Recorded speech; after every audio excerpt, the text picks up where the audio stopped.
Welcome to this AWS EC2 course, and this course I have designed for cloud enthusiasts like you who want to learn the AWS from a beginner to the advanced level. In the initial chapters, you will first gonna learn the basics of EC2, where you will be setting up your EC2 instances using the Linux and Windows-based AMIs. And gradually, once you're familiar with using the EC2, then we are gonna increase the complexity, and towards the end of this particular session, you will learn a real-time project. And in that project, we will be using all these concepts where we will be using the services like Route 53 to set up our own custom domain. Then we will be using the application load balancer of AWS. Then we will be deploying our REST API inside our EC2 instance. We will be using Terraform to provision all of these infra. Then also we will be setting up the Jenkins to set up our CI/CD pipeline. And also we will be using the RDS MySQL for storing the data records. So there is a lot to cover in this training session, but here onto the screen I'll list down all the topics and along with the timestamp into the description section. So if you want to jump to a specific section, then please look into the description section where you will find the exact timestamp. So without further ado, let's jump onto our first chapter. Let's talk about the EC2 instances in our AWS cloud. So in this chapter, we are just going to focus on what is EC2 instance, what's the importance of it, and how you can create your first EC2 instance. And to give you a heads up, we will be creating a Linux-based EC2 instance as well as we will be creating a Windows-based EC2 instance in this session. But before that, let's try to understand what the EC2 instance is. So EC2 instance is a virtual server. So traditionally, we have seen a physical server in our data centers, but EC2 instance in AWS cloud, it's just a virtual server which is running into AWS cloud's data center. And these virtual servers can be run in any region. So let's say you are present into Asia region, then you will choose a nearest data center based on your geographical location. So if you are present in any other Western country, Europe or America, then you will be choosing the nearest data center present to your vicinity. So you just need to choose the region where you want to run your EC2 instances or your virtual server. So it's just a virtual server which is running into your AWS cloud. But traditionally, we had a physical server sitting somewhere into your company's on-premise infra. So that's the very basic difference between EC2 instance with the traditional servers. Alright, so now we know the EC2 instance and its significance because it is a virtual server. But how about the memory, CPU and the disk space? How we are going to set up all those things? So in AWS, you get all those features. So in AWS, you can set up your memory, you can set up your storage, you can set up your CPU, and even you can set up your networking for your EC2 instance as well. So these everything are possible for your virtual server. So it's just like you will be setting up all those things one by one when you are trying to start your virtual server, which is a EC2 machine. Alright, so how would you differentiate the different virtual servers? So in AWS, we have a terminology which is like a T3 nano, T3 like a micro, T3 small, T3 large. So these are some denomination which is given by AWS from their documentation, and each denomination has a certain CPU configuration associated with it. So as the name suggests, nano, which will be very small instance, micro will be a little bit bigger instance, and the T3 small will be a little bit more bigger instance than the micro. And eventually you will have a more higher CPU like a large or X large series also available. So you just need to choose like what kind of a CPU you need or what kind of a EC2 machine with that kind of a power you need. So just select the correct size and then start provisioning, which I'm just going to show to you like how you can start your own EC2 machine. But yeah, these everything are possible in the setup stage. And you can set up everything when you're trying to start your EC2 instance. Alright, so this is my home page of my AWS console. So in the search box, how you would search for EC2 instances. So you simply need to type EC2 over here and click on this EC2 option. And here you will see the dashboard which is available for your EC2 configuration or EC2 control panel. So this particular dashboard here, you will see all the instances which are running and which we can set up, or which we can also launch as a new instances. So as of now, the instances running count is 0, which means I don't have any instance running. So here, if you click on this link, then here you will find there are no instances which are running. Again, go to the dashboard. I will just like to give you a brief overview of this complete dashboard. Okay, so there are some other options which we will take a look later. We will just right now focus on this EC2 instance and how to get one instance running for you. All right, so the key thing over here is how to launch your EC2 instance. So here you will find the option which is a launch instance. So this is the option we are going to use to start our EC2 instance. But before that, I have mentioned about the region point, like in which region you need to create your EC2 instance. So here you can see, as soon as you will sign up for your AWS account, then these are the different regions which you can choose. So as I said, we generally try to stick with the nearest region. So here I'm choosing the Stockholm region because I'm present into Stockholm. So that's why I have chosen this Stockholm region. So based on your geographical location, try to choose the nearest data center or nearest region in your AWS. Okay, so that's been said, we are into the Europe region, and this is the Stockholm region where I will be working. So I will be provisioning, or I will be starting my EC2 instance into my Stockholm data center of AWS.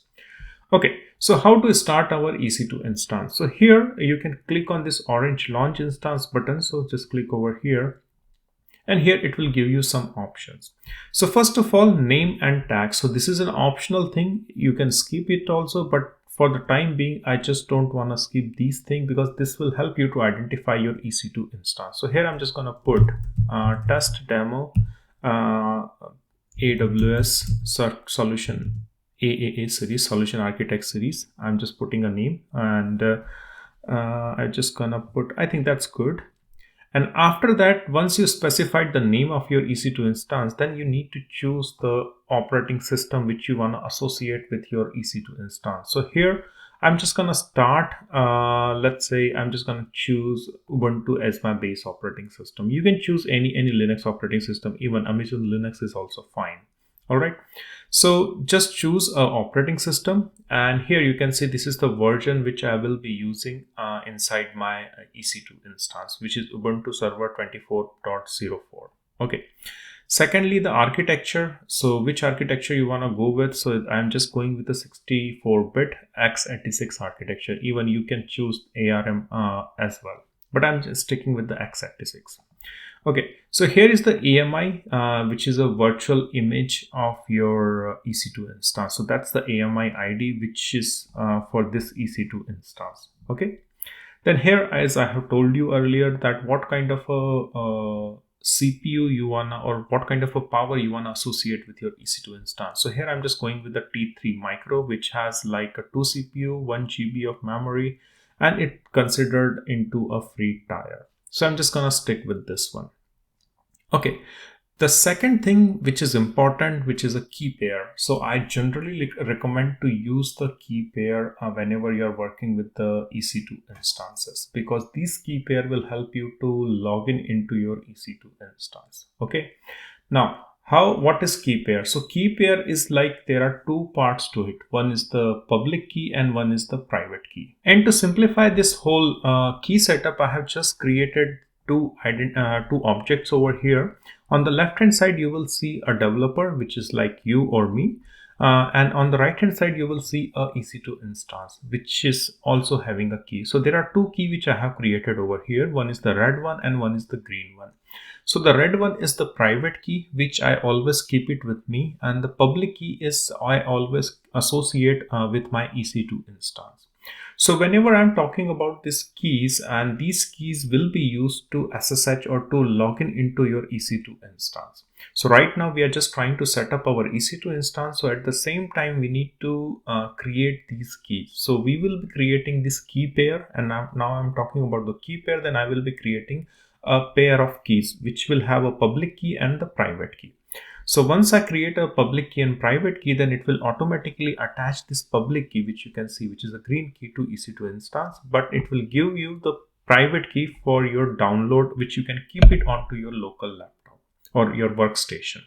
All right, so let's get back to our AWS console and see. So here you can see this is the key pair where we were trying to create. So just click on create a new key pair, and here you can enter the name of your key pair. And this name will be common for your public key and private key, but the extensions will be different.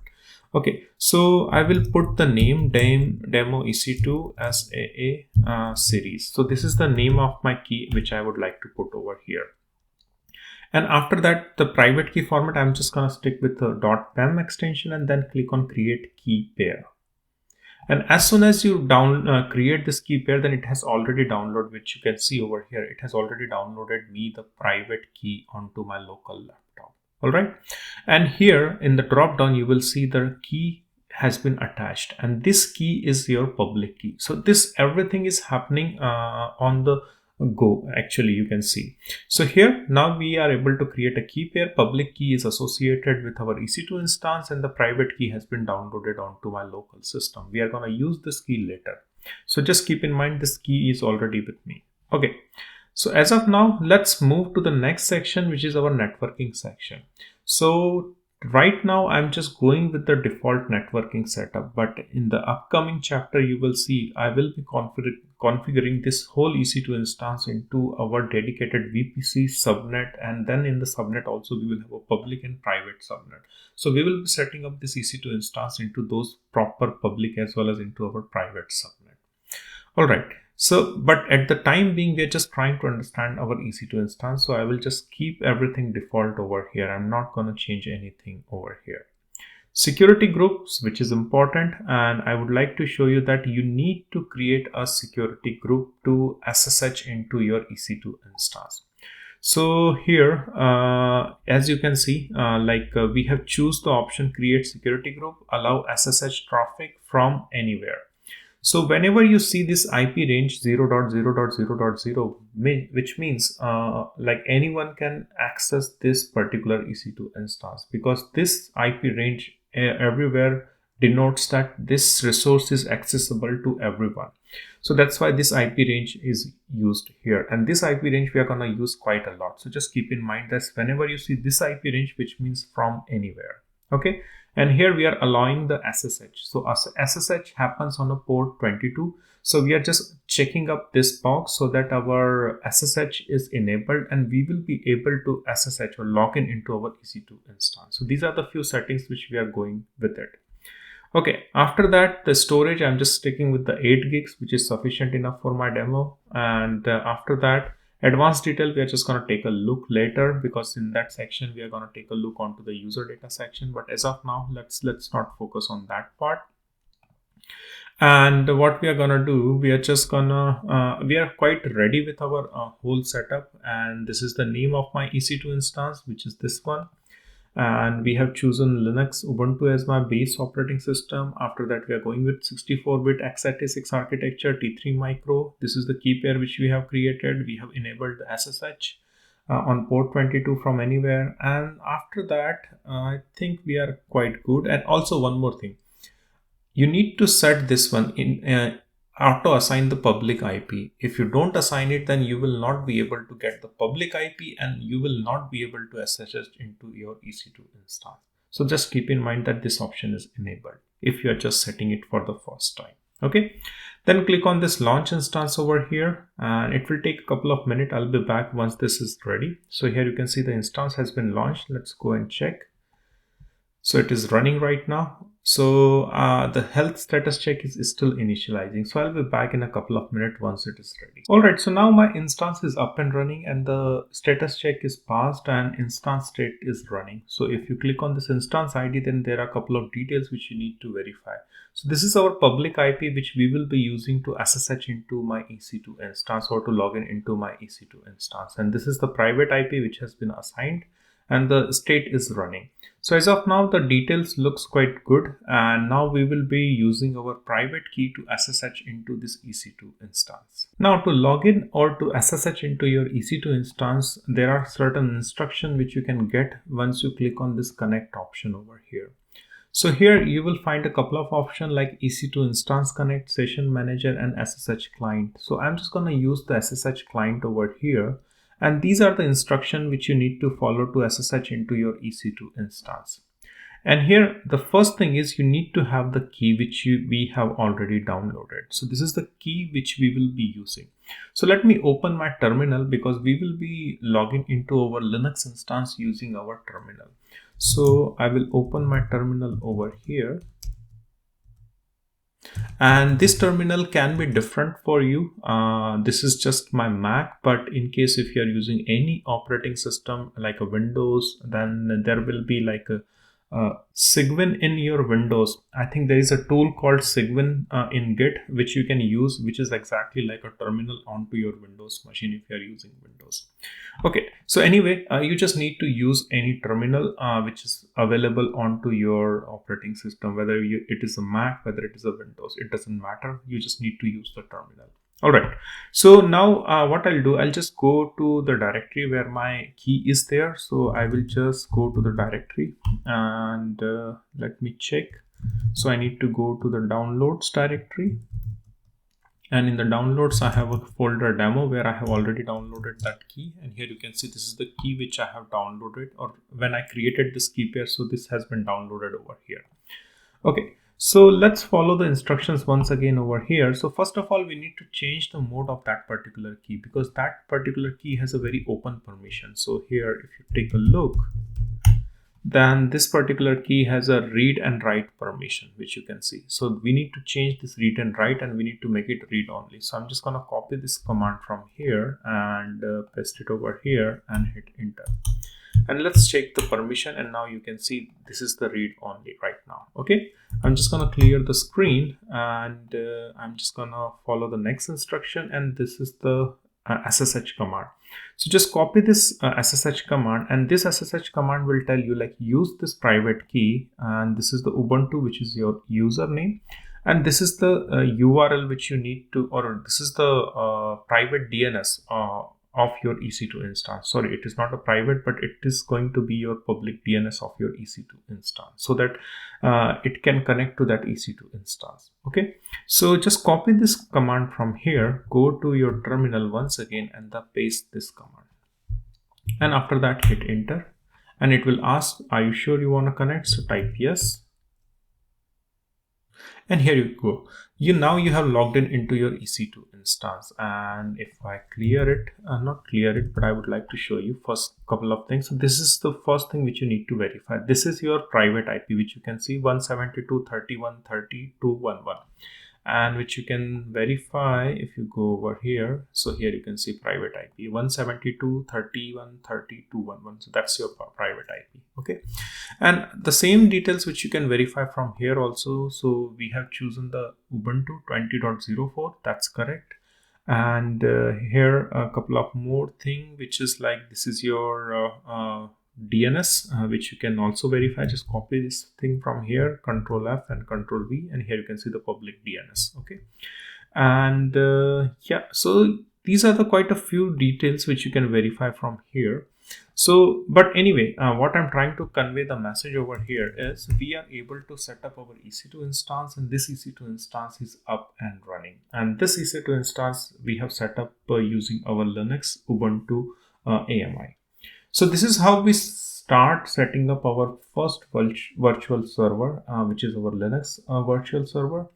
And I hope with this instruction you will be able to play around with your EC2 instances. And my recommendation is just try to stick with the T3 micro or small instances if you are just doing it for the learning purpose. Okay, so that was my first session on the EC2 instances. In the next session, we are going to take a look on how to set up the EC2 instances for Windows machine. Right now, we have used Ubuntu Linux machine, but we are going to use the Windows machine to set up our EC2 instance. And I'm just going to show you like how you can log in into your Windows machine as well.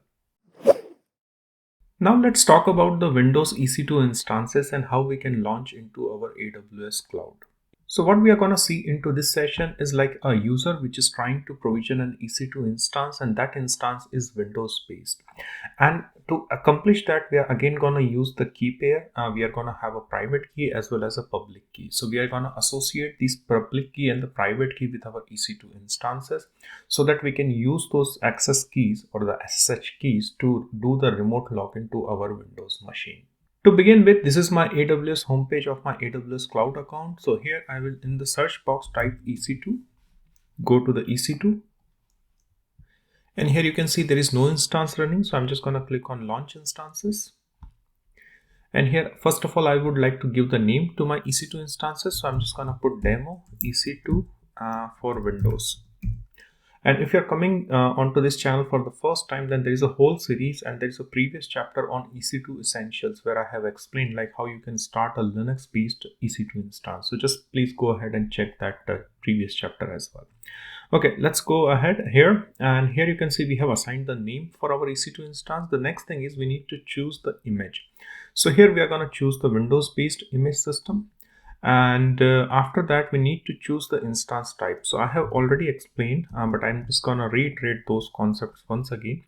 So if I talk about the EC2 instances over here, then we are trying to provision an EC2 instance, which is a virtual server and which is running into our regions. So right now I'm working into Europe region, which you can see. So just choose the region which is nearest to you. Okay, so after deciding the region and choosing the EC2 instance, which is right now is Windows based, the next thing which we need to choose is the memory, CPU and storage and network setup. So these are the things we need to choose to provision our EC2 instance, and that we can cover with our instance type, which is T2.nano, T2.micro and T3.small. So these are the various instance types which comes with a different CPU and memory configuration. The network setup is not included into this sizing of the EC2 instance, but network setup is a bit different, which I will explain in this chapter, as well as I'll go more deeper into the next chapter where we will be setting those whole networking like private subnet, VPC, public subnet, and all those things. But just keep in mind that whenever you're trying to provision an EC2 instance, so we need to allocate memory, storage, and CPU, and that comes from these types, which is T3 nano, T2, T3 micro, T3 small. So here onto the AWS console, you can see the instance type. So if you expand this drop down, then you will see different options, and there are lots of options which will much higher power. So here you can see the X large, which is 16 virtual CPU and 32 gigs of memory. So there are lots of options which you can choose. But for this demo, I'm just going to stick with the free tier one, which is T3.micro. After that, the key pair login. So as I have explained to you, if I go to the next slide, this is, probably I can take this one also, it doesn't matter. So this is our private key and this is our public key. So when we create an EC2 instance, then automatically it will attach a public key to that EC2 instance. So for that reason, we need to generate first of all those keys.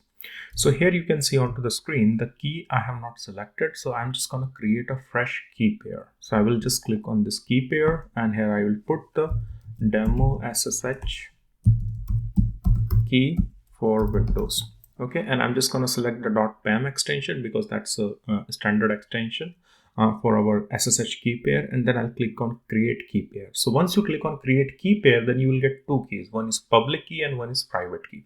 So I'll just click on key pair over here, and here you can see the private key has been downloaded, which you can see over here onto the download section. And the public key, which is this one, which you can see in the drop down, demo SSH keys for Windows, has been attached to your EC2 instance. So let's take a look onto the diagram once again to explain this concept. So here we just generated a key pair, and AWS by default attaches the public key to our EC2 instance, and private key is always with us, which we have just downloaded. So here you can see which we have just downloaded, this private key. Okay, and these SSH key we are going to use to perform the remote login to our Windows machine. Okay, all right, so now that's been done. So next thing is the network setting. So as of now, we are just trying to understand the EC2 instances. I'll just go with the default network setup. So I'm just going to use the default VPC, default subnet, and auto assign public IP. This is important. If you don't enable this one, then you will not be able to perform the login to your Windows remote machine. Security group. So I will allow the RDP traffic from. So first thing, whenever you're just trying to log in remotely to your Windows virtual server, then you need to enable the RDP login. Otherwise, you won't be able to log into your machine. And for that reason, we create a security group. And in that security group, we allow everyone. If you are trying to allow from outside you mean from anywhere in the world. So for that reason, we assign this IP ranges. So 0.0.0/0, which means we are allowing everyone to access this Windows machine remotely. But as a good practice, it is not always the case. In the corporate or in a working projects, we don't allow that broader access to our Windows machine. We just restrict to a particular IP ranges so that only limited people within a corporate can access that EC2 instances or the Windows machine. Okay, just we are doing it for the demo purpose, so that's why it is open right now. All right. So now after that, we need to select the storage. So I'm just going with the 30 gigs. You can just reduce it if you're doing it for the demo purpose. And after that, in the advanced detail, we are not covered at this point of a time. We're just trying to provision an EC2 instance on Windows. Okay, we are going to cover it later. All right, so everything looks good. So what I'm just going to do, I'm just going to click over here onto the launch instances on the right hand side. So click on launch instances. And the instance has been launched. Let's go to the instances over here and click on the instance ID. And here you can see the state is in running. There are a couple of things which we need to verify over here. So first of all, the public IP, since we have launched in our public subnet, not public subnet. Let me check. Yeah, it's in public subnet because it's a default VPC we are using. So this is accessible and we need this public IP so that we can access it from our remote client. This is our private IP which you need to verify. This is our public DNS. This is also important, which you can also use to access your Windows machine. And rest of the details looks good to me. And what I'll do, I'll just try to download the remote desktop client for my current machine, and then I'll try to perform the login to this Windows server. Now, after provisioning or after starting our Windows-based server onto our AWS cloud, it's important to know that what kind of a RDP client which you can use to perform the remote login to your virtual server. So as a standard, like we generally have a three kind of a workstation. So you might be using Windows, you might be using a Mac OS, or you might be using a Linux based distros. So let's try to see what are the options which we are having for a remote desktop access. So if you are using a Windows-based laptop for your learning or working purpose, then there is an enable remote desktop on your PC. So you just need to enable that particular service so that you can use this service to perform the remote login to your remote server on AWS cloud. And for that, you can just follow this particular page. So I hope you might have enabled previously while working somewhere in your studies or in your project work. But in case if you haven't done that, then please refer to this particular link and just enable the remote desktop onto your Windows laptop. And then after that, you will be able to perform the remote login to your virtual server. Okay, so I'll just post this link into the description section for your reference. Next thing, if you are using the Mac OS, just in my case, I'm working on the Mac OS, so I will use the Microsoft Remote Desktop Client. This is an RDP client through which I can access the remote Windows machine. And if you are using a Linux distros like Ubuntu, Fedora, or CentOS, then I would recommend you to use a Ramina RDP client, which is also a similar one, just like a Microsoft Remote Desktop for Mac OS, and you should be able to access your Windows-based machine. Okay, but as of now, I'm just going to focus on Mac because I'm having a Mac laptop. So I will be using the Microsoft Remote Desktop from Mac to access our Windows machine. But the key thing is the steps are exactly identical. You just need to worry about your SSH keys, and you also need to have the public IP or public DNS of your EC2 instance of your Windows server. Okay, so those are the two things you need to access your remote machine. Alright, so this is my EC2 instance, and to use the connect option, so you just need to click over here on the right hand side, which you can see, which is connect. So click on connect, and here we have three options: session manager, RDP client, and EC2 serial console. So I'm just going to use the RDP client over here and connect using RDP client. So we already have a RDP client installed onto my local laptop. And here we need to use the password. Since we are performing a login onto our Windows server, so we need to have a username as well as the password. So here you can see the username is visible over here, which is administrator, but the password is not visible over here. So we need to get that particular password, and to get that particular password we will be using that particular key which we have just downloaded. Okay, or first we have generated it and then we have downloaded that particular key onto our local laptop. So I'm just going to click on get password over here, and here it is going to ask the private key content. So as you remember, we have created this particular key in the when we are trying to start our Windows machine.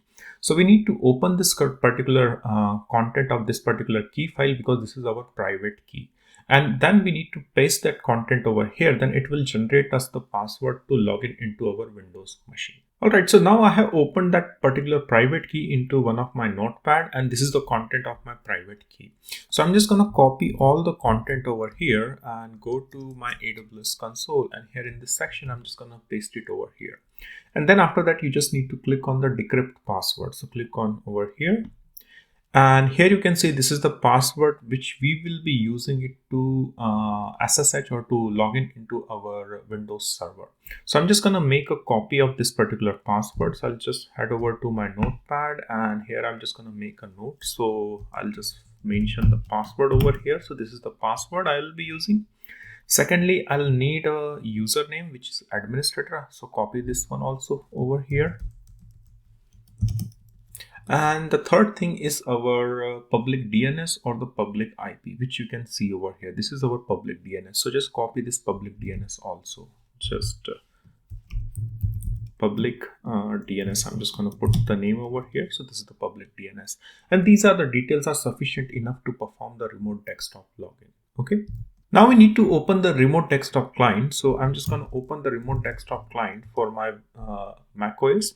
And here you can see this is the UI of my remote desktop client. So I just need to click on add PC over here. And here in the PC name, you need to enter the host name or the public IP address. So here I'm just going to use this particular host name, which I just got from the AWS Console Connect option. So just paste the link over here and then click on add. And here you can see the profile for your connecting to your Windows server has been saved into your RDP client. Now what you need to do, you just need to click on three buttons over here and then click on connect. And this will ask you some username and password. So here you can see if your details are correct, then it is going to pop up the username and password section. So from here, just copy the username, paste it over here, and from the password section, just copy this one and paste it over here. And then click on continue over here, and it will ask like, are you connecting to RDP host this? So just click on continue, and here you can see I'll resize the window over here. So here you can see this is the remote desktop of my Windows machine, which I'm able to perform the login. And here on the top you can see the details of my EC2 Windows machine. So this is how you can perform the remote desktop login for your Windows server. So right now I have just shown to you from macOS, but follow the similar steps and you should be able to perform the remote desktop login from your Windows as well as from your Linux systems.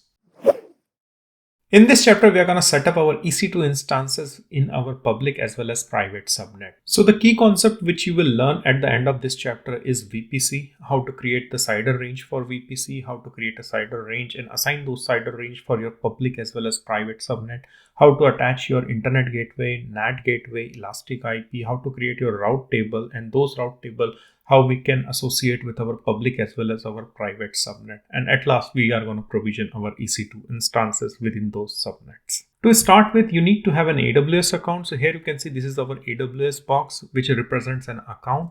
And here you can see this is my AWS account homepage where I have already logged in.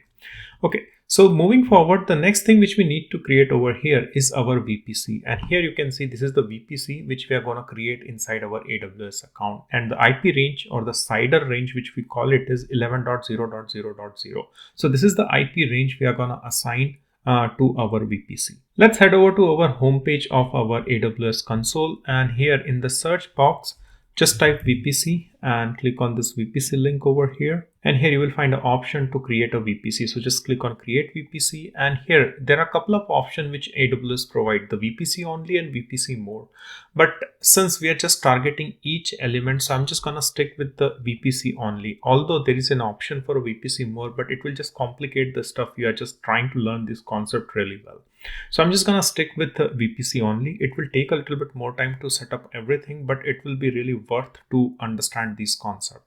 Okay, so here I'm just gonna put the name. So I'm just gonna put AWS demo VPC, and the CIDR range. This is the IP range. I'm just gonna explain what the CIDR range are. But as of now, just keep in mind that I'm just gonna use 11.0.0. /16. So this is the IP range we are assigning, and we are gonna get the IPs from this particular range. All right.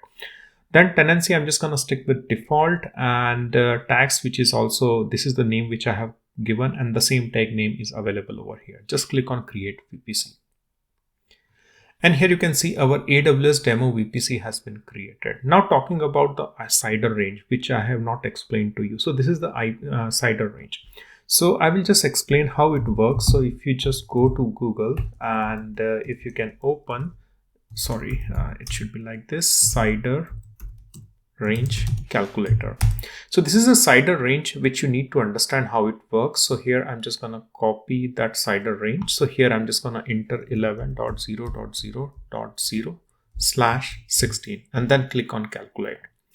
So here you can see the first thing which you need to notice over here is the IP ranges. So I will just zoom a bit over here if it's too small. Then when you're going to use this CIDR range, which is ending with /16, then you're going to get 65,536 IP ranges within your VPC. So you can create as many resources through so that you can only consume 65,536 IP addresses. So that's the max limit for your VPC. And if you reduce this particular limit further, or if you go, let's say, put 8 over here, and then you will see the IP range is increasing. So this is the calculation which happens when we assign this CIDR range. And if you increase it more, let's say if I put 32 over here, then I'm just gonna get only one IP address. Here you can see this is the only one IP address I'm able to get. But let's stick with the more wider range. So I will just go and put 16 over here. So now we have a 65,000 IP addresses, and the IP range will start from 11.0.0 to, I just opened something wrong over here. I'll just close this one. So you will have this IP ranges available within your VPC. So that's how the IP range calculation work with the CIDR. All right, so now we have created our VPC. Let's take a look onto the diagram once again and see what the next thing which we need to create. So now we understand the CIDR range. We created the VPC. The next thing which we need to create is our subnet. And here I'm just going to create two subnet. One is our public subnet, which you can see, and one is our private subnet. And the IP range which I'm just going to assign is little lesser than the VPC, because here the VPC is ending with the /16, and the lower the number, the higher IP you will get. So here it is ending with 60, so you will get 65,000. But if here you will see I'm ending with a 24, so I will get around a little lesser IP addresses. So if I take a look once again, then if I open the CIDR range calculator, then I can show you that part also. So here 11.0.0.0 and just end it with a 24, which is this one. So here you can see now only 256 IP ranges are possible. So the same thing applicable over here. So in the public subnet, I can get 256 IPs, and the private subnet, I'm also going to get the 256 IP addresses. But there is still a difference. Here you can see the IP range is 11.0.1.0, and here the private subnet IP range is ending with a 2.0. So let's take a look over here. So if I put 1 over here, then hit on calculate, then here you can see this is the IP range where I will get the IPs. So it will always be like this 11.0.1, but the last digit will change, which is this one. So this digit will be from 0 to 255. So you will get 256 IP addresses. And similarly, the private subnet is ending with 2.0. So you will get a 256 IP. And here, if I hit calculate, then you will see same thing over here. So this 3 part will be fixed, and the last part will keep on changing. So that's how this IP range calculation works in our subnet. So let's create these subnets in our AWS console. So go to your home page and here onto the VPC dashboard. If you go back over here, then you will find the option for a subnet. Then click on create subnet and here select the VPC. Since we are working in this VPC, which is our AWS demo VPC, the name of the VPC is. So here I'm just going to select the same one, which is this one. And here I need to enter the subnet. So here I'm just going to put the name. So I'm just going to put AWS demo public subnet. I'm just going to copy the name. Availability zone, I'm just going to put 1A since I'm working in a Europe zone. Europe North 1A is going to be my preferred zone over here. Availability zone, sorry. And here I just need to modify this IP range. So this is the IP range for my VPC. And here we need to enter the IP range for my subnet. So I'm just going to enter 11.0.1.0/24. So this is going to be this IP range for my subnet. And here you can see it is showing 256 IPs. Okay, so I have created a public subnet and I have selected the availability zone, that is EU North 1A, where should my public subnet should exist. The next thing is I'm just going to add one more subnet and here I'm just going to put the name to it is private. So I'll just paste the name. Sorry, I just copied the wrong thing. I'm just going to copy the name from the top. So I copied this name and I'm just going to paste it over here and change it to private. And here availability zone, I'm just going to select something different, that is 1B. And here I'm just going to put the IP range 11.0.2.0/24. Okay. And now our subnets has been ready and both the subnets are belonging to the VPC, which is AWS demo VPC. Okay. After that, you just click on create subnet over here. And here you can see both the subnets has been created. Let's take a look onto the diagram once again. And here you can see we have created the VPC, we have created the subnet. And what's the next thing? So the next thing is we need to create an internet gateway. And then what is internet gateway? So internet gateway is just a way to access the internet. And this internet gateway is always associated with our public subnet. So what does it mean by public subnet? So public subnet is something where it is accessible via internet. So if I'm sitting at home and I want to access some resources which is present in our public subnet, then I will be able to access via internet gateway. And that's the purpose of our public subnet. So all the resources which are present into our public subnet are accessible via internet. And that enablement through which you access through internet is done via internet gateway. So that's why we create an internet gateway and we attach that internet gateway to our public subnet. Remember, we do not attach that internet gateway to our private subnet at all. Okay, so let's first create an internet gateway and then attach it to our public subnet. So again, go to your dashboard and here in the left navigation, or either you can just go to the VPC dashboard over here and here you will find the internet gateway option. So I will just go from the left hand side and here you can see this is our internet gateway. So click on it and click on create internet gateway. So I'm just going to put AWS demo and I'm just going to put abbreviation, that is IGW for internet gateway. Okay, click on internet gateway creation and here you can see the internet gateway has been created. But right now this internet gateway is in detached mode. So we need to attach this internet gateway. So what you need to do, just go to action, click on attach to VPC and here just select the VPC. So if you take a look onto the diagram, so this internet gateway is also within the VPC, but this internet gateway we have created, but we have not attached to this particular VPC. So here we are doing that. So just select that option and after that click on attach internet gateway. And here you can see our internet gateway has been attached. All right. So now what's the next thing over here? So after attaching to the internet gateway, the next thing which we need to take a look over here is our route tables.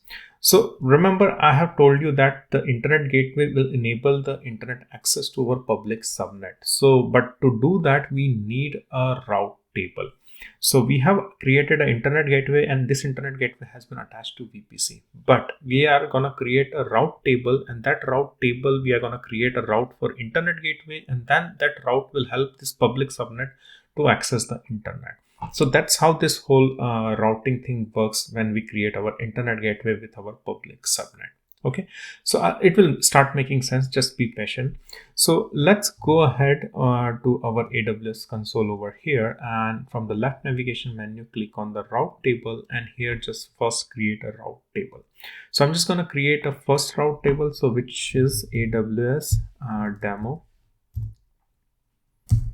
public route table, and the VPC. So I'm just working within the VPC, so I'm just going to select the same VPC, and I'm just going to copy the name and then click on create route table. So this is going to be our public route table. Okay, the next thing is I'm just going to create a private route table. So I'll just paste the name over here and change it to private, attach it to our VPC, and then create our private route table as well.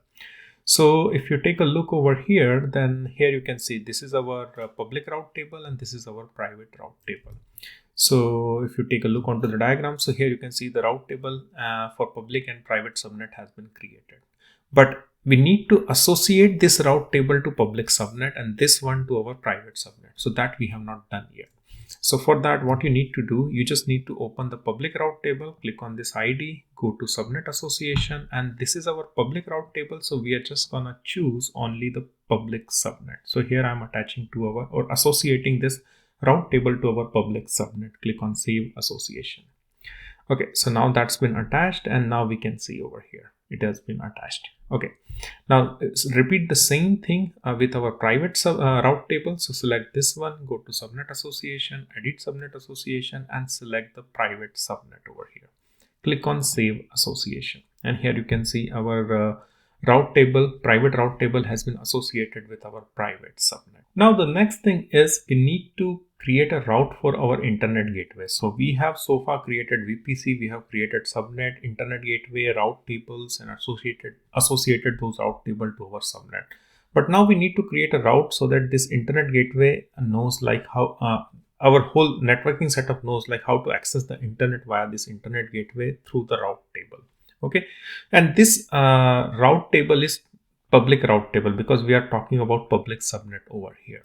So I'll go back to my AWS console over here, go to our public route table here, click on this ID, and here you will find the association which is with public subnet, which is correct, but here we are interested into the route. So here we need to create a route. So click on this routes tab over here and then click on edit routes. And here click on add route, and here we need to enter the IP range. So just select the 0.0 and then here we need to choose the internet gateway, which is this one. And once you select this internet gateway, then it will pop up the internet gateway which we have created. So select this internet gateway, and then we need to click on save changes. But before that, I would like to explain this IP range 0.0.0. What does it mean? So whenever you see this IP range which ends with 0.0.0.0/0, which means we are allowing everyone to access the resources present into our public subnet. So we are not restricting anyone. So that's the meaning of this IP range is.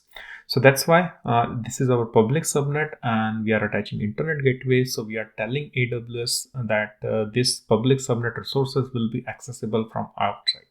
So anyone from the outside with the internet access can access those resources. Okay, now we have created an internet gateway route, then click on save changes. And here you can see our route has been created and we have attached our internet gateway. Okay, so once we have done this part, then the next thing is, let's take a look onto the diagram once again, is the NAT gateway. The NAT gateway is for our private subnet. So what the NAT gateway is?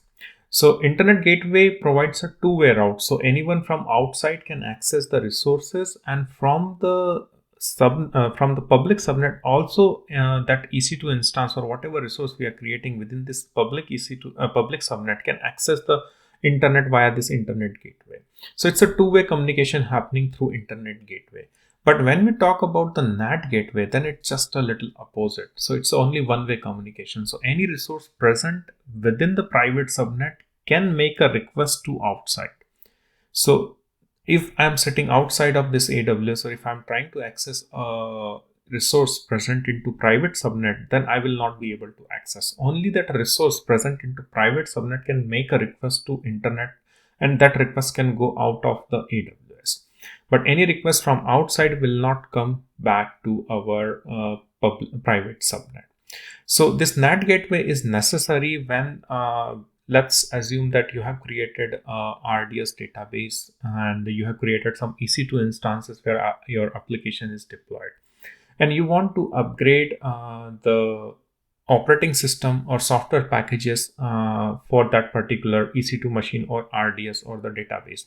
So for that reason, you need an internet, and that's the reason why we create this NAT gateway, so that those resources like EC2 instances or the RDS, which is servers which are running inside our private subnet, can access the internet and get the required updates for their maintenance. So that's the reason behind the NAT gateway. But anyway, let's create this NAT gateway as well. So what we need to do, again, go back to our AWS console, and here on the left hand side you will find the option for a NAT gateway.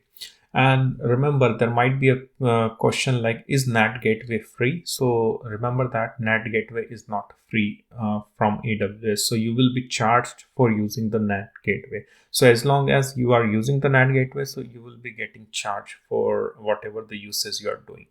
Okay, so just keep in mind, don't keep the NAT gateway up and running all the time. If you don't need it, just remove it. So here, this is the NAT gateway. So click on create NAT gateway over here. And here I'm just going to put AWS demo NAT gateway. I'm just going to put abbreviation NAT gateway.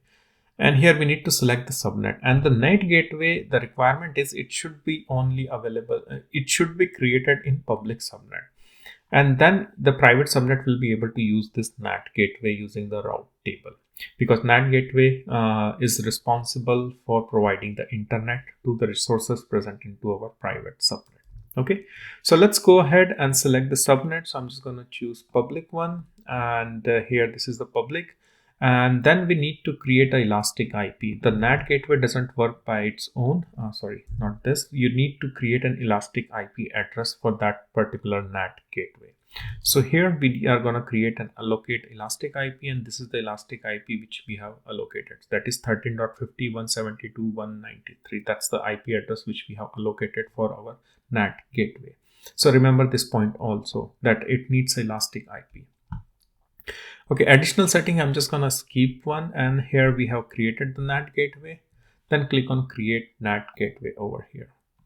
And here you can see our NAT gateway has been created, which you can verify from here also. And here you can see the state is pending, but it should be up, or it should be in a green state after a couple of minutes. Alright, so after a couple of minutes, my NAT gateway has been green, and the status which you can see, it is available for use. Okay, so what we need to do next over here is, again, let's take a look onto the diagram. And here we need to create a route for our private table so that it can use the NAT gateway. And that route we need to create into our private route table, because we need to associate this route to our private subnet. All right, so let's go back to our AWS console, and then we need to go to our route table, select the private route table over here, and here click on edit routes, and here click on add routes, and here we need to enter the IP range, which is 000, so that our resource from private subnet can access any resource outside of AWS. So here the route, here we are going to use the NAT gateway, and here you will find the option, the one which we have created, the NAT gateway. So just select this one and then click on save changes. And here you can see our private route table has been updated, and here you can see this is the NAT gateway which we have attached, and this is in active status. So let's revise once again. So now we have a private route table, and here we can see the NAT gateway. And if you go to our public route table, then here you will have a IGW, which stands for Internet Gateway. So as you can see, our whole networking setup is quite ready. And the next thing which we need to do over here is to create our EC2 instances.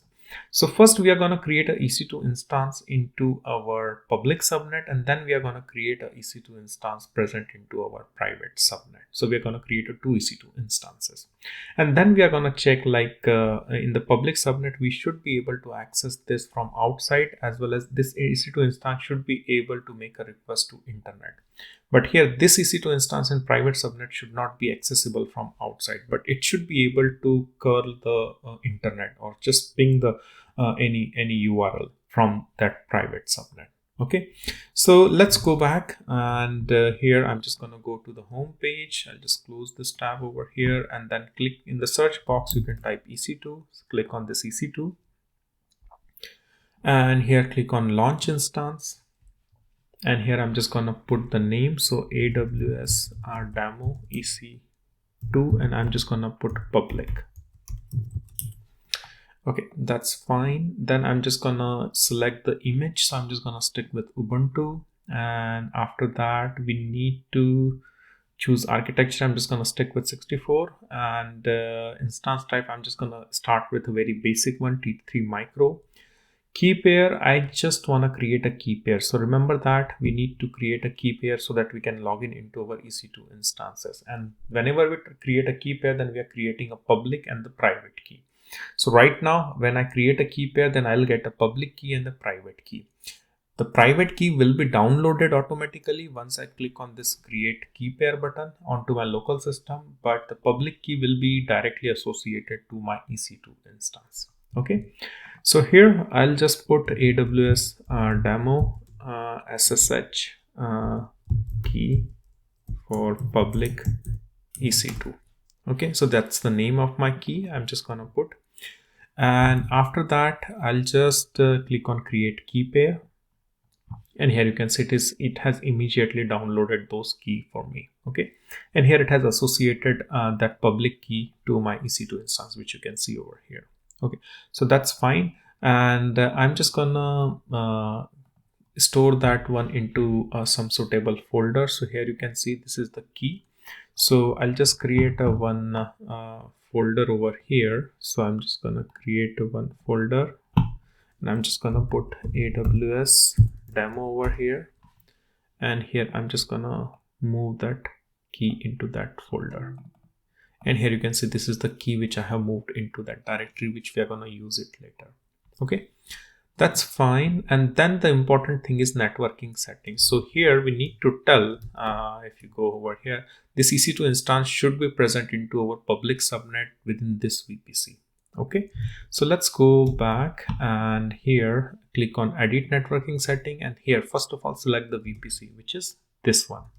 So go over, and here you can see this is the VPC which we have created with the 11.0.0 subnet, and here we need to choose the subnet. So of course we are working into public subnet, so I'm just going to choose the public subnet over here. Auto assign public IP, so yes, we need a public IP so that we can access and ping that EC2 instance. Okay, create security group. So here we already have this security group SSH22, because we will need that security group so that we can access our server on that particular port using SSH. Okay, and then we need to add one more security group over here. So let's do that, and here we are just gonna add ICMP so that we can ping that EC2 instance also. So that I have done it, and here I want to ping it from anywhere. So anyone from with internet access can ping that EC2 instance. So that's why this port has been created. This security group has been created. So I think we are looking good over here with the EC2 instance. And then storage, I'm just going to stick with 8 gigs, and after that click on launch instances. And here you can see our instance has been launched. Click on instances, and here you can see the instance is into running state. So let's wait for a bit. This public EC2 instance, it will just get ready, and the status check should be green after a couple of minutes. But in the meantime, let's create our private EC2 instance as well. So again, go to this launch instance over here. And here I'm just going to put the name AWS demo EC2 private.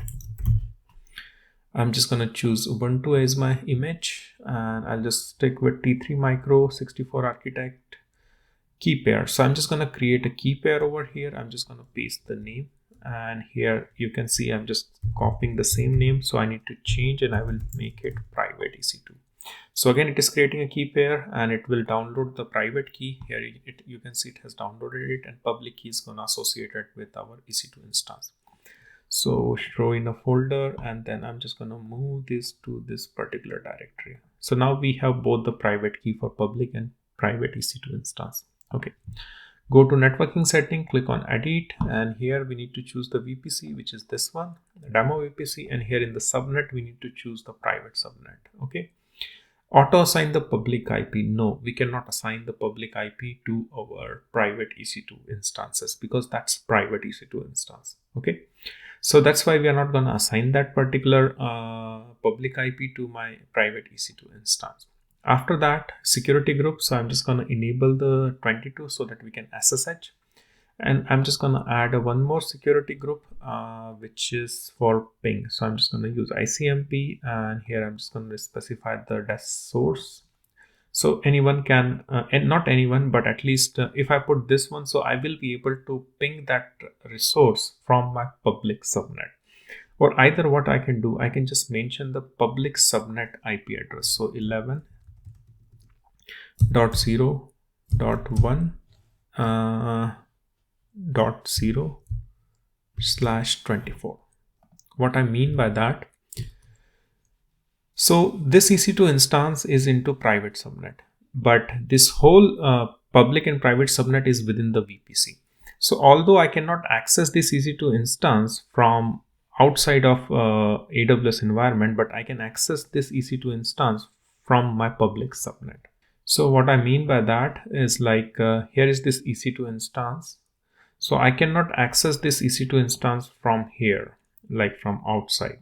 So if I'm sitting over here, then I will not be able to access this EC2 instance because that's into our private subnet. But here, if I'm present into our public subnet, then I should be able to access. So that's why I have specified this range into the source. And this range I have specified into the security group. So which you can see over here, which is this one, this 11.0.1.0/24, which means I should be able to access. I'll just close this drawing. So from this IP ranges, we can access this private EC2 instance. Okay, so that's been done. And after that, storage, I'm just going to stick with 8 gigs. And yeah, I think I'm good with these settings. Just re-verify VPC is correct, private subnet is correct, 22 port is enabled so that we can SSH.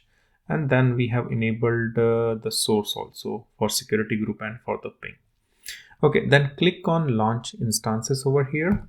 Click on instances over here. And here you can see our public EC2 instance is up and running right now, you can see. And our private instance is just getting ready. Okay, but anyway, we are just going to access our first public instance. So just click on this instance and click on connect over here and go to SSH client. And here you can see this is the command which we need to use. So I'm just going to use the terminal over here. So this is my terminal, and go to the downloads directory, and then I have created a demo directory.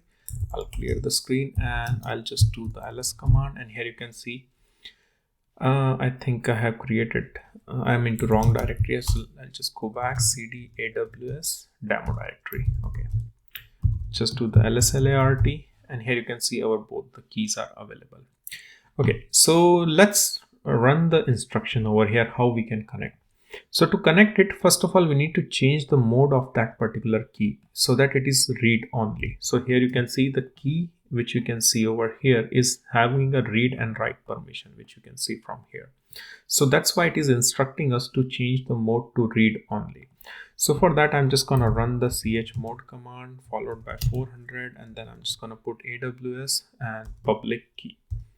So now I have changed the permission of my public key, and now it is read only. The same thing I need to do for our private key as well. And that I will change it. So I have changed it, and here you can see both the keys are now read only. Okay, that's been done. I'll clear the screen. The next thing is we need to copy this SSH command. So just copy this SSH command and go to your terminal and paste it over here. And remember, you should be into the same directory where you have downloaded your SSH keys. So that's why I just already moved into AWS demo directory where my key exists, and then I'm running this particular command and hit enter. Type yes, are you sure you want to connect? And here you can see we are able to access our public EC2 instance, and we can verify the details over here that the IP is 11.0 11.0.1.250, which you can see over here. And this is also visible from here, 11.0.1.250. And if you go to this instance, then here you can see it is 11.0.1.250, which is the IP address of my public EC2 instance. Okay, that's fine. So let's open one more terminal over here. And this I am opening one more terminal. So right now I'm into my local system. So from here, I want to ping that EC2 instance on the public IP. So I'm just going to copy the IP address and I'm just going to paste it over here.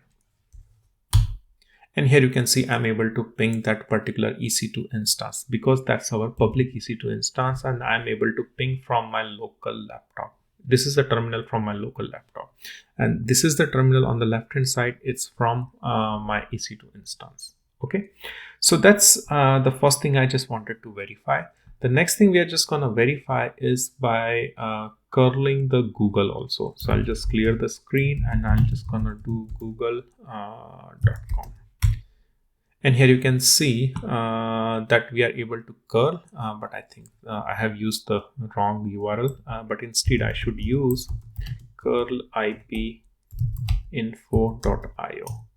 And here you can see I am able to curl, or I am able to put a request to ipinfo.io. This is a website where you can just get all those details for your local IP, which you can curl or which you can access from here as well.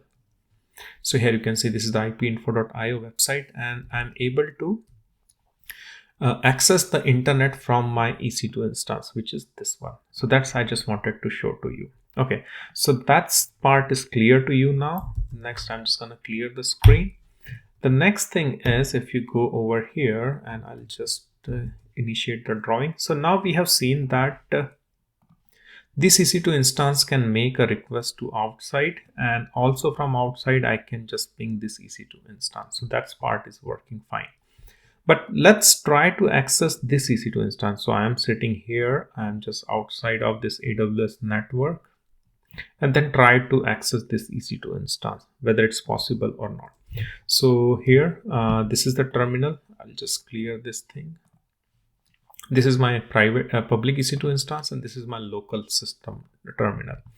I'll just try to move it so that it's more, the difference is quite visible over here. So here you can see on the left hand side, this is my public EC2 instance, and on the right hand side, this is my local laptop terminal. Okay, I'll clear it. So let's take a look onto the details of our private EC2 instance. So here you can see the private EC2 instance is also up and running. Click on this instance ID, and here you can see there is no public IP, so I cannot access it. But let's still try to do it. So I'm just going to copy the private IP address, and then I'm just going to go over here, ping, and paste the content. And here you can see I cannot access my private EC2 instance. All the requests are getting timed out over here. Okay, so which means this is not accessible from outside, but it is accessible within the VPC. So if you take a look onto the diagram once again, but this EC2 instance is accessible from here because that's within the same VPC. We are still into the same VPC, so that's why it is accessible. And we have set up a security group which allows this IP range. Okay, so that's how it is accessible. Let's verify that one. So I'll just go back to terminal, and here I'm just gonna do ping, and I'm just gonna put 11.0.2.104. And here you can see I'm able to ping from my public EC2 instance. Okay, that's fine. But how should I access the private EC2 instance? So for that, what you need to do, you already logged in into this EC2 instance. So we are already logged in into this EC2 instance. So we will use the key from our key of this EC2 instance. So there is already a key. So here I'm just gonna put a key of this EC2 instance. This is our private key. This is going to be our private key of this private EC2 instance. And then from there, we are going to make a SSH request. So that's why this whole setup works in this fashion. So to do that, what I'm just going to do, I'll just go back to terminal, and I'll just go to the directory where I have downloaded my keys. And here you can see I have downloaded the key for my private, which is, I'll just move this to this side so it is visible. So this is the private key. So first of all, I'm just going to do the cat and AWS private key. And here you can see the content. So I'm just going to first of all copy the content from here. And here I'm just gonna create a file, touch, and I'm just gonna put AWS EC2 private key. And you don't need to create any extension, that should be fine. Then just hit enter. And after that, you're just gonna open that file, and here you're just gonna paste the content over here. Escape, save and quit. Then you need to change the mode to make it read only, and that's been done. Now you can SSH from our public EC2 instance to our private EC2 instance. So what we are going to do, we are just going to go to connect option over here, copy this command, and here we just need to modify this key name, because I have, during the copy, I have changed the name. So it doesn't matter, you just need to keep the content of the file same. Okay, so here I'm just gonna run the SSHI, and here I'm just gonna put the file name, which is this one, and after that I'm just gonna use the IP address, which is private IP address, and then I'm just gonna paste the IP address. Okay, so this is how you're just gonna SSH and create this SSH command, and then hit enter, and it is gonna say are you wanna connect, so type yes and then hit enter. And here you can see now we are there was some problem with my SSH key content. So what I'm just going to do, I'm just going to remove that particular key from here and type yes, and let's verify. So my key has been removed. I'll clear the screen. Let's start once again by creating that particular key. So I'll keep the name of the file as it is from here. I'm just going to copy the name, and I'm just going to run the command touch and paste the content over here. Okay, so now we have created the empty key file. The next thing is open it into edit mode. And here we are just gonna paste the content. So I'm just gonna copy the whole thing. And remember, there should not be any spaces. So I'm just gonna make sure that, and after that, paste it over here. And after that, escape. And then I think I forgot to add a percentage sign over here, which seems to be a problem, which is this one, and I just need to add a percentage sign. Okay, so that's, I have modified it, save and quit. And after that, I'm just gonna change the mode to 400 and yeah, and paste it over here. And here you can see we are logged in into our private EC2 instance. So let's verify this IP address. So here you can see the IP address is 11.02.104. So if you go back over here onto the dashboard, I'll just close all the tabs over here. And the instance ID, and here you can see the IP address is same. So now we are logged in into our private EC2 instance. The next thing is, let's verify whether we are able to access the internet or not. So let's clear the screen over here and then run the curl ipinfo.io. And here you can see we are able to access the internet from within our private EC2 instance. So here you can see, if you take a look onto the diagram, so we were not initially able to make a request from here to here, but we are able to make a request from here to here. So this request is working. So this second request is working fine. And that's what we wanted, because that's why we have set up this NAT gateway.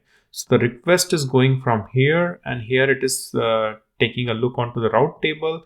Sorry, it should be the other way around. I'll just remove this arrow. So the request is routing to this route table. From here it is finding a route to NAT gateway, and from NAT gateway it is just going to curl that particular URL. So that's how this NAT gateway works.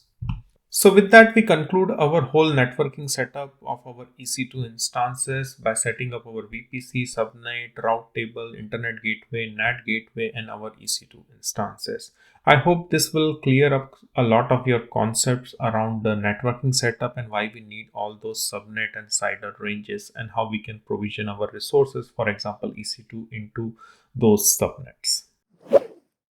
Today we are going to focus on the concept of a EC2 user data, and for that we are going to use the three different EC2 instances, which is Windows-based, Ubuntu-based and Amazon Linux-based. Let's try to understand why do we need a user data script for our EC2 instance. So user data script is a set of instructions which install certain packages onto our EC2 instance, and those instructions will be installed when you are starting your EC2 instance. Here onto the screen, you can see an example of a user data script, which is a Ubuntu-based EC2 instance user data script, which is installing an Apache 2 server onto Ubuntu. But irrespective of this script, this concept is gonna be pretty much common for any EC2 instance. What I mean by that, if you are using a Windows-based EC2 instance, then also you can install Windows-based software packages inside your user data script. So with the help of this user data script, you can install those packages or predefined software packages onto your Windows-based EC2 instance, your Ubuntu-based, or as well as onto your Amazon Linux-based. And we are going to see the demo on all the three type of EC2 instances. Let's start the demo, and first we are going to see where we will be able to find the section of a user data script when we are launching the EC2 instance. So here, this is my AWS console, and here just type the EC2. Go to the EC2's option, and here you will find the option for a launch instance. So click on this launch instance button, and here we are going to fill these details later, but let's scroll down at the bottom, and here you will find some options for advanced details. So just click on this advanced details section, and here you will find at the bottom a user data section. This user data section is optional. You don't need to fill in all the time. But if you fill in some details over here or user data script here, then it is going to be installed on a boot time. So this is the section where you will be entering your user data script. Let's start our Windows-based EC2 instance by filling up the launch instance details. So here I'm just going to fill the details. So I'm just going to put the Windows demo EC2, the name of my EC2 instance. Second, here we need to select the image. So as I told you, we are working on a Windows-based. So I'm just going to select the Windows-based image, AMI. After that, I'm just going to stick with my free tier, which is a T3 micro. I'm just using it for demo purpose. That's why the key pair login. So this is important because this key pair we are going to use to log in into our Windows-based machine. And for that, we need to generate the key. But before that, I would like to show you one thing over here. So here is the setup of our SSH key pair. So this is me on the left hand side, and this is the EC2 instance on the right hand side. So whenever I'm trying to access this EC2 instance, then I will be needing a key. And here you can see here I need to generate a key pair. So what does it mean by key pair? So here I will enter a key. So I will put Windows EC2 keys, and it will generate me two keys. One is the public key, and another one is our private key, which you can see onto the diagram. So here on the red color, it is a private key, and on the green, it is our public key. So here in this section, I'm just going to generate those keys for my Windows machine.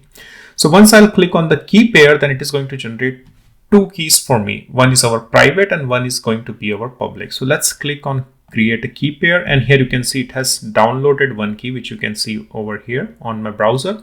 So Windows EC2 keys, and this downloaded key is our private key, and it has also attached that public key at the same time onto my EC2 instance, which you can see over here in the key pair. So this is the utility which we are going to use to perform a login onto our Windows machine later. But this concept is really crucial, and which you can see over here. So here the private key has been downloaded onto my system, and public key has been associated directly into the AWS console with our EC2 instance, which you can see over here. Now we have generated the keys. Next thing is I'm just going to stick with the default network setting, but just keep in mind that we are just enabling the public IP. Otherwise, I will not be able to log in into my EC2 instance. All right, so apart from that, there is one more thing that I'm just not going to create any more security group. I'm just going to stick with the default security group. And here I'm just allowing the RDP traffic. RDP traffic is really important because without RDP traffic, you will not be able to access your Windows machine. And it should be from anywhere. This IP address, which means 0.0.0, that I'm allowing anyone in the world to access this public EC2 instance, Windows-based public EC2 instance. Okay, so that's I have filled it. Configuration for storage, I'm just keeping 30 gigs, which is sufficient enough for me. And in the advanced detail section here, I'm just going to enter the details of my user data section. So scroll it down here. This is the section. And now I would like to show you the script for my user data. So here, this is the user data script, which is a PowerShell script, which I'm going to install, or I'm just going to key into the user data section. So let's try to understand this particular script. So here you can see this is the first one, which is like a install Windows feature, and this is going to install our web server, which is an IIS server. And here we are just starting that IIS service, and after that we are just configuring a default home page onto this particular location, which is a C directory, inetpub, www root, and index.html. And this index.html, we are just gonna write our own content, and this is the content which we are going to write inside our index.html, which we are gonna access later. Here I'm just gonna change it and put it demo.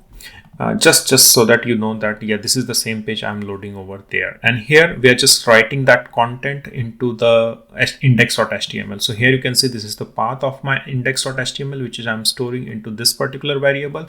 And here I'm just writing out the whole content, which is this one, from here to here into this particular variable. So that will update the index.html.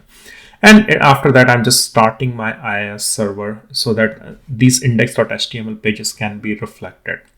Okay, so this is the script which I'm just going to use inside my user data section. So I'm just going to copy the whole script, and I'll just move this here and pass that content over here. And after that, I think everything looks good. And here I'm just going to click on launch instance, and it will take a couple of minutes. So I'll be back once this instance is up and running. All right, so here you can see my instance is up and running and the status is green over here. So I'm just going to click on this instance ID, and let's verify a few details, which is public IP and the private IP. So to access this particular instance, we are just going to use the public IP. But before that, we also need to know the username and the password of our EC2 instance. And at the same time, we are going to use the private key for that. So now we are going to use the private key to obtain the password of our EC2 instance, because we have only set the SSH key pair. We have not set any manual password. Okay, so for that, what we are going to do, we are just going to click on connect option over here, and then here you're just going to go to RDP client, and in the client section you can see there is a username which is administrator, which is available, but the password you need to get. And once you will click on this get password option, then it is going to ask you the private key content. Okay, so here we need to open that particular key which we have downloaded, which is this one. So I'm just going to open this one. So I'll just go into the Finder, and here I'm just gonna open, I can show you. So here you can see this is my key which I have downloaded, so which I'm just gonna open. I think I can drag and drop onto my Sublime, which is text editor which I'm using over here. So I'm just gonna show to you. So here you can see this is the content of my private key. So I'm just gonna copy the whole content from here, and here I'm just gonna paste it, and here I'm just gonna click on decrypt password. And here you can see the password is available for us. So now we know the public IP, which is, I can just open once again. So here you can see this is the public IP we know.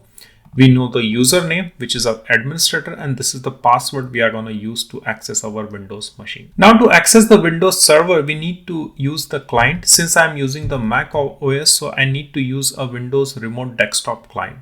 But in case if you are using a Windows-based laptop or Windows-based desktop, then you need to enable a particular service, which is like a enable remote desktop onto your PC. I'm using Mac OS, so that's why I need to use this particular client to access my remote Windows machine. But if you are using a Windows-based machine, then you just need to enable this remote desktop feature, and then you will be able to access your remote machine with the help of your public IP, username, and password. So that's the only difference between when you are using a Mac OS or a MacBook, or you are using a Windows-based laptop or desktop. Okay, so since I'm using this Mac OS, I'm just going to stick with this client, and here I'm just going to click on add PC. And once you click on the add PC, then here you need to enter the public IP, so which you can get from here. So just copy this public IP and paste it over here and click on add. And here your system has been added. So now you just need to click on connect option over here.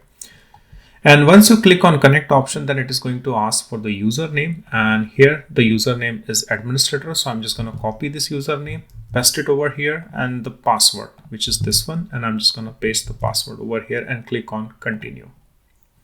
And it is asked, are you sure you want to connect? So I'm just going to click on continue, and it will open the Windows machine for me.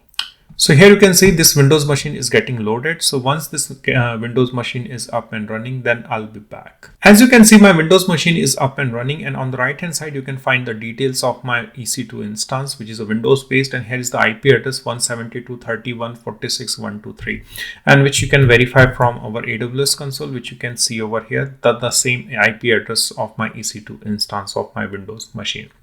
Now let's try to verify our user data script and whether we are able to access the home page of my IIS server, which I have tried to install using the user data script. So for that, I'm just going to open the browser over here, and here I'm just going to type the localhost because I have installed that IIS server onto the Windows machine, and that Windows machine is I am accessing locally. I'm inside my Windows machine. That's why I can use the localhost and hit enter.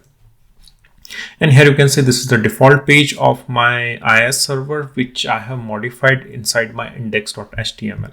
And if I could show you, then yeah, this is the title. If you could see my Windows web server, and I have added a one keyword, which is demo, which you can see over here on the title of the tab, which is Windows web server demo. And this is the content which I wanted to have inside the index.html.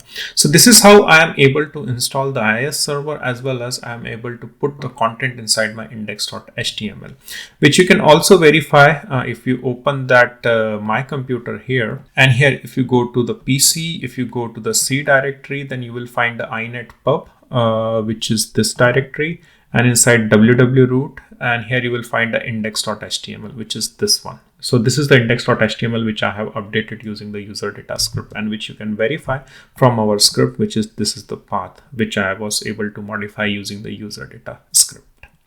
So this is how you are just going to work with the user data script if you are using the Windows-based EC2 instances. Now we have seen the Windows-based user data script for EC2 instances. Let's focus on to the Ubuntu-based EC2 data user data script.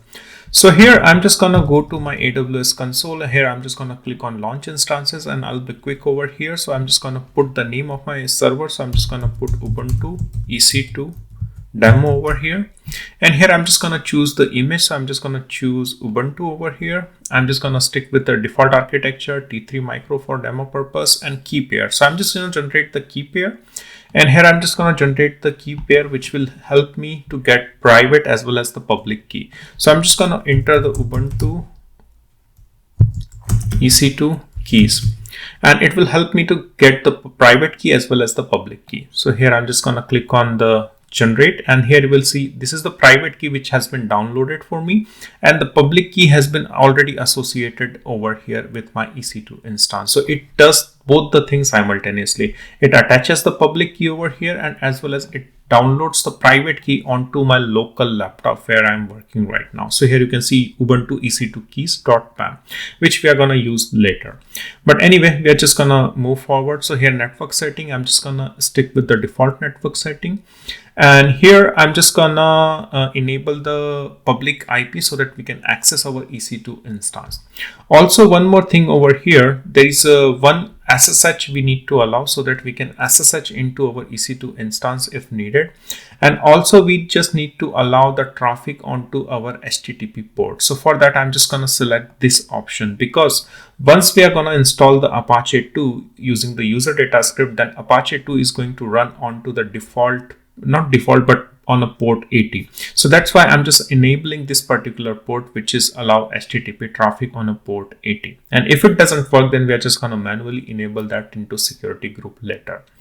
Okay, so let's move further. I'm just going to stick with 8 gigs of default configuration for storage and go to advanced detail. And here I'm just going to enter the user data script for my for installing the Apache 2. So I'm just going to show you the script, and this is the script which I'm just going to use for my Ubuntu for installing the Apache into my user data section. So here you can see this is the syntax for bash script. Here I'm just going to install the here I'm just going to update the package manager. Here I'm going to install the Apache. Here I'm just going to update the content of my index.html of my Apache, and then here I'm just going to restart my Apache 2 so that I can see this particular content onto my EC2 instance Apache 2. Okay, so I'm just going to copy this content from here, go to my AWS console and paste this section into the user data section. And here I'm just going to click on launch instance. And it will take a couple of minutes to install to launch this particular instance, and which you can verify from here. So here you can see it is up and running. So I'll be back once this instance is fully up and running. Here you can see my instance is up and running. So I'm just going to click on instance ID. I'm just going to copy the public IP address, and I'm just going to open the new tab and paste it over here. And it should open me the default index.html page of my Apache 2.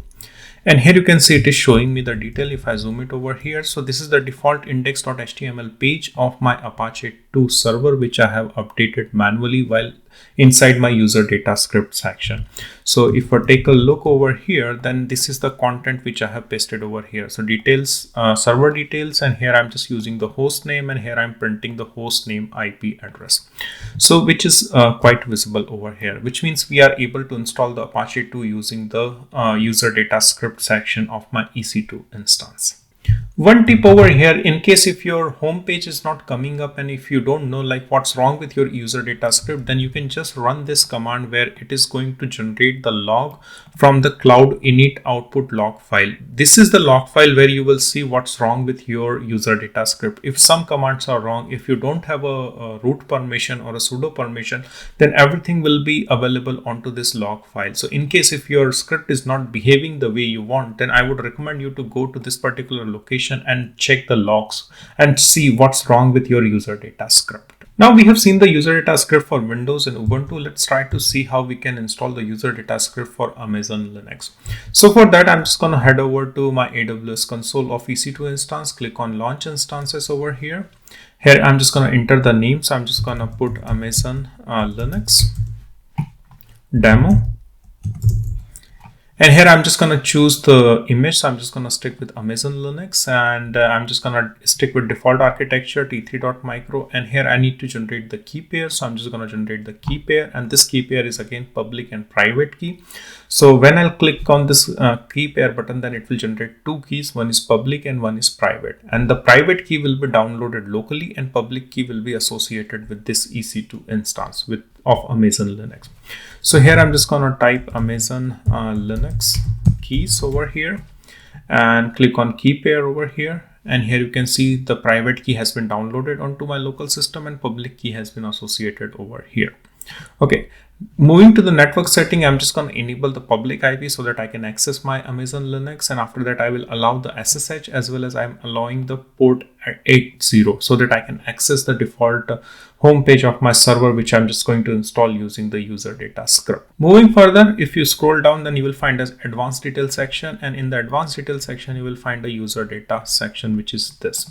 And here we need to enter the script. So I'm just going to show you the script. So this is the simple script which I will be using to install the Apache onto my Amazon Linux system. Not Apache, I'm just going to use the HTTPD service onto my Amazon Linux. So here it doesn't matter what kind of a service you are using. You can install any software package of your choice. You can even install Python, Java as a part of your user data script. So here I'm using HTTP server. So I'm just going to copy this script, but let me explain to you. So here I'm changing the permission to become a root. Here I'm updating the package manager. Here I'm installing the HTTP service. And this is the demo page of my HTTP server, which I will be updating at this location, which is var.html index.html. And after that, I'm just going to stop and start my HTTP service. Okay, so I'm just going to copy this script from here, go to the user data section, paste over here, and after that I'm just going to click on launch instance. I'll be back once this instance is up and running. Let's verify the instance detail, and here you can see the instance is into running state. Click on this instance ID, and here you can see these are the detail, which is public IP and private IP. Now we are interested in verifying our home page of my HTTP service. So I'm just going to copy this public IP address from here, go to the new tab and hit enter. And here you can see this is the home page of or index.html of my HTTP service, which you can verify from our script also. So here you can see hello demo user data script Amazon Linux from, and this is the host name which I'm just trying to print over here, which you can see over here.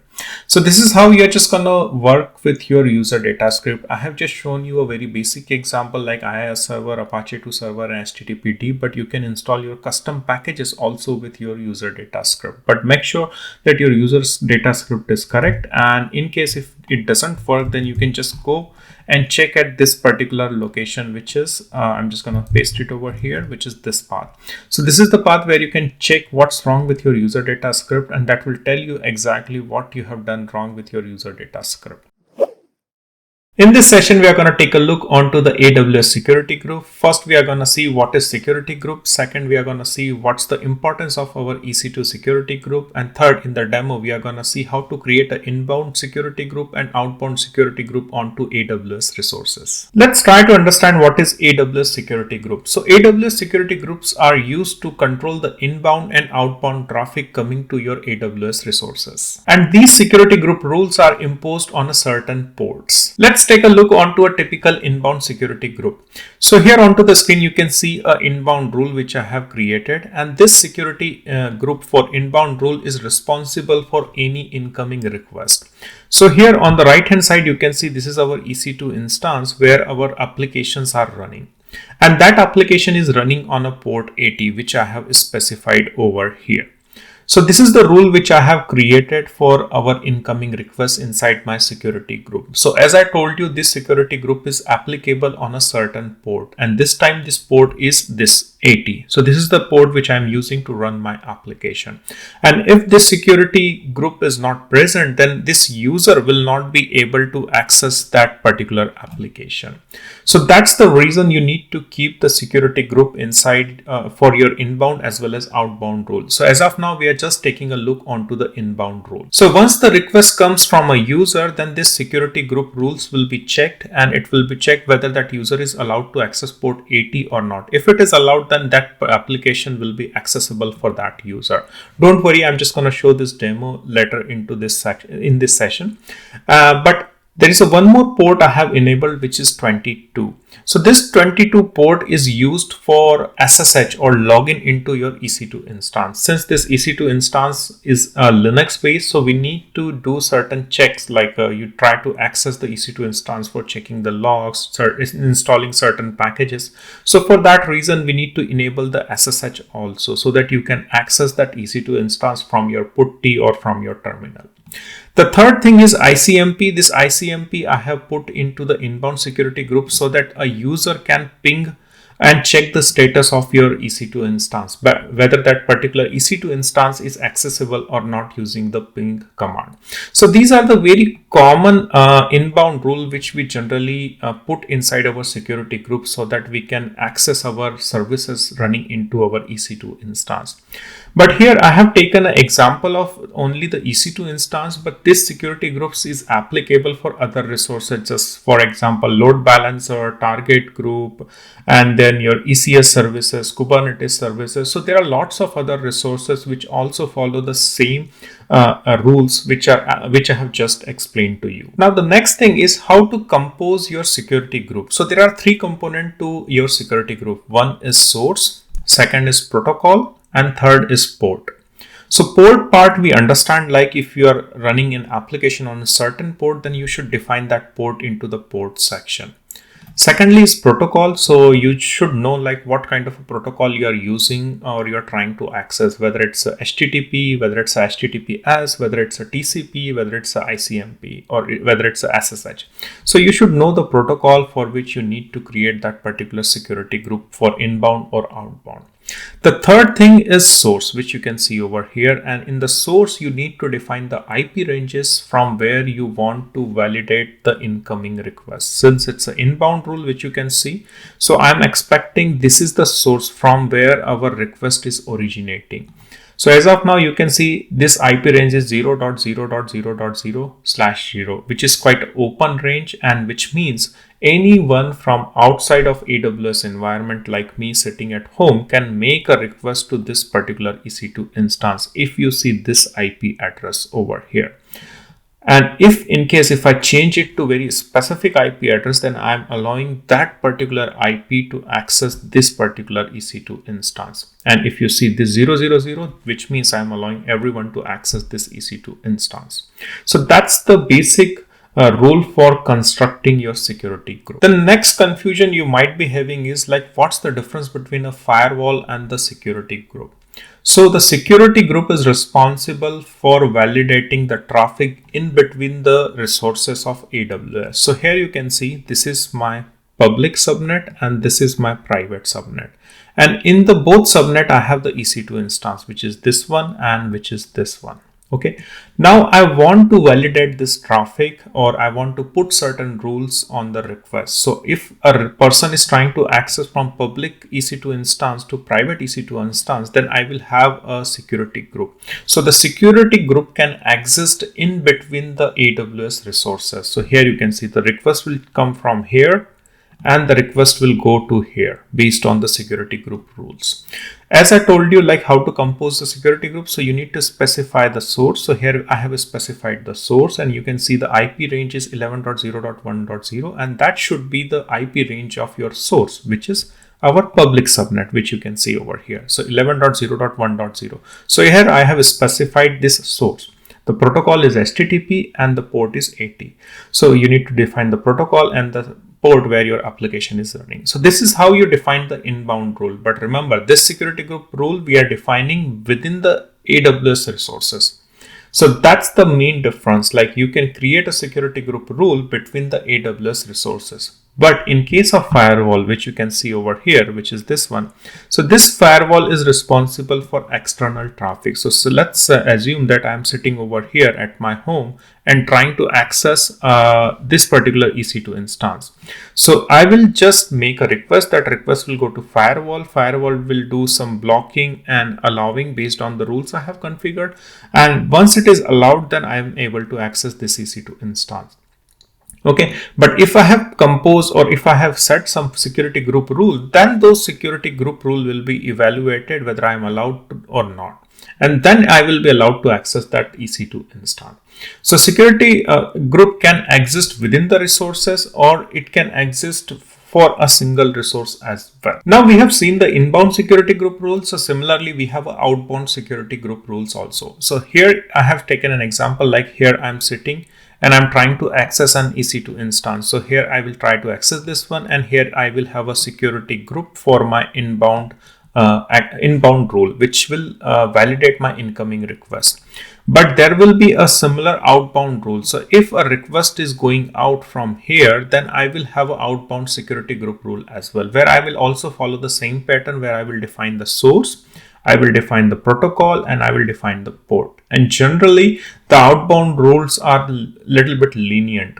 So I'm not saying that it's always lenient, but sometimes it is lenient, and we generally allow these kind of rules in the outbound rule. But there are certain scenarios where you need to set these kind of rules so that your outgoing request is also controlled via security groups. Let's take a look onto the demo, and in this demo I'll just try to set up an EC2 instance, which you can see, and I'll try to set up an Apache which will run on a port 80 over here.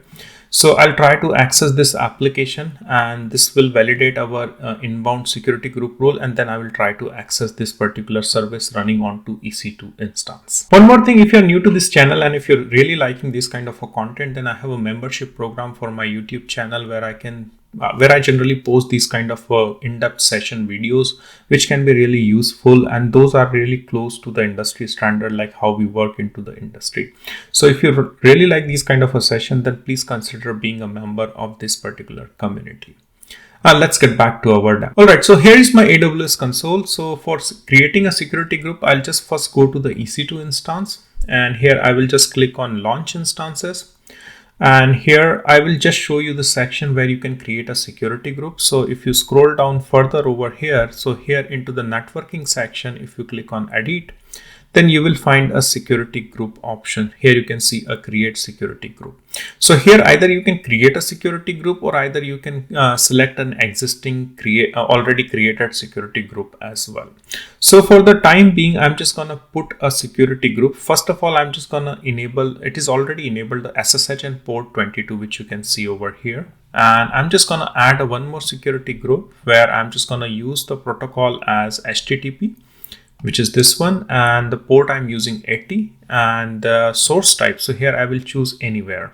So once you choose anywhere, then you can see the IP range, which is 0.0.0.0. Okay, and that's been set. Now we will just try to launch our EC2 instance. So for that, I'll just go over here into the top, and here I will enter the name. So demo security group EC2. I'm just gonna choose the instance. So I'll choose Ubuntu.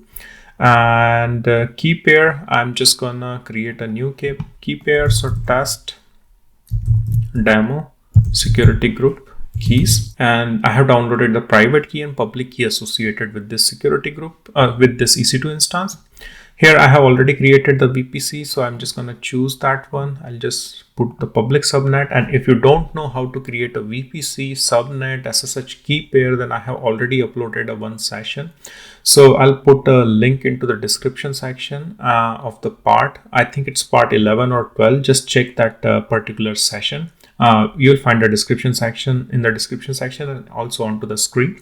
So that session will help you to understand like how to set up your VPC, how to set up your public subnet, private subnet, internet gateway. So all thing I have explained to you over there. But anyway, let's get back to the point of our security group.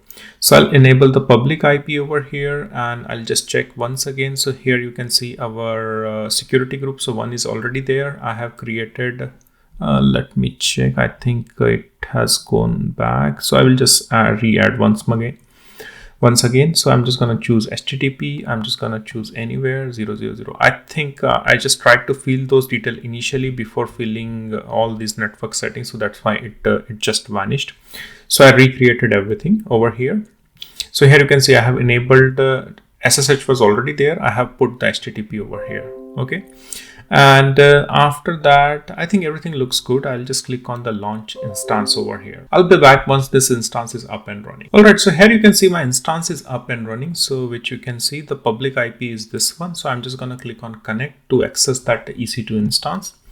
And I'm just going to use the SSH client to access my EC2 instance. So here I'm just going to copy this particular command from here, and I'll just go to terminal, and here I have downloaded the key which we have generated. This is our private key, and I'm just going to paste the command over here. Type yes to connect, and here I am able to access that particular EC2 instance.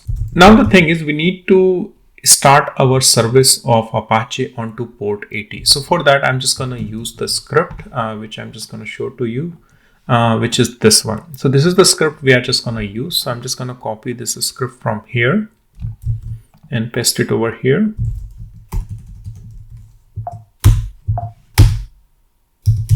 All right, so I'm just going to explain this whole command to you. So here, I'm just trying to update the package manager. Here I'm trying to install the Apache. Here I'm just trying to update the index.html page of my Apache. And here I'm just restarting the Apache after installing it. So I'm just going to post this instruction into the description section. So from here, you can just copy this instruction if you are interested into it. All right, so I have just executed these commands over here, and now I am able to access, to restart my Apache, and those services are up and running. So what we can do, we can just verify that whether I'm able to access that service or not. So first of all, I'll just go to instance, copy the public IP address, go over here and paste it over here. And here you can see I'm able to access. So by default, it is running on a port 80. So if I put a port 80 over here and hit enter, then I'm able to access it. So that's the default port for our Apache. So the concept which I'm trying to convince over here is we have already set up the security group, which you can see over here, and this security group, which is this one. This is allowing us to access that particular service.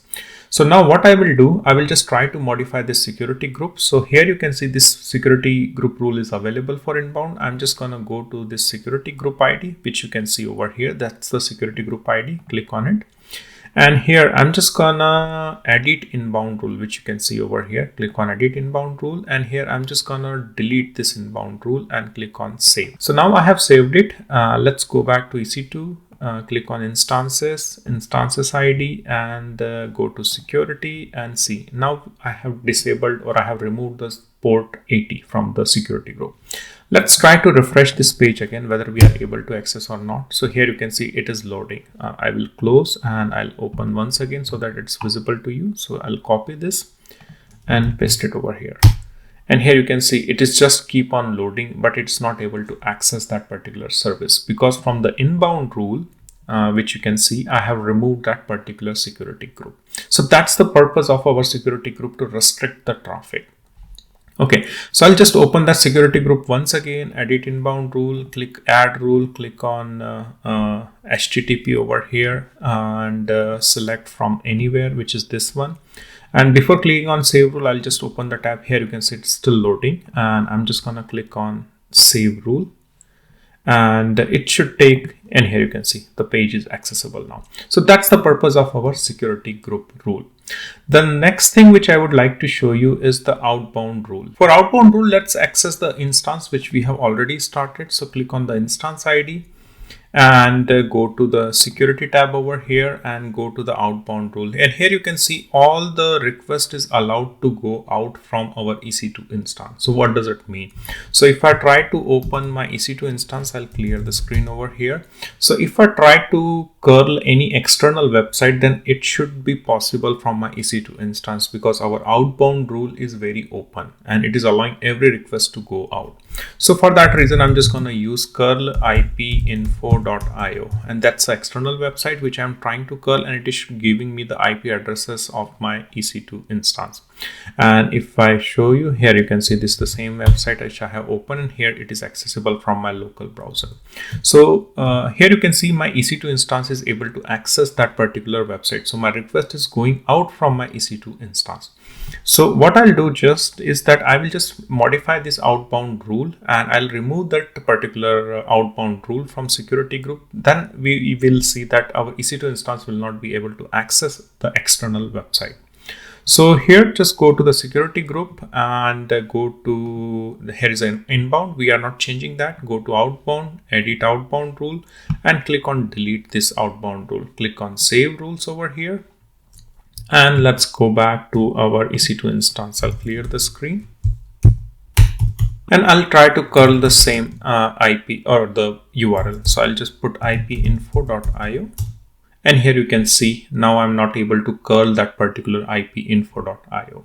So this is how the inbound and outbound rule works. So you can set and customize your inbound and outbound rule based on your need, and you can just make your EC2 instance. I'm just taking the EC2 instance, but you can make your resources more secure with your security groups. So here, what will happen? Once you create a launch template, then you just need to use the launch template to launch an EC2 instance. So once you select that launch template, then you will be able to quickly launch an EC2 instance onto your AWS. So let's switch to AWS console and see how we can create our launch template. So here is my AWS dashboard. So first, let's go to the EC2. And here you can see there are no instances running. So first, check like what are the parameters which we need to launch an EC2 instance without a launch template. So click on this launch instance, and here you can see here we need to specify the name, what kind of a EC2 instance name you want to put. Then here you need to define the image, whether you want to go with the Ubuntu, Amazon Linux, Red Hat, OpenSUSE. So there are various images which are available over here. Then you need to choose the architecture, as I mentioned, like what kind of architecture or CPU you want to have it. Third, we need to define the instance type like T2.micro, T2.nano, or what kind of a CPU wants for your EC2 instance. Then you need to create a key pair for your EC2 instance. So here is the key pair section, and here are the network setting. And in the network setting, you can also see the security group. So here you need to select the existing which you have already created, or either you can create a new one. And if you go further, then here you can see the storage details. Like here you need to specify what kind of a storage you want to associate with the EC2 instance. And finally, here is the other advanced detail where you will find the user data section, where you can write your own script which you want to have it on as a pre-boot configuration. So what I want to say over here is that you need to have these details always ready with you so that you can manually key in, and then you can launch an EC2 instance. But if you are using an AWS EC2 launch template, then you don't need to do these steps again and again. You can have all these details ready inside your AWS EC2 launch template, and then you can reuse that template again and again to launch an EC2 instance. Okay, so now we have seen like how to launch an EC2 instance without EC2 launch template. Let's take a look onto the launch template. So here, just click on this EC2 dashboard, And here in the instances, you will find an option for a launch template. So click on this launch template. And if you haven't created any launch template before, then this is how your dashboard will look like. So here you just need to click on create launch template. So click on it. And here, first of all, you need to enter the name of the template. So for example, I'm just gonna put EC2 instance with Docker and Apache 2. So I'm just gonna create a launch template for EC2 instance where I will pre-install Docker as well as Apache 2. So template description.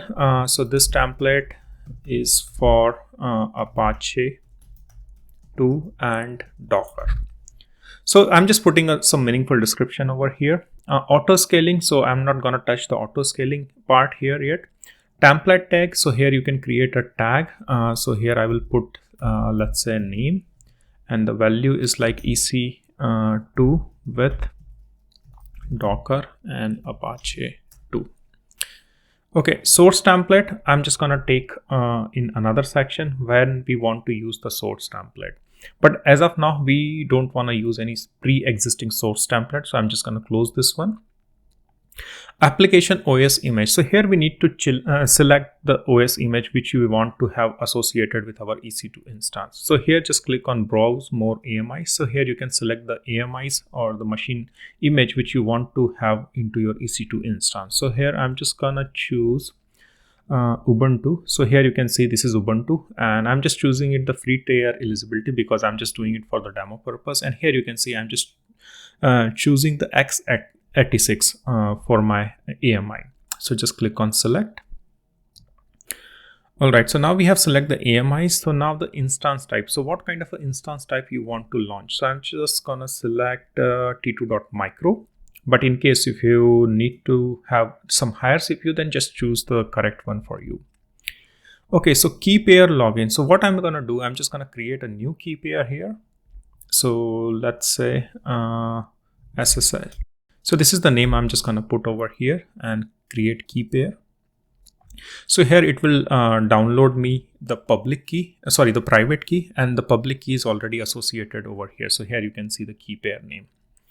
All right, so just keep in mind that it will download you the private key for you. So that's already with me. Okay, so network setting, I'm just gonna select some security group which I have already created.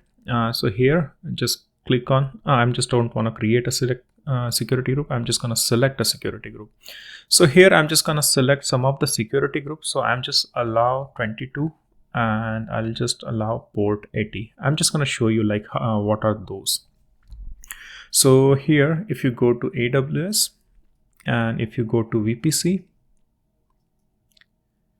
and here you will find an option for a security groups. So on the left hand side, here is the security groups. So here I have created some of the security groups already. So this is one and this is second. The security group is pretty simple. I have allowed the port 80 from anywhere. So anyone can access this particular port 80 because I'm just gonna install Apache, and Apache by default will run on port 80. So that's why I have created this specific security group.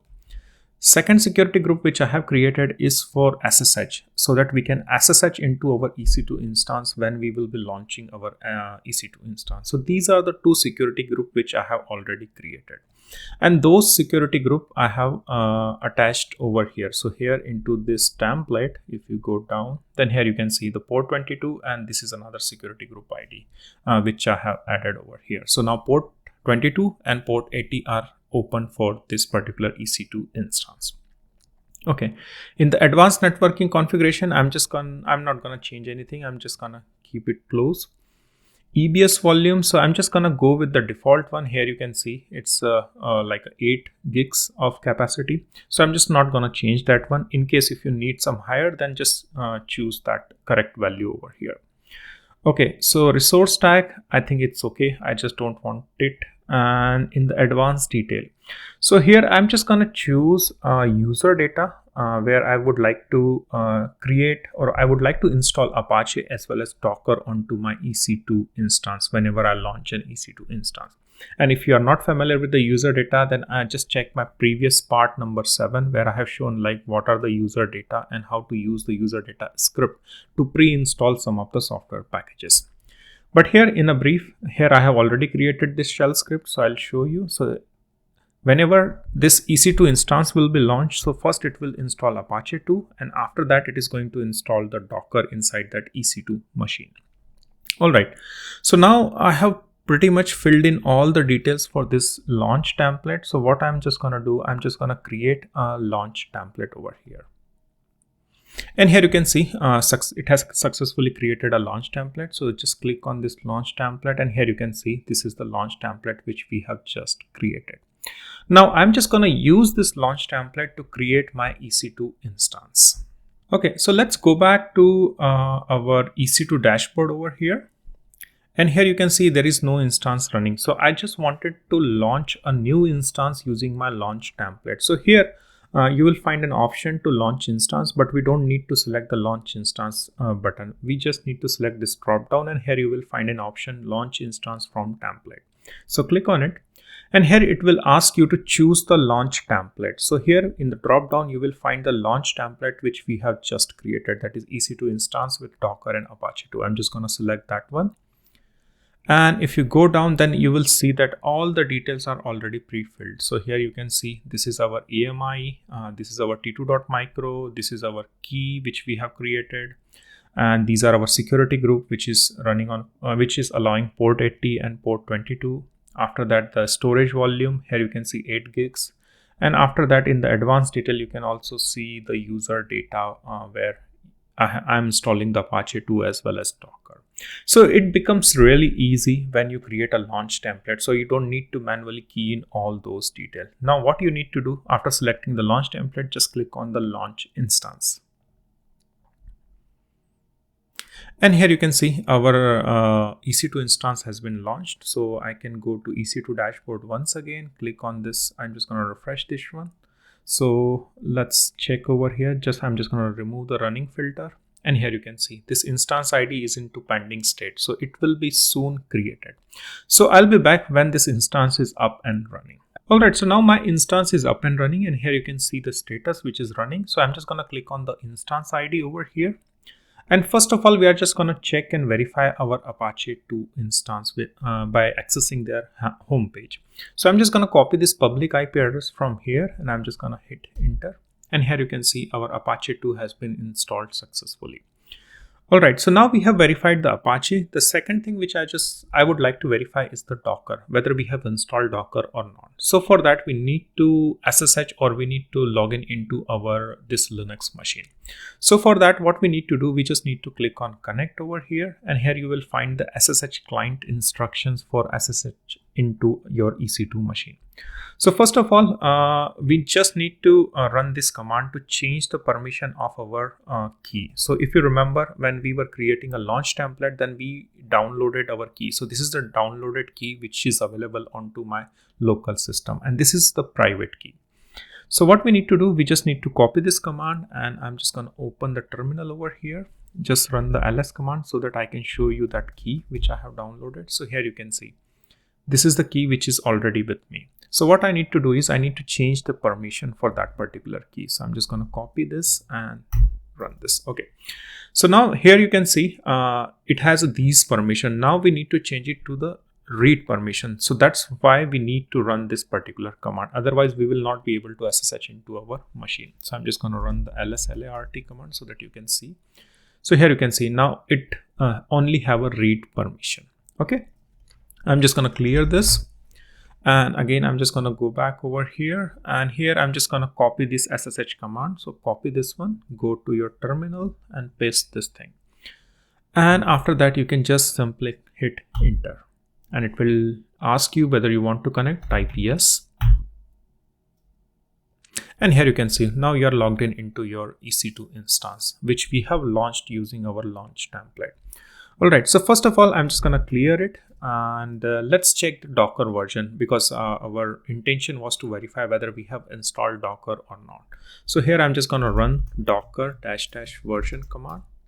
And here you can see our Docker has been installed onto our EC2 machine. And also we can verify the Apache 2 service.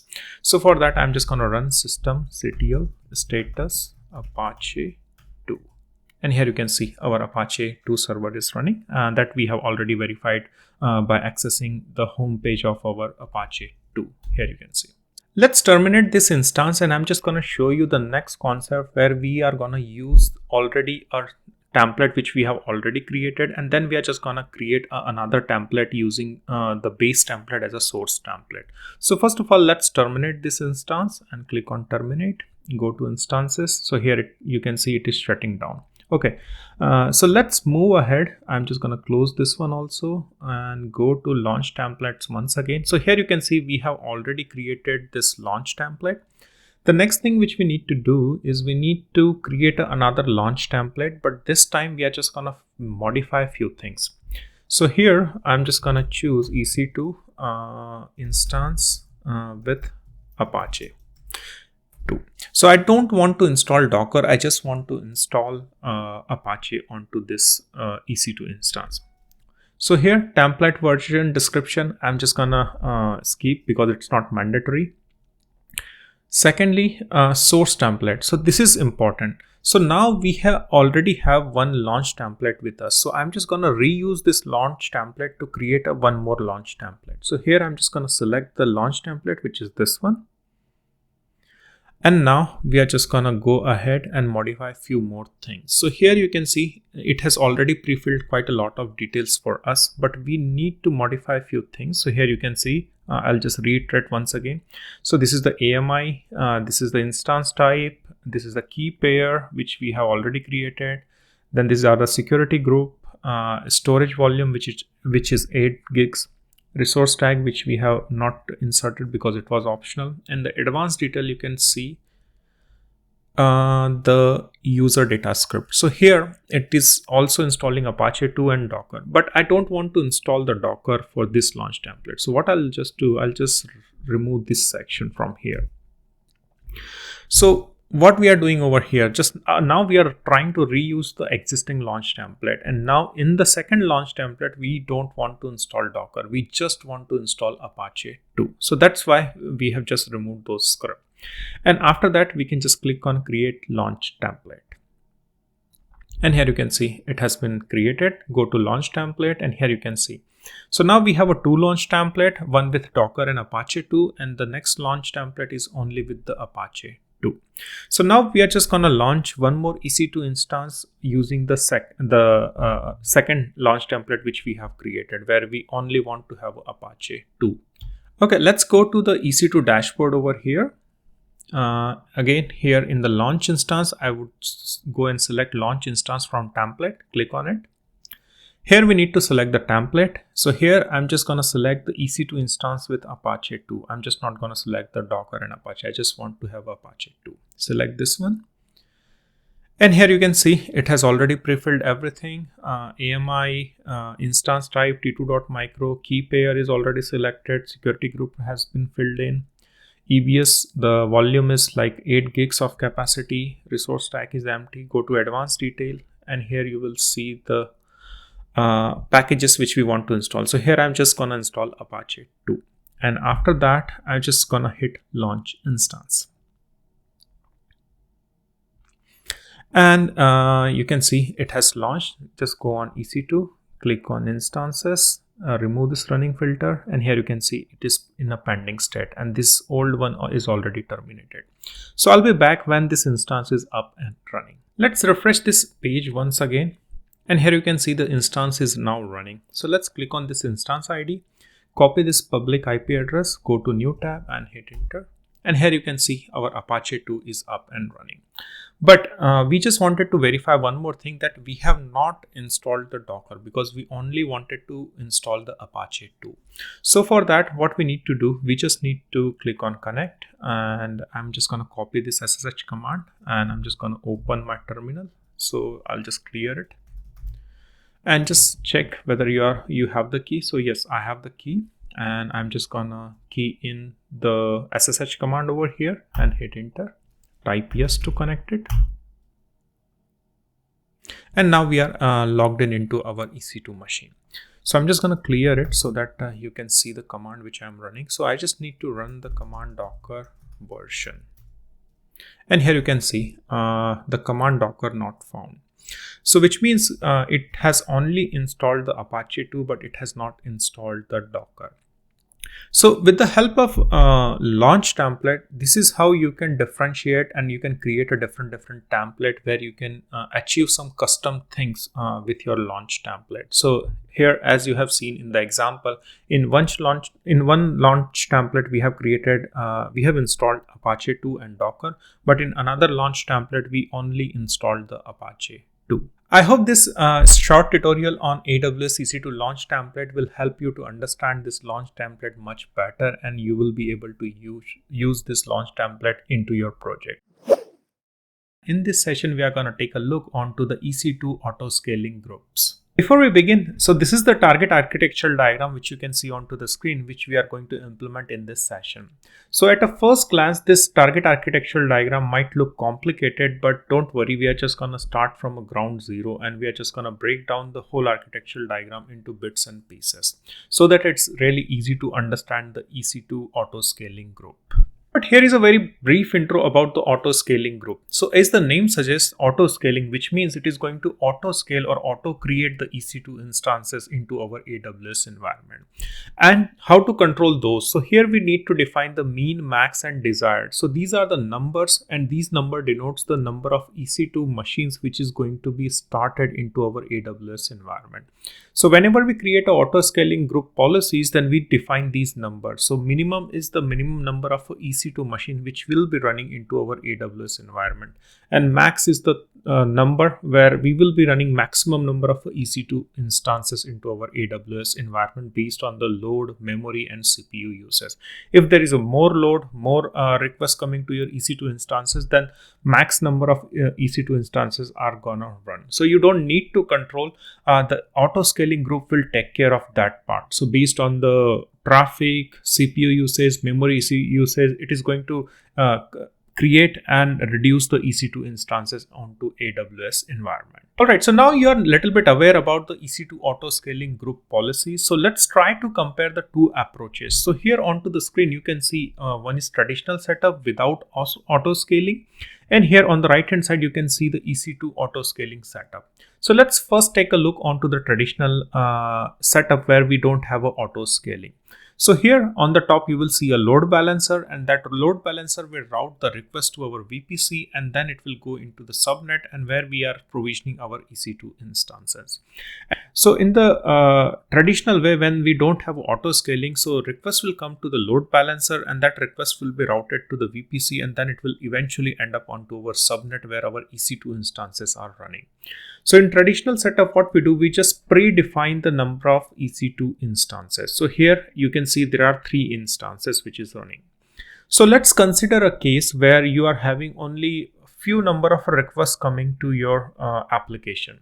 So it doesn't make a sense to run 3 CPU onto the cloud environment because there is only few requests coming to your EC2 instances. So you just need to run only one EC2 instance, which is sufficient enough to cater those requests.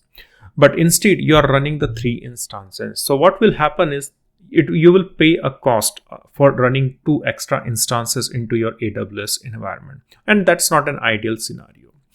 But when you compare with the auto scaling group, so here what it does, it just gives you the flexibility to create more instances and reduce the instances based on the traffic or CPU usage or memory uses. So what you do, you just create an auto scaling group where you define the mean, max and desired number, and these are configurable numbers. So you can put like 10 also, 20 also, it's up to you and how heavy your application is.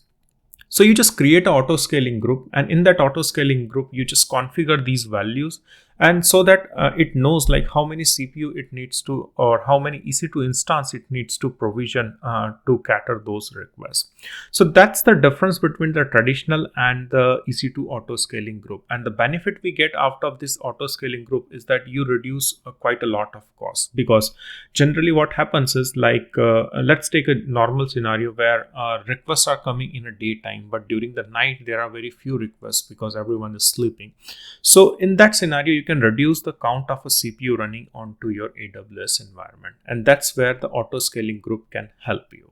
Alright, so let's start implementing this auto scaling group onto our AWS console. So this is our target architecture, but let's break it down and start with our first block. So first of all, we need to create the VPC.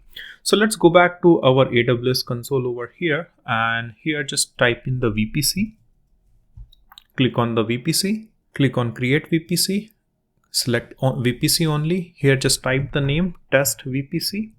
Here you need to enter the range of your IP addresses. So I'm just going to put this one. And rest of the details I'm just going to keep default, and I'm just going to click on create VPC. And if you go back over here, then here you can see the test VPC has been created.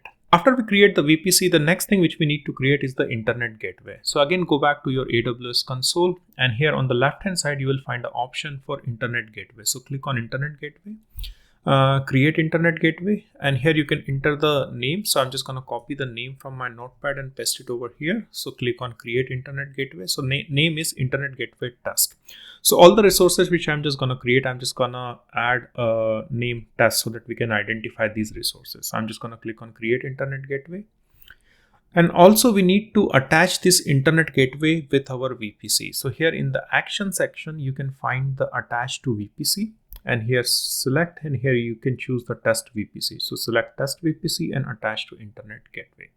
So now we have created the VPC, we have created the internet gateway, and we have also attached the internet gateway to our VPC. Alright, so let's take a look onto the diagram once again. So now we have a VPC, we have an internet gateway. The next thing which we need to create is the subnet. So again, go back to your console. And here on the left hand side into the VPC dashboard, you will find an option for a subnet. So click on subnets over here. And here you need to click on create subnet. And first of all, since we are doing everything inside our VPC, so this subnet is also going to be created inside the VPC. So first of all, let's from the drop down select the test VPC, which we have just created. And here we need to enter the name. So in the diagram, although I have created only single subnet because I didn't find much place to explain this concept, but in actual we are going to create a two subnet, and those are going to be the public subnet present inside the VPC. Okay, so let's get back to our browser or the console, and here I'm just going to paste the name of my subnet. So I'm just going to paste the name, which is test public subnet 1A, and the availability zone I'm just going to choose Europe Central 1A. That's why I have suffixed it with the 1A. Then we need to define the IP ranges. So I'm just going to put the IP ranges here. So 12.0.1.0/24. So we'll have a 256 IPs available inside the subnet. And again, I'm just going to add a one more subnet so that we have a maximum availability. That's why I'm just creating multiple subnet, and that's really important for you also. So I'm just going to copy the name once again, and I'm just going to paste it over here, and I'm just going to change it to 1B. Select the availability zone to central 1B, and here we need to assign the IP range. So I'm just gonna define over here. So again, here we have a 256, but the IP range is 12.0.3.0, and previously in the previous subnet we have a 12.0.1.0. So that's the basic difference between these two subnet. And after that, you can just click on create subnet.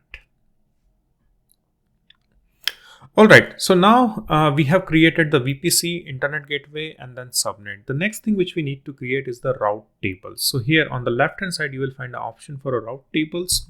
Click on create route tables. And here I'm just going to put the name route table test public. So I'm just going to create a public route table for it. And again, everything we are doing into the VPC. So I'm just from the drop down, I'm just going to select test VPC. And I think that's it, and click on create route table over here, and the route table has been created. But this route table is not associated with the subnet yet. So what you need to do, you need to go on to subnet association over here, click on edit subnets, and here you can attach the subnets which we have just created in the previous step. So select both the public subnet over here, save the association. All right. Now our route table has been associated with our subnet, but this route table is also responsible for providing the internet access, and for that we need to create a route. So here in the route section, there is a edit routes. So click on edit routes, and here click add routes. So here we need to enter the IP. So this IP 0.0.0, which means we can this particular route table or any resource associated with route table can be accessed via internet. So all the public subnet resources will have access to internet. Okay. That's been done. So here click on from the drop down internet gateway, because internet gateway is responsible for providing the internet access. So here we need to choose the internet gateway which we have created previously. So that is internet gateway test. I'm just going to select that one. And after that, we are just going to click save changes. All right, so now we have created the route tables also. All right, let's take a look onto the diagram once again. So we have created these many resources so far. So the next resource which we need to create is the target group. So remember, in the subnet, we will be creating the EC2 instances, and those EC2 instances will be a part of a target group. So that when we will create a load balancer, so load balancer will point to the target group, and this target group will point to the EC2 instances. So this is how it's gonna work. So now we will create a target group, but this target group will be empty as of now, because we are not going to create any EC2 instances yet. That will be created using the auto scale policy. But let's focus on this target group first. So let's go back to our AWS console and go to home. And here type EC2 over here, click on EC2, and on the left navigation in the load balancing section, click on the target groups over here, and here you can see there is no target group. So what we need to do is we need to create a target group. All right, so the target group is responsible for pointing the EC2 instances. So I'm just going to choose the instances over here. And here we need to put the name. So I'm just going to put target EC2 Apache because we are going to install Apache server inside our EC2 instance. That's why I'm just going to put the Apache 2. And after that, I'm just going to keep the things protocol as port 80. That should be fine. VPC we need to change. We need to switch it to the test VPC because we are working inside the test VPC. Protocol HTTP1, that's fine. Health checks, I'm just going to keep everything as a default, and then click next. And here you can see available instances. So there are no instances which has been created yet. Those instances will be created by auto scale policy, and then we are going to come back and take a look over here. But as of now, there is no instances running. So we are just creating a blank target group over here. All right, so now just click on create target group over here. Okay, so now we have created the target group, and the load balancer, you can see none associated. So there is no load balancer associated with this target group yet. So we are just going to create that load balancer also. All right, so let's revisit the diagram once again and see what the next resource we need to create. So the next resource we need to create is we need to create a load balancer. So again, go back to your console over here. So here we have created the target group, and this target group, you can already see it is not associated with the load balancer. So now we need to create a load balancer. So from the left hand navigation menu, click on the load balancers, click on create load balancer. And here we need to choose the load balancer. Since we are working with the EC2 instances, so I'm just going to choose application load balancer. So click on create. Name, so I'm just going to put ALB EC2 instances with auto scaling group. Okay, so this is the name which I'm putting. Internet facing, yes, I want the internet facing. VPC, we need to select the VPC, so I'm just going to choose the test VPC. Select both the subnets over here. Further, security group. So this is important. So whenever we create a application load balancer, then we need to have an access from internet. So for that, we need to enable the HTTP port 80 for that particular load balancer. And here you can see this security group is only default one. So we need to create one more security group so that this application load balancer can be accessed from internet. So I'm just going to click on create new security group over here, and ALB security group for HTTP, as well as I'm just going to enable the not SSH, but I'm just going to stick with HTTP requests. And I'm just going to type allow HTTP request over here. And again, here we need to choose the VPC because we are working in a test VPC. So I'm just going to select test VPC over here, add a rule over here, choose HTTP over here. Port is 80, that's fine. Source, I should put 000 so that it is accessible from everywhere. Okay, and after that, I'm just gonna click create security group. Okay, so this security group has been created. I'm just gonna copy this name. I'm just gonna close this window, and here I'm just gonna refresh this one. And here you can see ALB security group for HTTP request. So I just need to add that one also over here. Okay, so now in the application load balancer, we have put the name, we have selected the test VPC, we have selected the subnets, we have selected the security groups. In the listener and routing, so as you can see in the diagram, we have already created this target group, and now we are creating the application load balancer. But this load balancer needs to point to the target group. So this is where I'm doing it. So in the listener and routing, select the target group, and here you will find the target group which we have created previously. So I'll just select that one, go further on, and just check the summary over here. So this is the summary for our application load balancer, which is internet facing IP4. Here these are the security group default and the one which I have created for to allow HTTP requests. VPC, we are into the test VPC, and these are the subnet, and this is our target group. So which is pretty much this setup we are just trying to verify over here. So this is load balancer, target group, subnet, VPC. So these everything are in place right now. So okay, I'll go back to console, and after that I'm just going to click create load balancer. Okay, so it has created the load balancer. So if you go to the load balancer dashboard, so it is provisioning. So state is provisioning right now. So whenever you create a load balancer, so it might take a couple of minutes to provision the whole load balancer. So just wait for a while. So I'll be back when this provisioning of this load balancer has been completed. Alright, so after a couple of minutes, my load balancer is now into our active state. So let's get back to our target diagram and see what next resource which we need to create. So after creating the application load balancer, the next thing which we need to create is the auto scaling group. So this auto scaling group will also contain the template, which I'm just going to show to you. But let's get back to our console first of all. So in the left navigation menu, just below the load balancing, you will find a section for auto scaling. So click on auto scaling group over here, create auto scaling group. And here we need to enter the name of our auto scaling. But before that, let's take a look onto the diagram once again.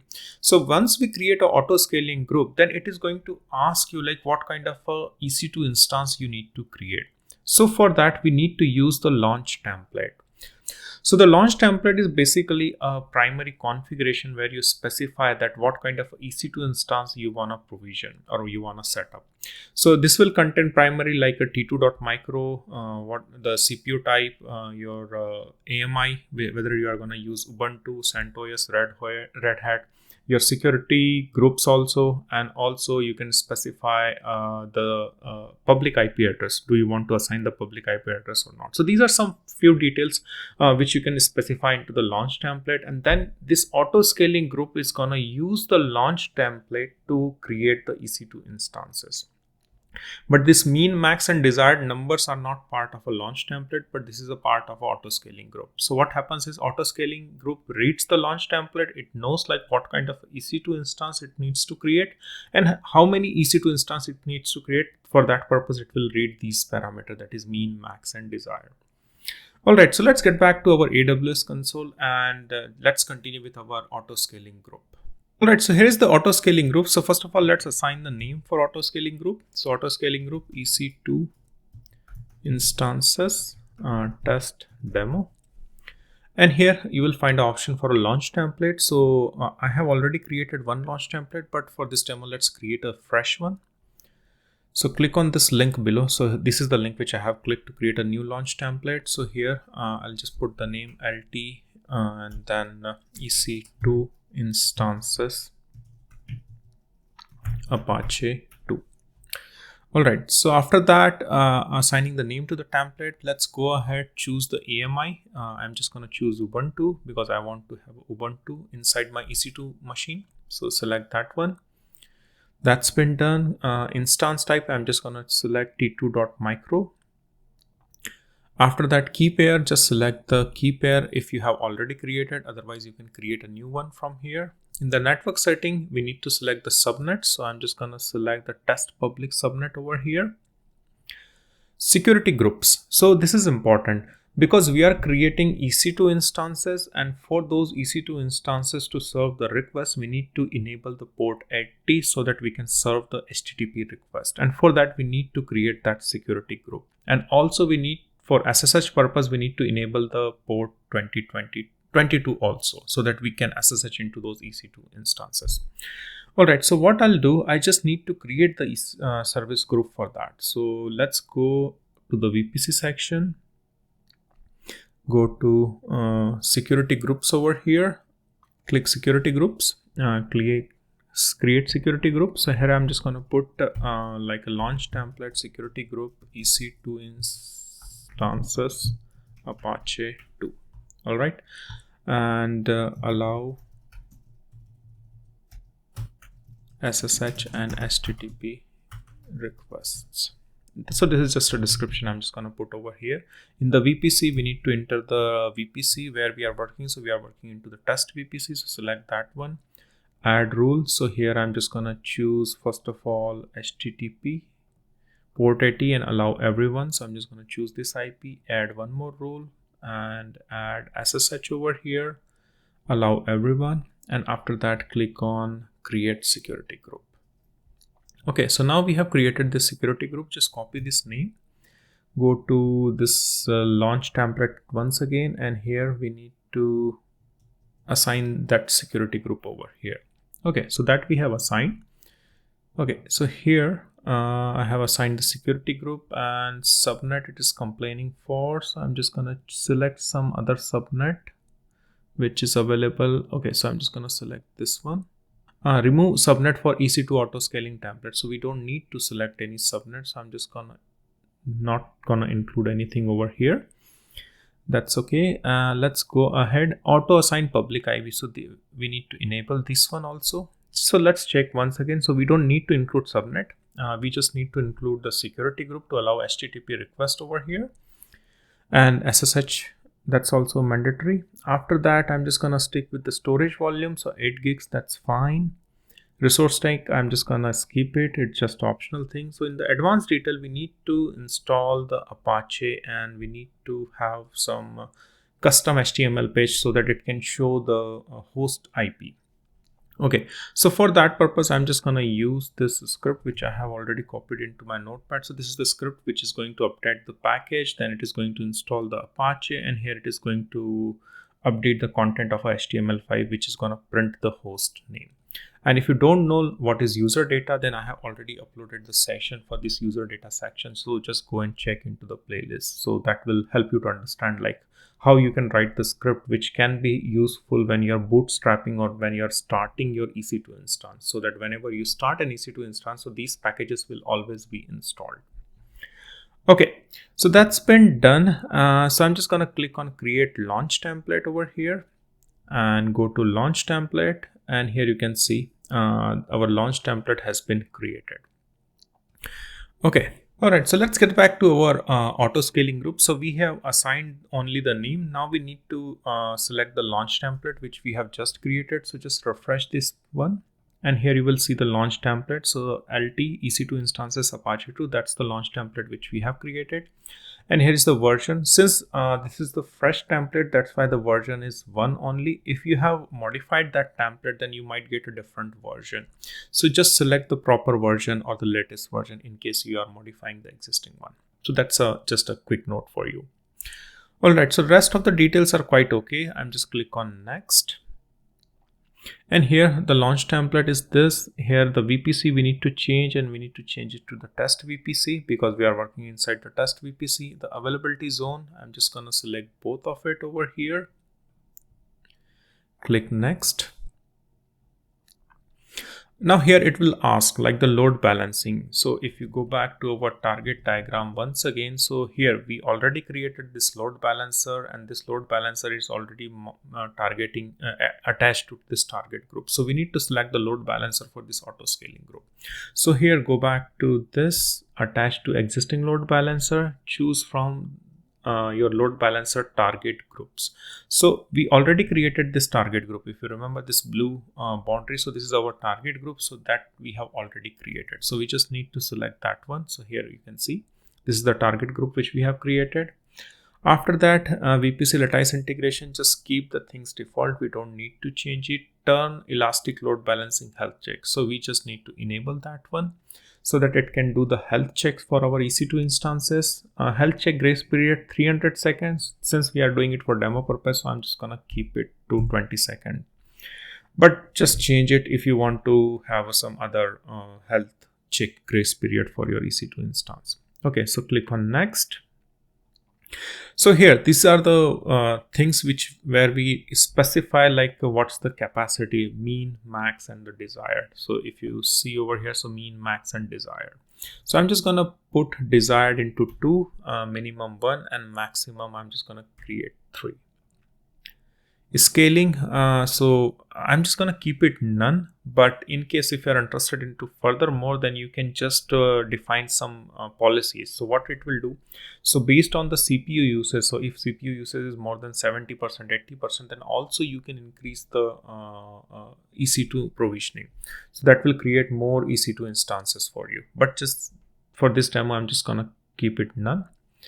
And after that, click next. Do you want to add any notification? No, I don't want to add any notification. Click next.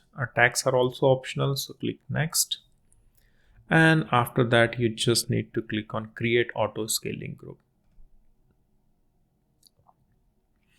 And here you can see our auto scaling group has been created. Now the key thing is it is updating the capacity.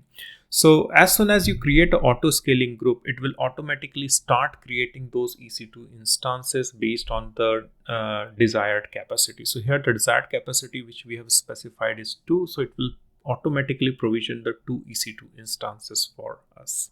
So let's verify whether it has provisioned or it is provisioning the EC2 instances or not. So click on the new tab and go to EC2 over here and click on instances running. So here you can see 2. And here you can see the 2 instances has been started, both are in running state, and status check is initializing.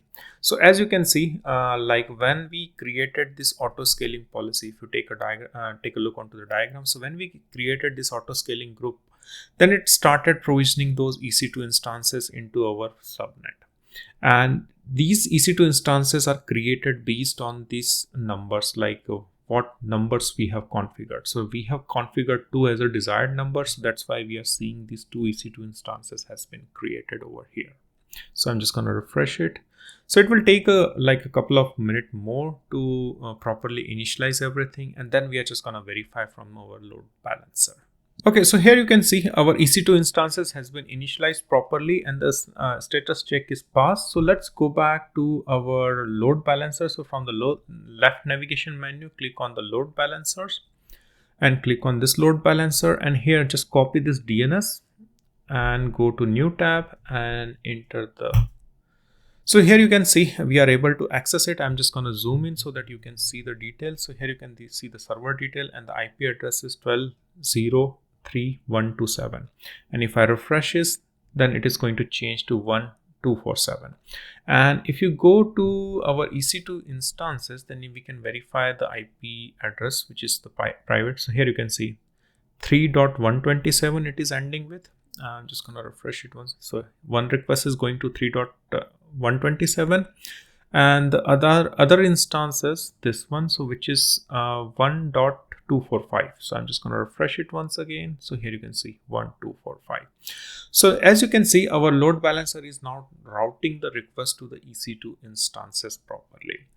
So let's check few more things like how the auto scaling works. So here in the auto scaling target group, here you can see the instance management. Here you can see both are into healthy state right now, and we are able to access that also. So now what we are going to do, we are just going to manually forcefully terminate one of the instance. Then how the auto scalings behave, it is going to provision another instance also for us so that we get the maximum availability.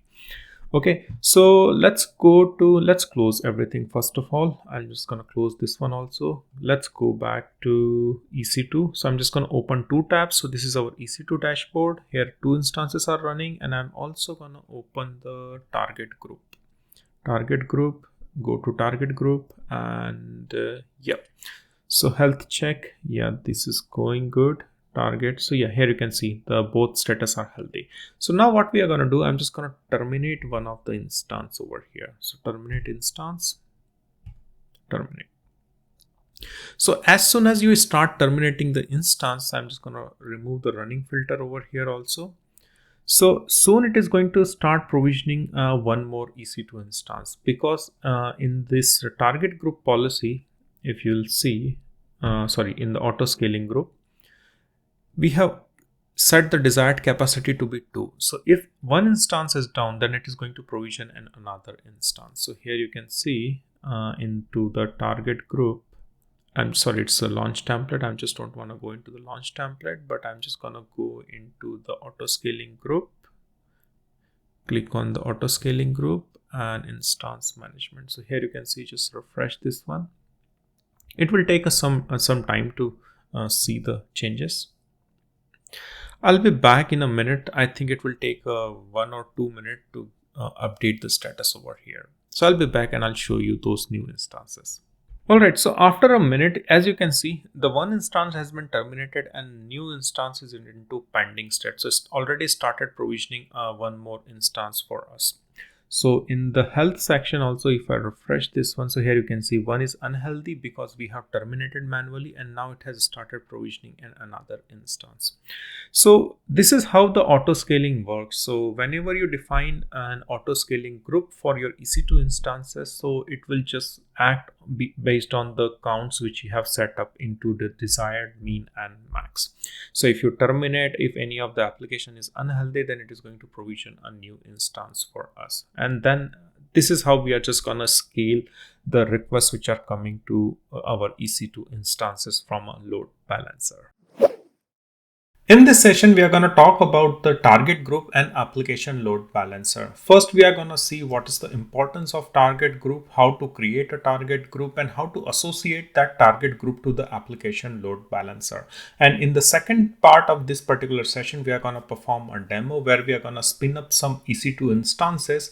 And then on top of that, we are going to create a target group, and then we are going to associate those target group with our application load balancer. Now the question comes, what is target group? So target group will help you to forward your request with the help of port and the protocol. So here onto the diagram, you can see there is a one target group which I have created within the subnet. So this is the subnet and this is the target group I'm talking about. And this target group consists of two EC2 instances, which is this one and this one. So in a target group, there can be more than one resources, and this time the resources are EC2. So target group is responsible for forwarding the request on the particular port. So these are the EC2 instances, and here some services will be running. And let's assume that that service is running on a port 80 on both the EC2 instances. So this target group will first choose like on which port I need to target or which port I need to forward the request, so which is port 80. And then secondly, it will also take a look like which protocol I need to use. So I'm just going to use the protocol HTTP over here. So that's the basic purpose of our target group in our AWS cloud. Now you might be wondering that why we are using the application load balancer along with our target group. So application load balancer will ultimately forward that request to the target group, and then target group will forward that request based on the port and the protocol to the requested resources. So for that, application load balancer will be using the listeners, which you can see over here. So we need to create an application load balancer, and that application load balancer will depend upon the listeners, and from that listeners, the request will be forwarded to target group. Don't worry, I'm just going to show everything into the demo, but here these are the core concepts which you need to understand. So this is how it will happen. So request will originate from the user to the application load balancer. The request will then go to application load balancer, and then it will check for the listeners which is present into our application load balancer, and there it will find a configuration which is responsible for forwarding the request to the target group. And once the request reaches the target group, then target group will check how many resources I have in my group. So there are a couple of resources which is EC2 instances which is present over there. Then target group will gonna check like which port it has been requested. So there it is gonna make a check on a port, and then after that it is also gonna make a check on the HTTP protocol. HTTP, I'm just taking an example, but there it is going to make a check on the protocol. And once everything is satisfied and all conditions are matched, then request will eventually end up on this EC2 instances. And since this EC2 instances are more than one, so requests will end up in a load balanced fashion. So if there are more request on a particular EC2 instance, then it will automatically divert it to another EC2 instance. So this is how a request will originate from a user. It will go to application load balancer. There it will find a listener. Then from the listener, it will go to target group, and then target group from there, it will reach to its end destination. Let's start with the demo, and here I will start everything from the scratch and I will break everything into the steps. So here you can see we need to create two EC2 instances into our target group. But before that, we first need to create our EC2 instance. So here, this is the logical grouping I'm showing onto this diagram, that I will eventually be creating a target group where I will be adding these two EC2 instances. But before that, there is also one more thing which we need to remember, that we will also need an application load balancer. Okay, so these are the minimum things which we will need, but we not only create these resources, but we also need to know like in which subnet and which VPC we are going to create these resources. So for that, we are just going to create a subnet. The subnet I have already created, but I'm just going to show you like in which subnet I'm just going to put these EC2 instances. And from there, we are just going to configure target group as well as application load balancer. But don't worry, let's start first with the EC2 instances. This is my AWS console, and here in the search box, I'm just going to type EC2, click on this EC2, click on the launch instances over here. And here I'm just going to put the details for launching my instance. So I'm just going to put EC2 target group demo. So I'm just going to put this name so that I can identify my EC2 instances. So this is the first EC2 instance. I'm just going to stick with Ubuntu as my base operating system. T3.micro, I'm just going to stick with the basic instance type. Key pair, I'm just going to create a key pair. So here I'm just going to put a key pair name. So I'm just going to put a demo target group keys. So I'm just going to use the same key for both the EC2 instances. And remember, here I'm just creating two keys. Here you can see it's key pair. So it will generate private as well as public key. The public key will automatically be associated with EC2 instance, but the public key will be, private key will be with me. It will be downloaded locally. So always remember, the public key is always associated by default with our EC2 instance, and private key will always be with you on your local system. Okay, so I'll click on create key pair, and here you can see the private key has been downloaded onto my local machine, which is demo TG keys. That's the key name for my private key. And the public key here, you can see it has been associated with my EC2 instance. Okay, click on edit, and here I'm just going to work into my network setting. So here I have already created a VPC, which is AWS demo VPC. So I'm just going to select that particular VPC. And if I show you the diagram once again, then if I go further into this diagram, then this is the VPC I'm talking about. So this VPC I have already created. And if you don't know, I have already uploaded a chapter on how to set up a VPC, how to set up a subnet, public subnet, private subnet.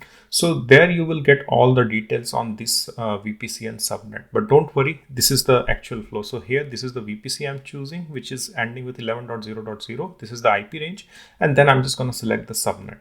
All right, so let's get back to our demo. So here the VPC part I have selected, the IP range which you can see 11.0.0, and the subnet. So here I'm just going to choose the public subnet. Okay, so now I have chosen the subnet, which you can see from here. So VPC selected, subnet selected, and then I'm just gonna choose the auto enable the public IP so that I can access the EC2 instances as well, just to test and verify. But in production, we generally keep this IPs, public IP disabled for security purpose.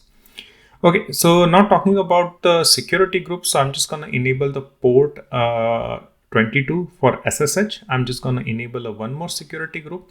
And remember, I told you that in target group, we need to define a port where our services will be running. So here I'm just gonna enable the port 80 because I will be running my Apache service over there. So here I'm just gonna choose the type, and here I'm just gonna choose the type, which is HTTP, and the port is 80, and source type from anywhere so that I can access this service from anywhere in the world. So I'm just gonna stick with that one. Okay.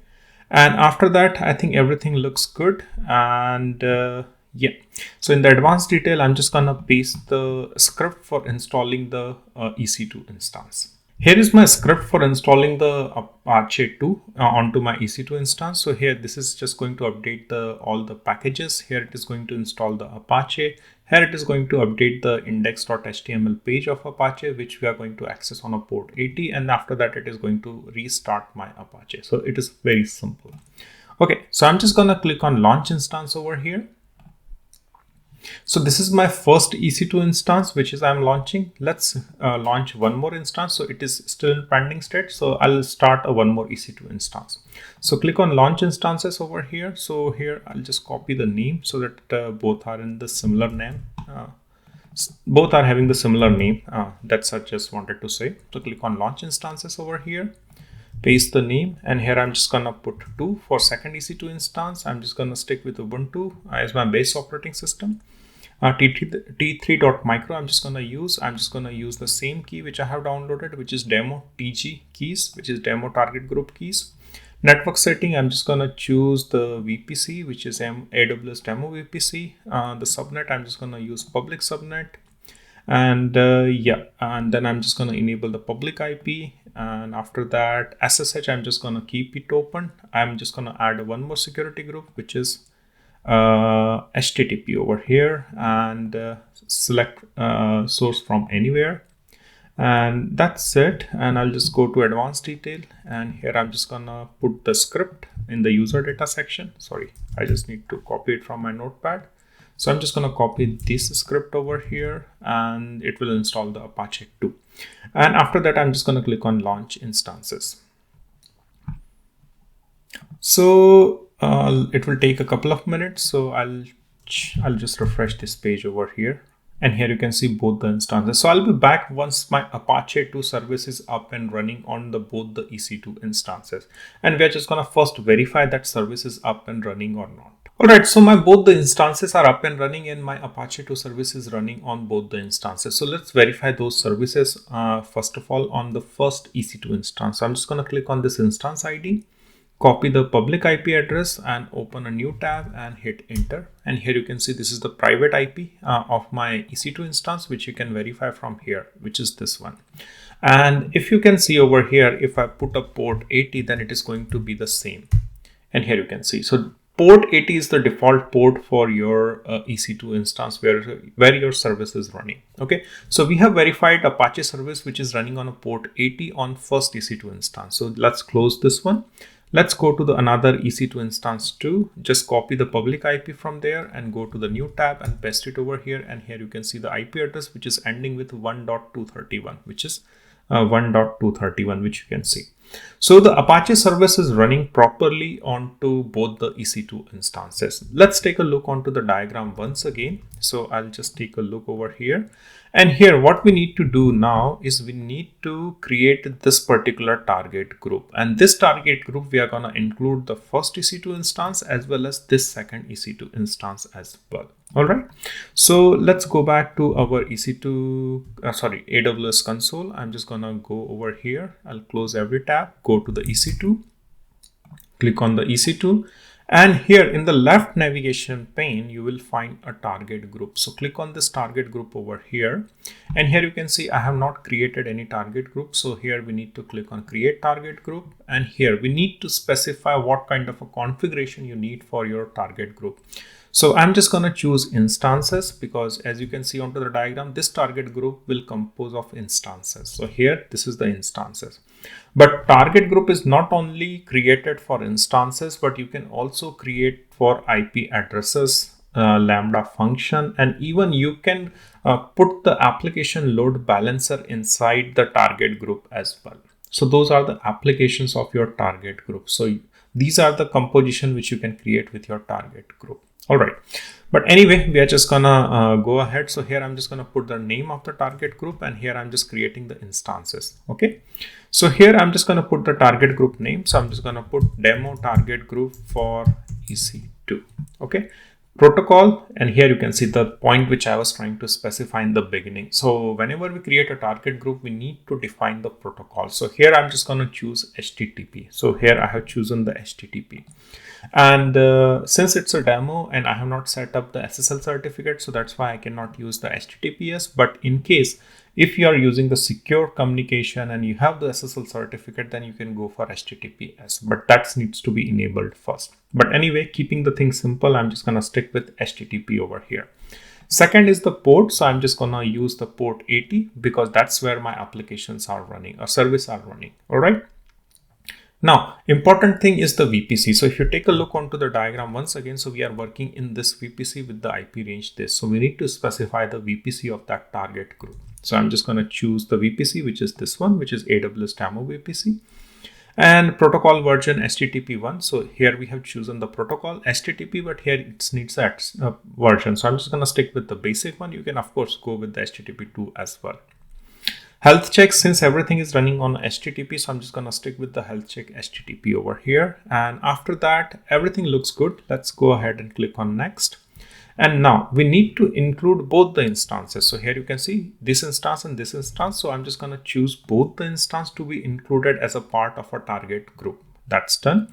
And I'll just click on include as pending below. So here you can see both the instances has been included. This is second and this is first, and then click on create target group over here. And here you can see our target group has been created. And after a couple of minutes, here you can see there is a healthy status, there is an unhealthy status, and there is an unused. So right now I have just created, so it is showing me unused, but after a couple of minutes, it should move to the healthy state. If it doesn't move, then there is a problem with your target group. One more thing, like this unused status will change when we create a load balancer. So don't worry if you only created a target group. So just wait till you create a load balancer, and after you create a load balancer, then check the status, then it should go to healthy. Otherwise, there is something wrong with your setup. So now we need to create an application load balancer to verify the status or the health status of our target group and the EC2 instances. The next thing which we need to create, if you take a look onto the diagram over here, we need to create the application load balancer. So let's go back to our EC2 dashboard over here. So on the left navigation menu, you will find an option for a load balancer at the same place where our target groups were. So click on this load balancer over here. And here you can see there are no load balancers. So I'm just going to click on create a load balancer over here. And I'm just going to stick with application load balancer. So that's okay. Let's click on create. And here I'm just going to put the name. So I'm just going to put the demo ALB for target group. Okay, so that's the name of my application load balancer. It is internet facing. IP address, so I'm just going to use IP4, and here again I need to choose the VPC. So if you take a look onto the diagram, then this application load balancer is present in this VPC. So I'm just going to choose the VPC, which is this one. I'm just going to choose both the region because my subnets are present in both the region, because public and private. And here you can see this is the subnet. So this is our public subnet, but there is one more subnet which I have created, which is our private subnet. So I need to select both of it. And after that, the selected subnet doesn't have a internet gateway. Yeah, that's fine because it's a private subnet. So don't worry about this error, but public subnet should have an internet gateway. I'm just going to show to you after this application load balancer where the internet gateway is. But anyway, so here I just need to check the security group. So here you can see this is the default security group which has been created. So we need to add a port 80 over here as well. So let's check if we have anything for port 80 which I have already created. If not, then I'm just going to create let's create a new security group over here. So here I'm just gonna put name, so security group for target group and ALB. So here I'm just gonna put allow port 80, and yeah, that should be it. I'm just gonna select the VPC, which is AWS demo inbound rule. Then I'm just gonna choose HTTP port 80 from anywhere, and outbound rule I'm just going to keep everything open, then click on create security group. So a security group cannot begin with SG. All right, no problem. So I'm just going to put demo SG for target group and application load balancer, and then click on create. And now our security group has been created for port 80, and now this security group we need to attach it with our load balancer. So here you should here you can see the security group has been reflected over here. Okay, so select that one and go ahead. So protocol, again, you need to keep the same protocols, which is HTTP, the port is 80, and here default action forward to. So here I'm just gonna choose the target group, which is demo target group EC2. Just select that one. So here I'm just talking about this part. So here you can see now here we are trying to link the application load balancer with our target group. All right, so that's been done. Let's go back, and after that we can just click on create load balancer. Just click on create load balancer, and the status is provisioning. So I'll be back once this status is green and it is up and running. All right, so here you can see in the detail section, my load balancer has been provisioned and now it is in active state. So I will show you once again. So this is our application load balancer, and application load balancer, here you can see the listener rule, which has been configured automatically, which I have been talking about in the beginning. And this listener configuration rule is responsible for forwarding the request to the target group, which is this one. So this is the target group. So if you click on, so here, this is the target group, which I was talking about. And here you can see the status or the health status of our EC2 instances has been changed from unused to healthy, and now both are healthy. And here you can see the EC2 instances, which is inside my target group. And here you can add more than 2 or 3 instances inside your target group. Okay, so now that's been done. So let's verify whether our request is going via load balancer to our EC2 instances or not. So here I'm just going to copy the DNS name from here and go to new tab and paste over here. I'm just going to zoom a bit. So here you can see we are able to access our server. So this is our first server, which is 1.116. Let's refresh this, and then let's see that request is forwarded to another server. So let's refresh once again. So here you can see our request has been routing properly on both the EC2 instances one by one. So that's how you create a load balancer, which forwards your request to target group, and then target group, it reaches to its end destination, which is our EC2 instances. So that's how we accomplish this application load balancer, target group, and then attaching the resources to the target group. The one thing which I promised to show you is the internet gateway. So I will just show you internet gateway. So in the search box, go to VPC, click on VPC. And here from the drop down, just select the VPC, which is this one, and then click on subnets. And here you can see the public subnet and the private subnet. And I told you that our internet gateway is associated with our public subnet. So click on this, and here you will find an internet gateway entry, which is present over here. Here you can see in the route table. So that's the internet gateway which I have associated with my public subnet. So what I'm trying to say is that this is how you set up your application load balancer along with the target group. So this is how the functioning of our target group along with the EC2 instances and along with our application load balancer works together. Hello there, and welcome to the session on the EBS volume. This is going to be a detailed session on the EBS volume, where we are going to take a look like how you can create your EBS volume. Second, we are going to take a look how you can increase the capacity or size of your EBS volume. Third, we are going to take a look like how you can create a snapshot from your existing EBS volume and attach to another EC2 instance. And at last, we are going to take a look onto the various commands which we will be using to mount our EBS volume within our EC2 instances. Now the question comes, what is EBS volume? So EBS volume is just an additional storage or a disk space which we are going to assign to our EC2 instance. So here you can see this is our EC2 instance which has some default storage. But if we are running out of storage on our EC2 instance, then we are going to attach our EBS volume to that particular EC2 instance. But AWS provides us a various types of EBS volume which you can associate with our EC2 instance. Let's take a look on those types of EBS volume. So there are two categories. One is general purpose and one is input and output intensive operation EBS volume. So the general purpose stands with GP3 and GP2. These are the two versions of EBS volume which you can use. And if you have a very IO intensive EC2 instance where you see a lot of transaction happening, then I would recommend to use IO2 or IO1 EBS volume for your EC2 instances. Here's a quick fact difference between the GP3, GP2, IO2 and IO1. So let's start with the GP3. So here you can see this is the GP3 volume. And if you compare its performance, then let's start with the throughput per volume over here. So here you can see it's 1000 maybe bytes per second for our GP3. But if you compare with our GP2, then it's only 250 maybe bytes per second. So of course, GP3 is better than the GP2. But if you compare the max IOPS per volume, then it's a 16,000 for both. But in GP3, it is 64 KB bytes if you are using the GP3, which is more improved version rather than the GP2. But here it is only a 16 KB bytes for our GP2. And now we have talked about the GP3 and GP2. Let's see the IO2 and IO1.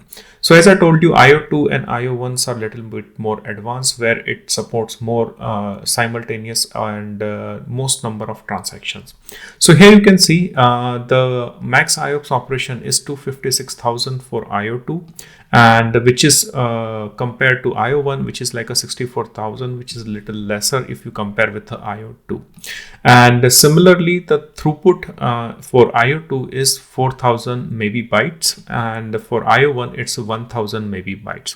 So in any case, IO2 and IO1s provides you a better performance compared to our GP3 and GP2. But if you are using the IO2 and IO1, then please consider the fact that there will be a pricing associated with the IO2 and IO1. So if you have a moderate application, then I would stick with the GP3. And if you really need a resource intensive or transaction intensive application, then I would recommend you to use IO2 and IO1. Right, so now we have a little bit of understanding on what the EBS volume is, what are the different types of EBS volume which are available from AWS. So let's start with our demo, and the first thing which we are going to perform is to create a EBS volume and attach to our EC2 instance. So here onto the screen you can see this is the part which we are going to fix first. So first we are going to create an EC2 instance, and then we are going to create an EBS volume, and then we are going to attach that particular EBS volume to our EC2 instance. Right, so this is my AWS dashboard. So first I'll go to the EC2 instance. I'll click on the launch instances over here, which you can see. Here I will enter the name. So I will just put EC2 1 EBS demo. And after that, I'm just gonna click on Ubuntu. I'm just gonna use the Ubuntu as my base image. And I will just stick with the instance type, which is T3 micro. Key pair, I'm just going to create a key pair over here. So let's put EBS and then click on create key pair. So it is going to create a public key and private key, and the private key we are going to store on the local laptop. Public key we are going to attach it to our EC2 instance. Then click on create key pair. And here you can see the private key has been downloaded onto our local machine. Okay. After that, we are just going to the networking section. Click on edit over here. So here I have already created a VPC. So I'm just going to select that particular VPC, which is AWS demo VPC. And if you don't know like how to create a VPC subnet, then I have already uploaded a tutorial where I have shown like how to create your VPC subnet route table and how to set up your basic networking to provision your EC2 instance. So just take a look if you're really interested into the networking part of this particular VPC subnet setup. But if you're just looking for EBS, then just follow along, because the concept of EBS is really simple. Here we need to attach it to our VPC. After that, we need to select a subnet. So I'm just going to select a public subnet over here. And if you don't have a VPC subnet, then AWS also provides you a default one. So just use the default VPC and default subnet, which you can see over here, that in the drop down there is a default VPC. You can just select this one, and from subnet you can also select these other default subnet. So that should be fine. But anyway, I have just created this one, so I'm just going to select these VPC and subnet. I'm just going to assign public IP so that I can access the EC2 instance to mount and view the volume. And after that, the security group, I'm just going to enable the SSH on port 22 so that I can SSH into my EC2 instance. Okay, so I think I'm just quite done with the basic stuff. I'll just click on the launch instance over here. But before that, I would like to show you one more thing. So here you can see this is the default storage, which is 8 gigs and which is our GP3. So whenever you create a EC2 instance, then you should attach, or you always need to attach a default volume with our EC2 instance. But remember, this is not an EBS volume which we are creating. We will create a separate EBS volume. This is a default volume which is already going to be attached with our EC2 instance. Okay, so which is 8 gigs. After that, just click on launch instance over here, and it will take a couple of minutes, and I'll be back once this instance is up and running. Alright, so now my EC2 instance is up and running, which is my EC2 first EBS demo. So I'm just going to click on this instance ID. Click on this connect option and just copy this SSH command so that I can go into my EC2 instance and verify the default volume. So I'm just going to copy this command from here and head over to terminal. And remember that I have already copied my private key, which I have just created before launching our EC2 instance. And I'm just going to paste the command. So I'm into the same directory where my private key is present, and I'm just going to hit enter and type yes to connect. Here you can see I'm able to connect to my EC2 instance. I'm just going to clear the screen. Right, so now the next command which I'm just going to run is to verify our disk space. So the command which I'm just going to run over here is the lsblk. So it is just going to show you like how many volumes which has been attached to our EC2 instance. So here you can see these are the output which I'm getting, and here you can see there is only one volume which is 8 gigs, which is the default one which we have configured when we are trying to launch our EC2 instance. So this is the default one. But now the next task is we are going to create our EBS volume, and here we are going to run the same command again and verify that EBS volume has been listed over here or not. So let's get back to our EC2 dashboard and create our EBS volume. So in the back, just go to the home page of our AWS console. In the search box, go to EC2, search and click on EC2. And here on the left hand side, you will find the option for elastic block storage. So click on volumes over here. Here, just click on create volume. There are certain volumes. This is the volume which is 8 gigs, which is already associated with our EC2 instance when we launched our EC2 instance. So this is the one which is visible over here, but we are just going to create our own EBS volume. So here, just click on create volume, and here you can see the option which is GP3. So here you will find a various option like GP3, GP2, IO1, IO2. So just choose whatever you wanna use for your EC2 volume. So I'm just gonna stick with the GP3 over here. I'm just gonna stick with the default settings, so which you can see 100 gigs, which is 100 GB. And after that, there is one more thing, the availability zone. So you need to keep in mind, you should create EBS volume in the same availability zone. So for example, I have created my EC2 instance in the EU North region. So I'm just going to create the EBS volume also into the same region. Otherwise, I will not be able to attach to my EC2 instance. Okay, so here you can see it is EU North 1, and I'll show you my EC2 instance again so that you know that it is also running in EU North 1. So click over here, and if you scroll down here, then just type region, or also you can search with EU North 1. Here you can see the region which you can see over here in the host name. So it is also running into EU North 1. Okay, so just make sure that both the EBS volume and EC2 instance are running in the same region. Let's get back to our EC2 EBS volume. So I have selected the availability zone snapshot ID. I'm just gonna skip it at the moment, and after that, just click on create volume. And here you can see successfully created volume. Just refresh the page over here, and here you can see our volume has been created.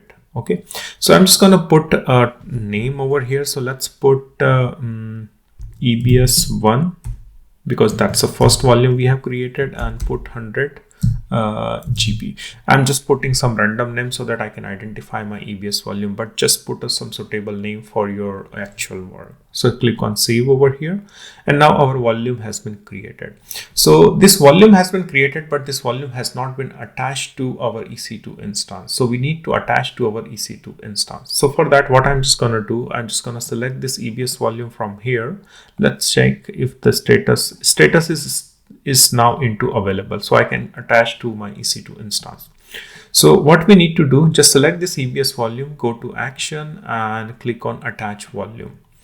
And here you can see, you will see an option for instance. So just click on drop down, and here you can see this is the EC2 instance which we have just started. So click on this EC2 instance. Here you need to assign the device name. So here you will select a mount point where you would like to mount this particular EBS volume.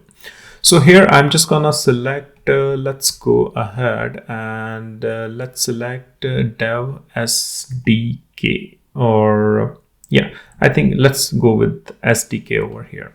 It's just optional. Just read this instruction, and here you will find you should use like a dev/sdf between f till p. So I'm just choosing the K over here. So it's just a very optional thing, but just keep in mind, just choose some mount position over here, and then click on attach volume over here. And if you scroll further over here, then here you can see everything is green over here, which means it has been attached to our EC2 instance. So volume status is insufficient data, so it will take certain time to refresh it. So I'll be back once this volume is properly attached, and then we are gonna go to our EC2 instance and run the lsblk command to verify our volumes. Okay, so let's rerun the command after provisioning and attaching our EBS volume to our EC2 instance. And here you can see, so previously there was an add gigs which we have created when we are launching the EC2 instance, but here you can see there is one more entry with our 100 gigs which we have recently attached to our EC2 instance. Okay, but this EBS volume is attached, but it is not usable yet, so we need to make it usable. So I'm just going to clear the screen over here, and all the commands I'm just going to mention into the description section, so you can just follow those instructions from the description section to copy those commands. Next command which I'm just going to run is to check the disk partition, and the command for that is sudo fdisk-l, and it will list out all the disk partition. So here you can see it has listed all the disk partition, and I will be looking out for 100 gigs which EBS volume which we have just created. So if you scroll down, then you will find a couple of entries. So here you can see this is our entry which we are looking for, and this is the default volume which we have already attached. But we are interested into this particular entry, and here we need to copy this particular path name which might differ in your case. So in my case, this is the path for my disk volume for my EBS. So I'm just going to copy this particular path, which I'm just going to use it later. But before that, we need to verify a couple of more things over here. So I'm just going to clear the screen over here. So the next thing which I'm just going to verify is the file system of that particular EBS volume. So for that, I'm just going to run the command to check the file system. So I'm just going to paste the command over here. So here you can see sudo file as, and after that, this is the path of that particular EBS volume, which I just told you to copy. So just hit enter over here. And here you can see it shows data. So which means if the output is data over here, then we need to create the file system. There is no file system which has been created for this particular EBS volume. So if the output is data, then we need to create a file system for that particular EBS volume. So the next command which I'm just going to run, let me clear this screen over here. So now we need to create a file system for that particular EBS volume, and the command for that is, I'm just going to copy it from my notepad and paste it over here. So again, the command is quite simple. So I'm just going to create a file system. The command is mkfs/t, and this is the file system, which is xfs, and after that the path of that particular EBS volume. Okay, and then hit enter over here. And here you can see we have created our file system for our EBS volume. Okay, I'm just going to clear it. And now I'm just going to rerun the command to check the file system again. So I'll just copy the command back again and paste it over here. This is the same command which I have just run before, and it was showing only the output as a data. And now if I hit and enter, then here you can see now it has changed to XFS file system. So previously the output of this command was only data, which means there was no file system created, but now we have created a XFS file system, and now it has been showing me that this particular EBS volume is having a XFS file system. Okay, so now after creating the file system, the next thing is we need to mount this particular volume. So for that, I'm just going to create a directory where I'm just going to mount this particular volume. So I'm just going to use sudo mkdir command, and I'm just going to create a directory. So I will put my EBS vol. This is the directory I'm just going to create. And after that, I'm just going to mount that particular volume to this particular path over here. Okay, so I'm just going to copy the command to mount this particular volume. So here, this is the command, and here I have already told you, like, you need to copy this particular path from our disk file command. So here you can see this is the path where our volume is, EBS volume is available, but I would like to mount it to the path like my EBS VOL volume. So this is the directory where I would like to mount this particular volume. So I'm just gonna click enter over here, and here you can see the EBS volume is now mounted to our my EBS vol directory. Okay, so now I'm just gonna run the command lslart, and I'm just gonna put my EBS, and here you can see it has been I'm able to access the directory. But let's run few more command over here. So like I would run dfh. And here you can see now our volume has been mounted to the directory my EBS volume, and the disk space is 98 gigs it is showing right now. So we have created our EBS volume with 100 gigs, but 2 gigs has been consumed because we have created the XFS file system and then we have attached. So by default, system consumes some of the disk space out of the EBS volume. So 2 gigs has been used for those purpose, and 98 gigs is available for us. So here you can see this was the actual volume path, and now it has been mounted to this particular volume path. Okay, so this is how you create your first EBS volume and attach to your EC2 instance. Next thing which I would like to show you after we have finished our creation of our EBS volume is to increase the size of our EBS volume. So for that, what we need to do is we just need to go back to our EC2 volume, EBS volume section, which you can see over here. So let's start again. So I will just go to volume section over here. And this is the volume which we have created for 100 gigs. So I'm just going to click on this volume ID, click on modify over here. And here you will find an option for increasing the volume. So I'm just going to put 105 over here and then click on modify. And I'll just click on modify over here. And it will take some time to modify this particular volume. But key thing over here is you can increase the volume, but you cannot reduce the volume once you have created an EBS, because that's not possible if you try to reduce the volume, because in that case you might lose some of your data or work which you have already saved onto your EBS volume. So just be careful about this particular fact. Okay, so I have just given a command to modify and increase the volume. So here you can see in use and modifying. So I'll be back once this has been modified and it is in the ready state to use that particular volume. Alright, so after a couple of minutes, my EBS volume is in a ready state, and here you can see it is green and in use status. So I will get back to my terminal over here, and the command which I'm just going to run is to verify the disk partition, to verify that size has been changed or not. So I'm just going to run the command over here, fdiscal, and hit enter. And here you can see it has changed to 105 GB. So which means we are able to modify our existing EBS volume. Right, so now we have seen like how to create your EBS volume, how to increase the disk size of our EBS volume. The third thing which we are gonna see, like how to create the snapshot. So snapshotting is a little bit special process. So here what we will do, we will just create our first EC2 instance, which we have already did. We are just gonna attach an EBS volume to it, which we have already performed. So now we have attached our first EBS volume to our EC2 instance. And here we are just gonna create few files.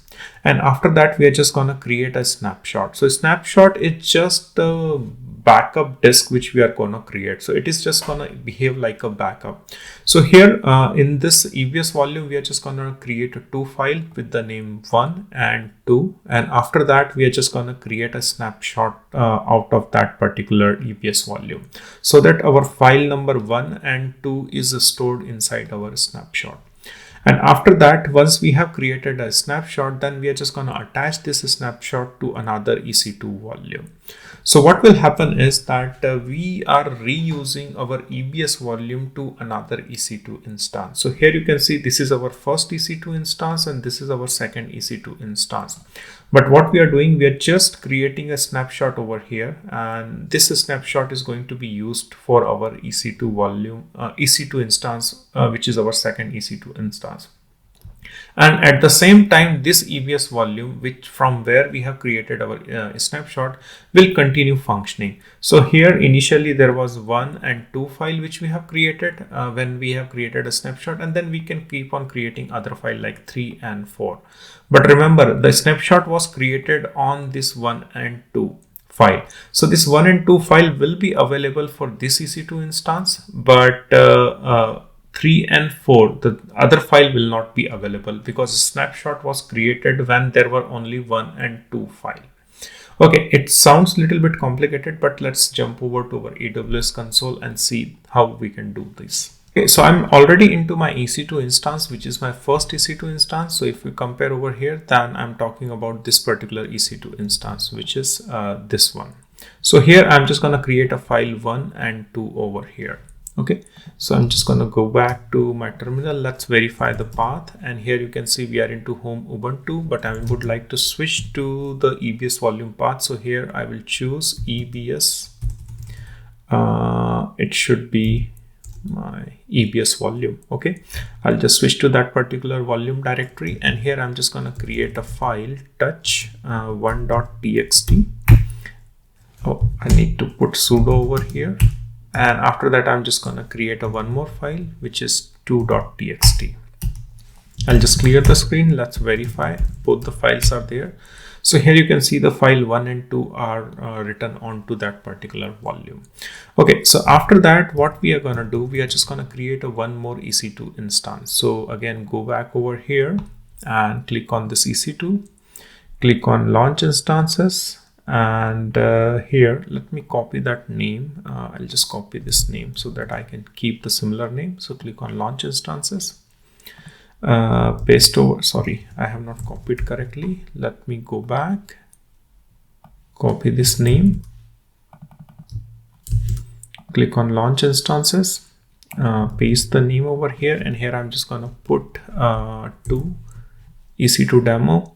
I'm just going to use Ubuntu as my base operating system, and here T3 micro, that's fine. And the key pair, I'm just going to use the same key pair which I have just used it. So let me check if I have that one. And here you can see this is the one. So I'm just going to use the same key pair. It's up to you. If you want to create a new key pair, then you can create it. Then go to networking settings. So again, here I'm just going to choose the VPC, and here I'm just going to choose the same subnet over here, enable the public IP, and yeah, everything looks good. Port 22 is enabled, that's correct. And 8 GB of disk space, by default we are going to attach it to the EC2 instance. Just click on launch instance over here, and this instance has been launched. Just refresh it. And here you can see this second EC2 instance is ready over here.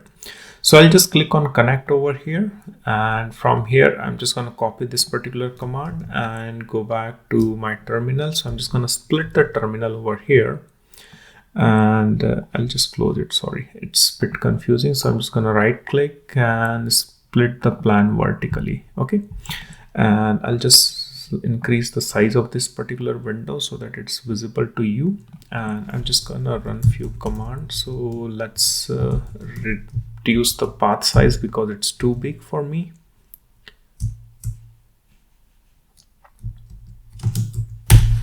Okay, that's fine. Then go to the directory where my keys are. So I'm just gonna go to the directory downloads and AWS demo. That's where my keys are. So here you can see this is the key which I have already downloaded for me. I'm just gonna clear the screen and I'm just gonna paste the SSH command, hit enter, type yes. And now we are into our second EC2 instance. Okay, I'll just clear the screen, and here on the left hand side you can see I'll just clear the screen. This is my first EC2 instance. So let's verify the disk sizes over here again. So here I'm just gonna put and hit enter. So here you can see there is only 8 gigs. There is no 100 gigs or 105 gigs disk space. But here, if you take a look, I'll just rerun the command. And here you can see there is a 8 gigs and there is a 105 gigs also. Okay. So now our second EC2 instance is running. So now we need to create a snapshot. So what we will do, let's take a look onto the diagram once again over here. So here you can see, so this part is done. This part is already done with us. Now we have this part is also done. EC2 instance has been created. Now we need to create the EBS snapshot, which is this one, and in this volume which we have already created 2 files, 1 and 2. So based on these 2 files I'm just going to create a snapshot. Okay, so I'll just get back to our AWS dashboard. I'll just go to EC2 over here, go to volumes, and here click on this particular volume, go to action, and yeah, here is the option create a snapshot. So click on create snapshot and description. So EBS 1 EC2 1/2 text file. I'm just putting very random name so that we can identify it's from one EBS first EC2 instance and 1 and 2 text file snapshot. Okay, and then click on just create a snapshot over here and just refresh it. And okay, so these snapshot will not be visible over here. For that you just need to go on to snapshots over here, and here you can see the snapshot is visible over here. So just refresh it, and this is the snapshot we are ready with us. Okay, the next thing is we need to attach this snapshot to our second EC2 volume. Okay, so here you can see the snapshot status is completed. So what we will do, we'll just select this one, and from this snapshot first we are going to create a volume. So go to action and click on create volume from snapshot, and here you can see these are the options, which is like a GP3, 105 gigs, IOPS. So these are everything default which we are generally get when we are creating an EBS volume. Availability zone, again I'm just gonna stick with the same North 1A because that's where my EC2 instances are running. And after that I can add a tag. So let's put a name, EBS from snapshot 1. Okay, so this is the value I have just assigned so that I can identify my volume. So this is the tag I'm just gonna assign. So click on create volume over here, and here you can see volume has been created. This is the ID which I'm just gonna copy, and let's go back to the volumes on the left hand side. Let's Control F and find that particular volume. So here you can see this is the volume. So here I'll just put a name. So let's put a name EBS2. Let me see the name. Okay, here it is, EBS. I'm just going to put the name as EBS 205 GB. Okay, and I'm just going to put from snapshot. Okay, That's been done, and I'll just click on this particular volume ID, and here go to action, click to attach volume, and here we need to select the instance. So now if we take a look over here, then I'll just go back over here, and here now we are just trying to attach this particular snapshot to this EC2 instance, which is our second EC2 instance. Okay, so let's go back, and here from the drop down select the EC2, which is this one, which is at the bottom. So I'm just going to select this one, device name. So here I'm just gonna put, let's say, put the same one, and then click on attach volume over here. Okay, so now that's been attached, and so let's get back to our terminal over here. So here you can see this is my terminal for my EC2 instance. I'm just going to clear it. I'm just going to run the command, and here you can see that volume has been attached over here, which is 105 gigs. All right, so again we are just going to repeat the commands to verify the file system of that particular volume. So I'm just going to clear it, and the command which I'm just going to run is,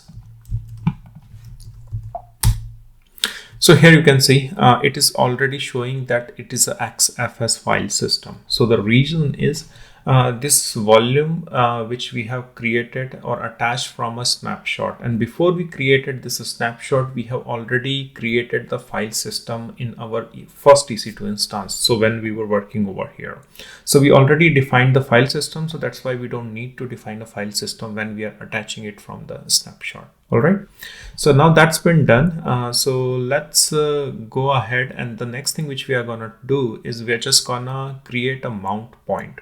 So again, I'm just gonna create a directory over here, sudo m directory, and here I'm just gonna put my EBS2 volume. Okay, that's been done, and the next thing is I'm just gonna create a mount point. So I'm just gonna copy the command. So this is the path where my volume is available, and then after that I'm just gonna specify the path, which is this one. Okay, and then hit enter, and after that we just need to run the command last, and then you can just enter the command, which is this one, and here you can see.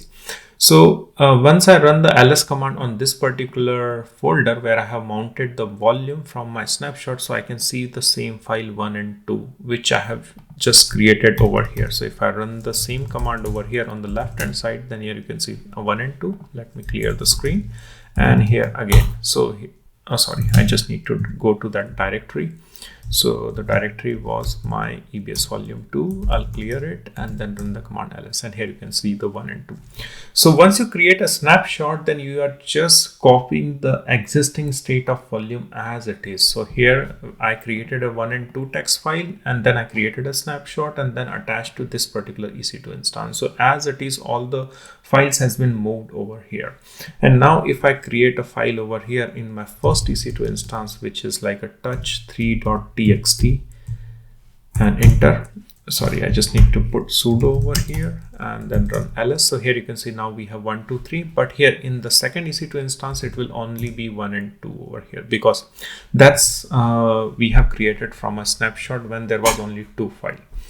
So this is how this whole snapshot flow works, and you can create a multiple snapshot and you can attach to your EC2 instances. Let's take a look what we are going to cover in the today's session. So first we are going to start with how to launch your EC2 Spot instances. Here onto the screen you can see I have a VPC. Inside the VPC we have a subnet, and in the subnet we will be first launching our Spot instances using the Spot instances fleet. Once we launch the Spot instances, and once we are comfortable with working with the Spot instances and those concepts, then we are going to see one more important concept, like how to combine our Spot instances with our on-demand EC2 instances. Now you might be wondering that why we are going to cover the combo of Spot instances along with the on-demand EC2 instances. So to provide the maximum availability and zero downtime of our services, we need to combine our Spot instances along with the on-demand EC2 instances, so that our service are never interrupted and we always have the maximum availability of our services which is served to our end users. And also we are going to see the concept of a launch template to launch our EC2 Spot instances so that you can use the same combination to launch our EC2 Spot instances using the launch template. There's a lot to cover in the today's session, but let's start by taking a look onto our VPC setup. So here you can see this is our AWS account, and inside the AWS account I have created a VPC. So if I go back to my dashboard of my AWS console, so here you can see this is my VPC page over here. And if I go and click on the VPC, then this is the VPC where I will be working. And if I click on this VPC ID, then this is the CIDR range which I have assigned to that particular VPC. I will post the link of that particular lesson where I have explained like how to configure your VPC subnet, public subnet, private subnet, internet gateway and route table. So there is a dedicated session, and that session you should follow if you don't know about the VPC subnet route table, because those are the essential concept to set up your whole networking around this particular EC2 instances which we are going to cover today. Alright, so here is the VPC with the CIDR range of this, and also in that VPC we are having few subnets. So these are the subnets which I have already created, which is our public subnet. There are two public subnet and there are two private subnet. And if you take a look onto the diagram, so I have explained there is a VPC. Inside the VPC we are having public subnet and private subnet. Just ignore these IP ranges. This is something which is different, but it doesn't matter actually. And inside the subnet inside the VPC we will have a internet gateway. And if I go and show you, then here on the left hand side you will find an internet gateway option also, so which is this one, dev project internet gateway. So this internet gateway is also configured inside our VPC so that the public subnet can have access to internet. Okay, so if you take a look further onto this diagram, then also we are having a route tables over here, and these route tables are present inside our public subnet as well as onto our private subnet. I mean, the routes are configured for our public subnet as well as for our private subnet. So if I show you those, then here on the left hand side you will find the route tables, and here we are having a public route table and this is our private route table. And here these are associated. So if you take a look onto this association, so here you can see this is a public route table and this associated with our public subnet. And similarly, if you take a look onto this private route table, then this is also associated with our private subnet. All right. And into the public route table, there is one more thing. Here I have configured the internet gateway, which is this one. So if you click on this edit route over here, then you will find the internet gateway. So here, this is the whole setup which is already there, and I'll post that link into the description section. So just take a look onto this whole setup, how I have done it if you want to know these details. But anyway, so this is the basic setup which I already have. So let's take a look how we can start with our EC2 Spot instances. To launch the EC2 Spot instances, I'm going to simplify this whole setup, and here I will be working onto this public subnet, and the same concept can be applied to the private subnet if you are planning to launch our EC2 Spot instances into the private subnet. The only difference would be that in public subnet there will be internet gateway with the internet access, but in private subnet there will not be any internet gateway. Alright, so if I move forward, then here these are the fleet of our EC2 Spot instances which we will be launching into our public subnet. Here is my AWS dashboard, and in the search box type EC2 instances over here. And here you will find the EC2 dashboard where you will find the option to launch our EC2 Spot instances.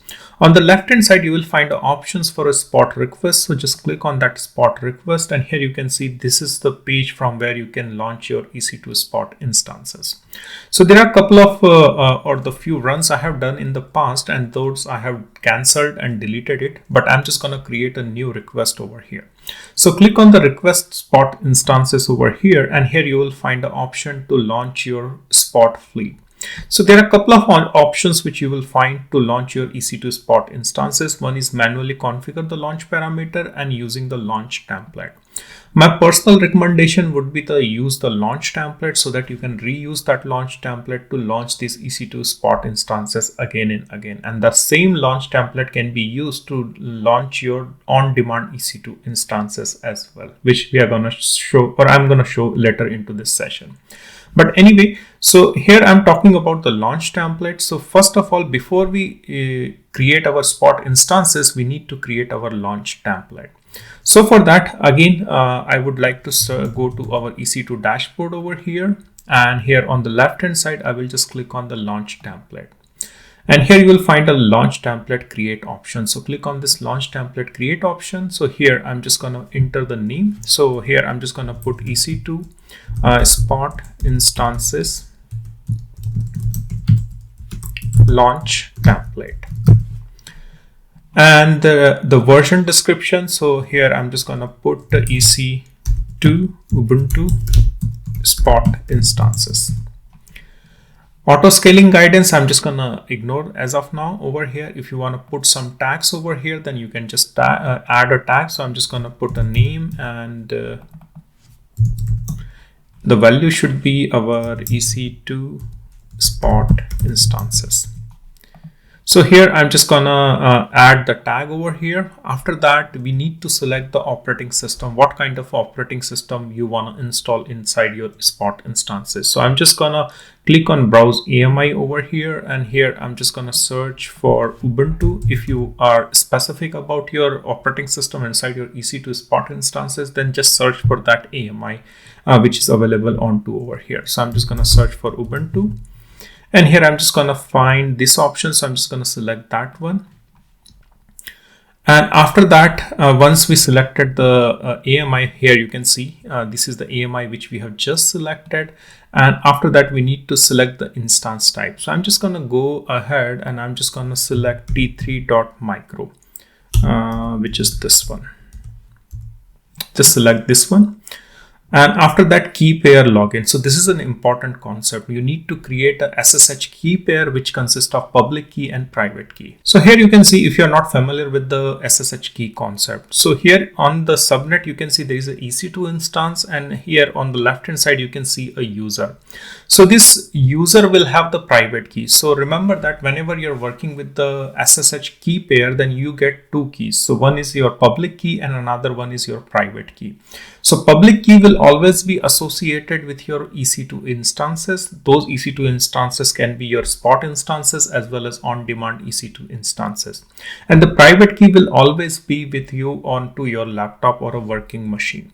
So this private key is very personal to you and you cannot share with anyone. And using this private key, we are going to perform the SSH onto our EC2 instance. So this is the concept I just wanted to explain. So let's go back over here. And here click on create a new key pair, and here I'm just going to enter the key pair name. So I'm just going to put EC2 Spot Instance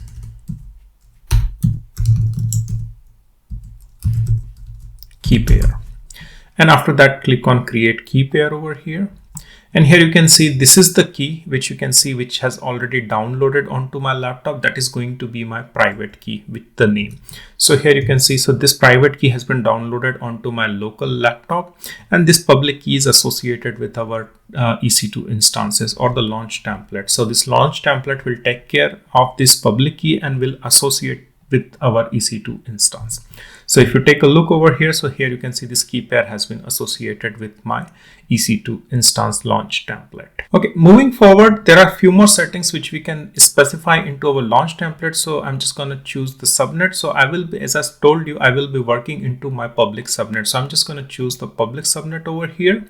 But don't worry, these options are also available into our EC2 Spot instances configuration, where we can also tweak these settings. After that, we need to choose the security group. So here I have created a couple of security groups. So here you can see this is the security group I'm just going to enable, and I'm just going to show those security groups to you as well. So here onto the screen, if you search for security groups over here, so here I have created some of the security groups. So I'm talking about, let me check which security group. So this is the security group I'm talking about. So here you can see this is the security group which I have already created. And here are some of the rules which I have already configured. So here I'm allowing the port S443, 22 for SSH, as well as port 80 for installing certain Apache 2 package onto my EC2 instances. So these are the some of the rules I have set up, and there's one more which is ICMP, so that I can ping and verify my EC2 instance from my local machine. So these are the few basic security group rules or inbound rules I have set up onto my security group, which you can also create from this security group options. All right, so here I have selected the security group. Apart from that, if you go into advanced networking settings, then I'm just going to enable the public IP address because I'm launching this EC2 instances into my public subnet. So I should be able to SSH as well as ping those EC2 instances.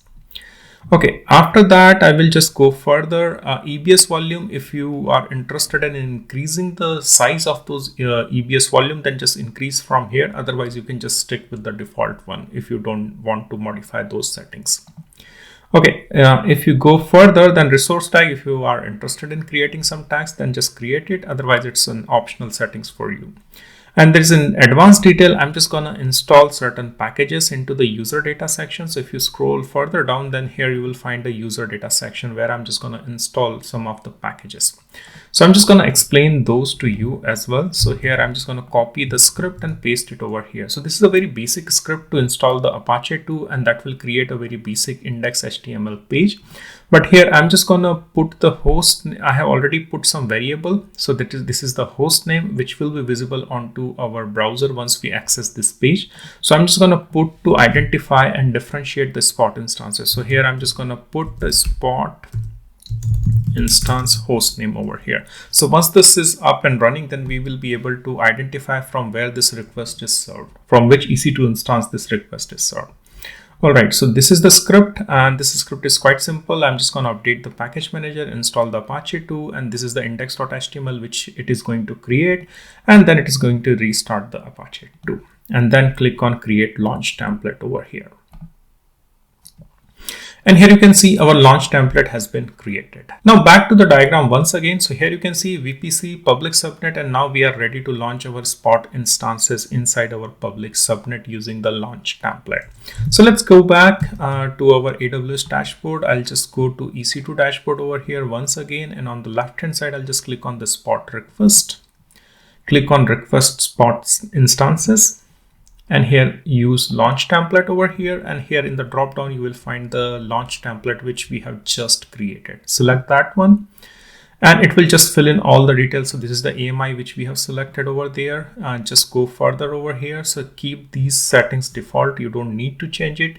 Target capacity. So this is important. So here you can see onto the diagram, I have mentioned the 4 Spot EC2 instances. So for my purpose or for my demo, I just wanted to have a 4 EC2 Spot instances. So it's up to you, like how many Spot instances you want. So you can tweak these parameters from here. So I'm just going to go with the 4 over here. And here there are a few more options if you want to customize further. Include on-demand base capacity. So if you need like a on-demand EC2 instances, which is like always available for you, then you can just check box this option. And as well as maintain target capacity. So like automatically replace interrupted Spot instances. So this is also one more concept I would like to explain over here. So once you request an Spot instances, which you can see over here, which is this one. So AWS is just playing a bid game over here. So you're putting a request for 4 Spot instances. So you're just bidding for those 4 Spot instances, and AWS will check into their data centers. Are those Spot instances available? So if those Spot instances are available, then these 4 Spot instances will be allocated to you. It's based on your request. So for me, I am requesting for 4 Spot instances, and those 4 are available. Then my request will be served, and I will be allocated 4 Spot instances. But the key thing over here is this Spot instances are not guaranteed. If someone else requests these Spot instances as a on-demand EC2 Spot instances, then these Spot instances will, I need to lose those Spot instances. And AWS will give me like a couple of minutes to inform, hey, these Spot instances gonna terminate because you have requested these Spot EC2 instances, but there is someone else which is also looking for these EC2 Spot instances, and that user is paying a little bit more to get those EC2 instances. So this is how this whole Spot Instances games work. So anyway, I have just specified like I need 4, and if you need some more customization around those requests, then you can just configure it from here. Moving further, the next thing is the networking. So if you take a look over here, so we have already created a VPC, and I want those EC2 Spot instances needs to be created into the same VPC. So from here, I'm just going to select the VPC, which is this one, availability zone, which is already selected over here, but I need to select the public subnet. So here you can see I told you that we can customize the setting into the Spot instances dashboard as well. So I'm just going to select public subnet, select this one also, and here also I'm just going to select the public subnet. And the same thing, if you don't want into public subnet, then you can set it up into your private subnet as well. All right, so let's go with the public subnet. And after that, the instance type requirement. So this is also one more thing. So here you can see we have already requested 4 EC2 Spot instances, but now we can customize our request further more. So those 4 EC2 instances, like how you want.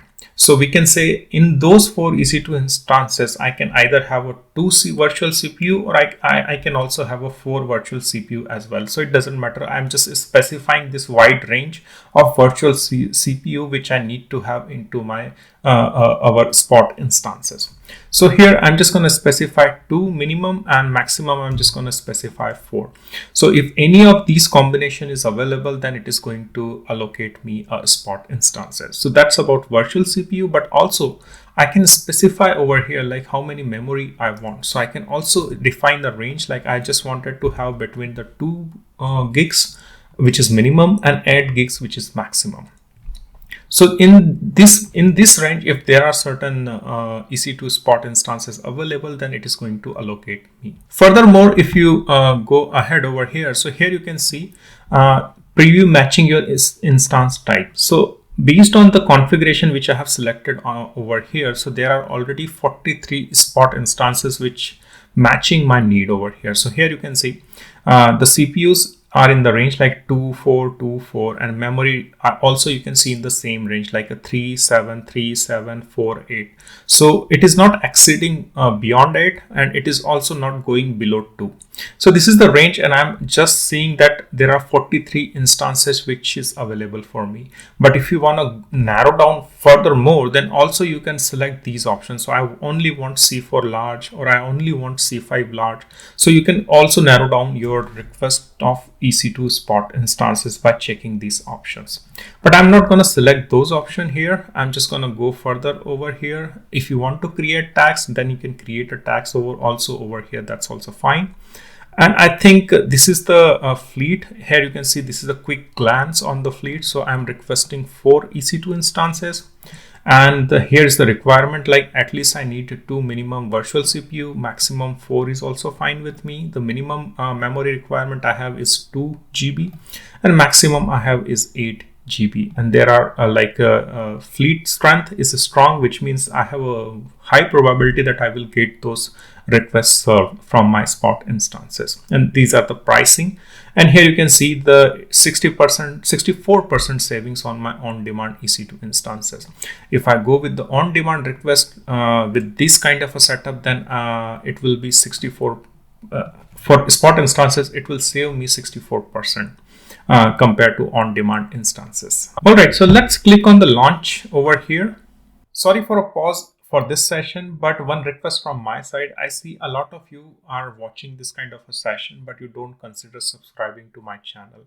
So I would highly recommend you to please subscribe to this channel, because that keep me boosted for creating these kind of a content for you. And I really enjoy your comment when you start learning these kind of a concept and you put down all those questions into the comment section. So that's a small request, and let's get back to our topic. And here you can see our Spot request has been launched, and here if you can see, this is the request which has been launched and it has been submitted over here. And if I need to refresh this page over here, then here you can see it is active now, and on the bottom you can see our 4 instances are now getting ready. So let's click on this request over here, and here you can see total capacity I have requested 4, but 0 is fulfilled. So I need to keep on refreshing. and it will be soon up. And also we can verify from our EC2 dashboard. So if you go over here, click on the instances, and here you can see 4 EC2 instances has been launched, and all of them are into the running state right now. And the status health check is now initializing, which will be pretty soon green. But let's pick any EC2 instances, and if you see over here, then you can see these are the details, which is our public IP, private IP, instance type, which is M4 large over here. And also if you can see, this is our AMI ID. And yeah, so these are the few details which you can verify after launching your EC2 Spot instance. And this is our key which we have created, which is a public key and private key. Okay, so let's get back over here and refresh this page once again.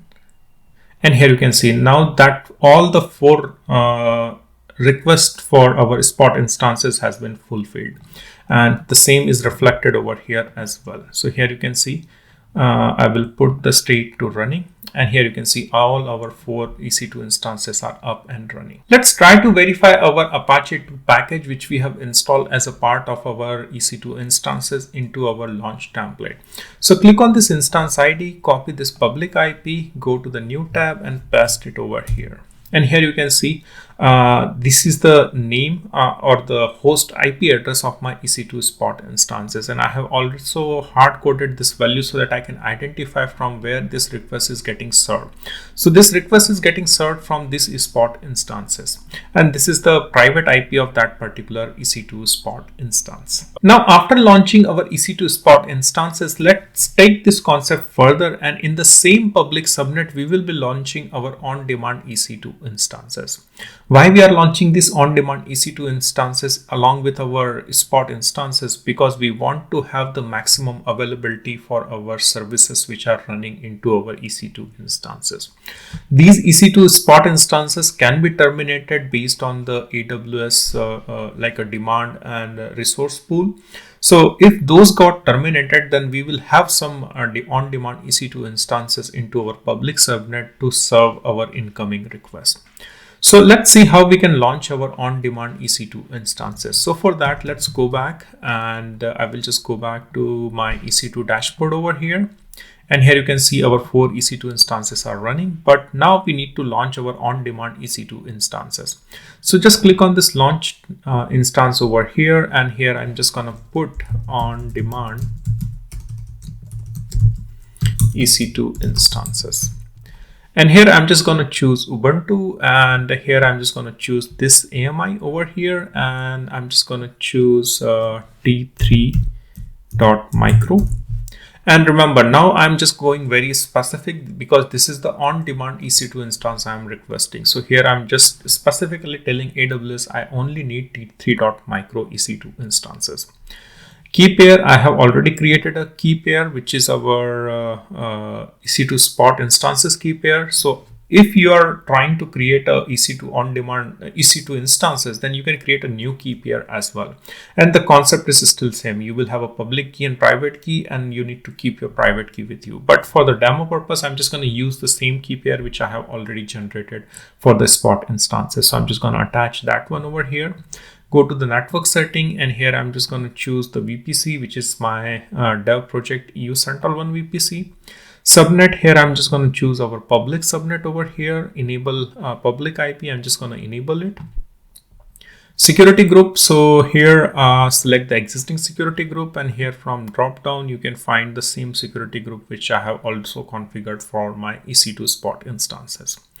After that, I'm just going to go with the memory, which is 8 gigs. That's fine. Into the advanced detail section, I'm just going to copy the script to install the Apache. And here, let me copy that particular script, and I'm just going to paste it over here. And here I'm just going to put the on-demand EC2.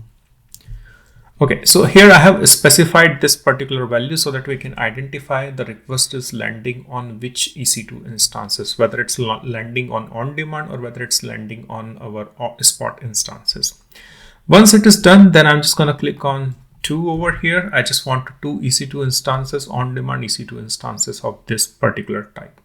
And then I'm just going to click on just verify the details once again over here. And after that, we are just going to click on launch. Security group has been configured. Public IP has been assigned. Public subnet VPC is correct. Key pair is also correct. So click on launch instances over here. And here you can see 2 more EC2 instances has been launched. So if you go on to the instances over here, so here you can see these 2 are on demand and these 4 are our EC2 Spot instances. And now all the 6 EC2 instances are up and running, and these 2 are getting just initialized. So status health check will be green pretty soon. So I'll be back once this health check is green for our on-demand EC2 instances. And then we are going to take a look onto the target group and load balancer. Now my on-demand EC2 instances are also green. Here you can see the status check and the instance state. So let's verify the home page of our Apache 2 of my EC2 on-demand instances. So click on this instance ID over here, just copy this public IP, and I'll just close this tab and open a new tab and paste it over here.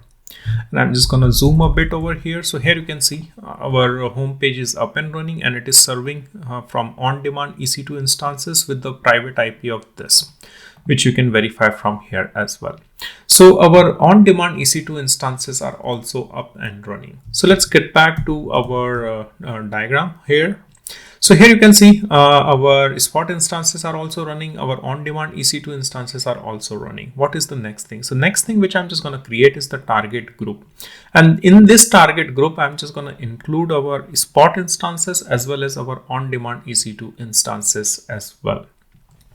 This particular session, I have not explained the auto scaling. There is a dedicated session I have explained for auto scaling. So you can combine these concept of our EC2 instances as well as on-demand EC2 instances along with the auto scaling.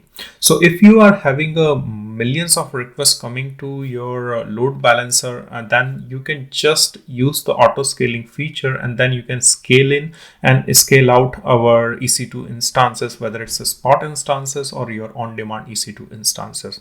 So that way you don't need to worry about how many EC2 instances you need to keep ready to serve the request. So that auto scaling concept can also be included into this whole setup to maximize your availability. I will post the link of that EC2 auto scaling session, which I have already published onto my channel. So go and check out that particular session to understand the auto scaling. But that auto scaling implementation is gonna be the same over here. So you just need to use that concept and apply over here for auto scaling of these EC2 instances. All right, but let's get back to our topic. So now we are having 4 EC2 instances, which is Spot, and 2 EC2 instances, which is our on-demand. And now I need to create a target group, and in that target group, I will include all of the 6 EC2 instances. All right, because I need to set up a load balancer. So load balancer will forward that request by reading the listener rules, which is in target group, and this target group will be responsible for delegating that request to either Spot instances or for our on-demand EC2 instances. Go back to our EC2 dashboard, and on the left hand side you will find the option for load balancing, and go to target groups over here. And here you can see there is no target group. So also one more thing, this target group, it's just a logical unit. So in this target group, you can include Spot instances as well as on-demand EC2 instances, so that you will have a single target group with multiple EC2 instances, which I'm just going to show to you. So click on this create target group over here, and the type is instances because we want to include the EC2 instances. After that, I'm just going to put the target group name. So I'm just going to put EC2 Spot and on-demand instances. Port, I'm just gonna put HTTP port 80 because that's where my application is running. But in your case, if you already set up a HTTPS, then you can just run on 443 with HTTPS. But this is a demo, that's why I'm just keeping it simple HTTP. VPC, I'm just gonna select the VPC where my resources are running, which is this one. Protocol, I'm just gonna stick with HTTP1. Check protocol, I'm just gonna keep it as it is. I'm not gonna change anything over here. And advanced health check, I'm not going to change anything over here. Just keep everything default over here. If you have a very specific health check endpoint, then just specify over here something like this. If you have a very specific health point for your application, but for this test application, I don't have any. Then click on next over here, and here you can see. So now when you create a target group, then it asks like how many instances you want to include into that target group. And here you can see our on demand, which is 2, and rest our spot instances. So I'm just going to include all of them and include as a pending below. So here you can see in the target right now there's nothing. So I'm just going to click on include as pending below, and now everything is included into the target group. And then click on create target group over here. And here you can see our target group has been created. And as of now, there are 6 total target. And since I have created right now, so none of them are showing into healthy status. The next thing which we need to do, if you go over here, so if I go back, so now this is the part which we have just fixed. The next thing which we need to do is we need to set up our load balancer that will target to this target group. So when the request will come from a user, so it will request on a load balancer, which will be a single URL, and then it will load balance onto spot instances as well as on-demand EC2 instances. So that routing will happen automatically within that target group, and that request will be served either from spot instances or from on-demand EC2 instances. So here onto this EC2 dashboard, if you go back over here after creating the target group, so on the left hand side you will also find an option into the same load balancing section, which is our load balancer. So click on this load balancer, and here you can see there is no load balancer. Click on create load balancer, and I need an application load balancer for this particular demo. So I'm just going to click on create load balancer name. I'm just going to put EC2 spot and on demand LB, which is load balancer, which is internet facing. Yes, I want an internet facing load balancer. Load balancer IP address, I want the IP4. Network mapping, again I need to select the same VPC, which is this one. And the mappings, I'm just going to select both of it, and here into the public subnet, because both of them are available into my public subnet. All the EC2 instances, which is spot and on demand. Select another one also, which is our public subnet. Security group, so I'm just going to select the same security group, which is this one, which I have also configured from my EC2 instances. And after that here, which is important. So if you take a look onto the diagram over here, so this is load balancer and this is target group. So that load balancer should know which target group this request should go. So in this section over here, so here you can see this is our protocol, and here we need to select the target group, which is this one. So on the top you can see this is our load balancer, and here in the listener we are setting this particular target group which we just created. After that, tags, if you want to create any tags, then you can just create it. I'm just gonna skip that part as of now, and here you can verify the details.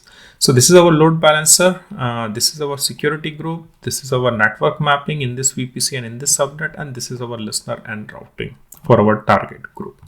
After that, click on create load balancers over here.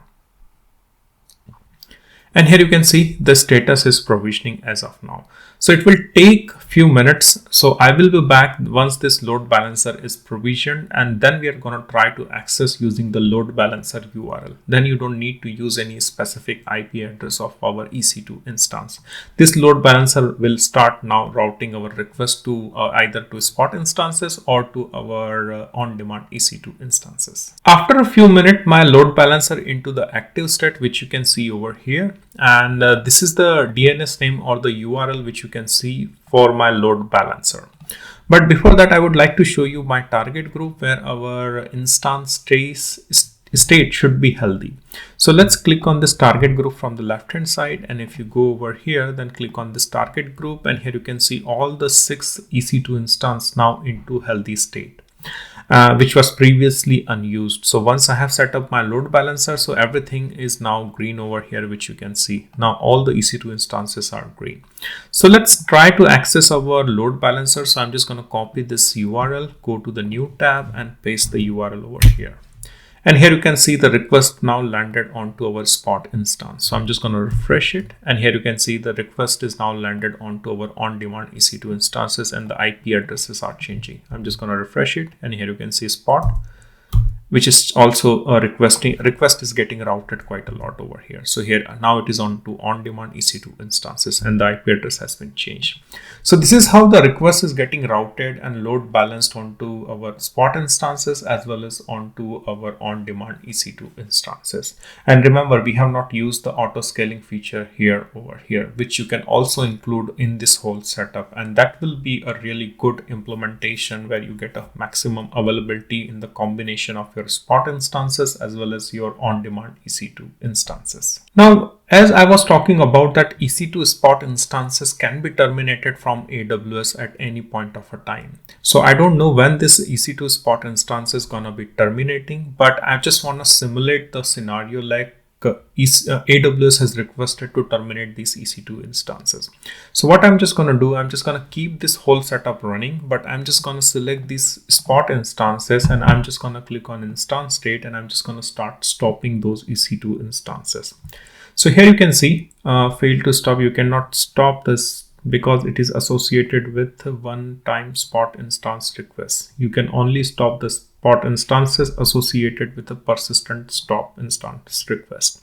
Okay, so that's the thing. I cannot stop the Spot instances. Once I have launched it, if I try to stop it, then someone else is going to consume these Spot instances.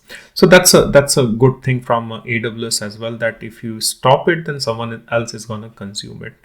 Anyway, so what I was trying to say over here, this load balancer is now routing your request properly, and now it is getting routed on the on-demand as well as onto your Spot instances. And if something changes from your AWS side, then also your requests are getting served from on-demand. But anyway, I can show you the other way. I cannot although stop these Spot instances, but I can go and I can just cancel that request of our EC2 Spot instances fleet. So this is into Spot request section. Just select that particular request which we have created, go to action and then cancel the request. So I'm just trying to simulate the scenario that AWS is now trying to terminate our Spot instances. So I'm just going to confirm it and the request is cancelled.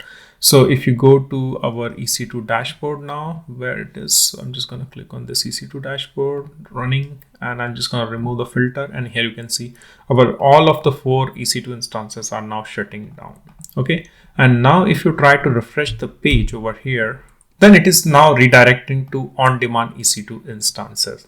So if EC2 instances are terminated, which is our Spot instances, then we are still able to serve our request from our on-demand EC2 instances. In this session of our DevOps, we will be building a DevOps project from the scratch using Terraform Jenkins on AWS Cloud. Let's break down this whole project into 3 categories, and the first category I'm talking about is the tools. So we will start by using the Terraform. Second, we'll also use the Jenkins for building our CI/CD pipeline, and AWS going to be our preferred cloud option. The second category I'm talking about is the application, and for the application we will be building a REST-based web application where we will be having some REST endpoints, and those REST endpoint application will be able to store the data onto the database. That will be our RDS instance using MySQL, and this whole application is going to be our Python Flask application. The third category I'm talking about is the AWS component and the services. But before we set up our DevOps project, we need to know the flow of our whole project on a high level. So for that, we will be using a domain, which is my own custom domain, which I have already purchased, which is jhook.org. And this domain will be using to access our REST API services, which is deployed onto our EC2 instance. And that EC2 instance will be able to store the data onto our RDS instance, which in our case is MySQL. So this is going to be our flow for this particular project. But to implement this particular request flow of this particular DevOps project, we need to enable certain component and the services of AWS.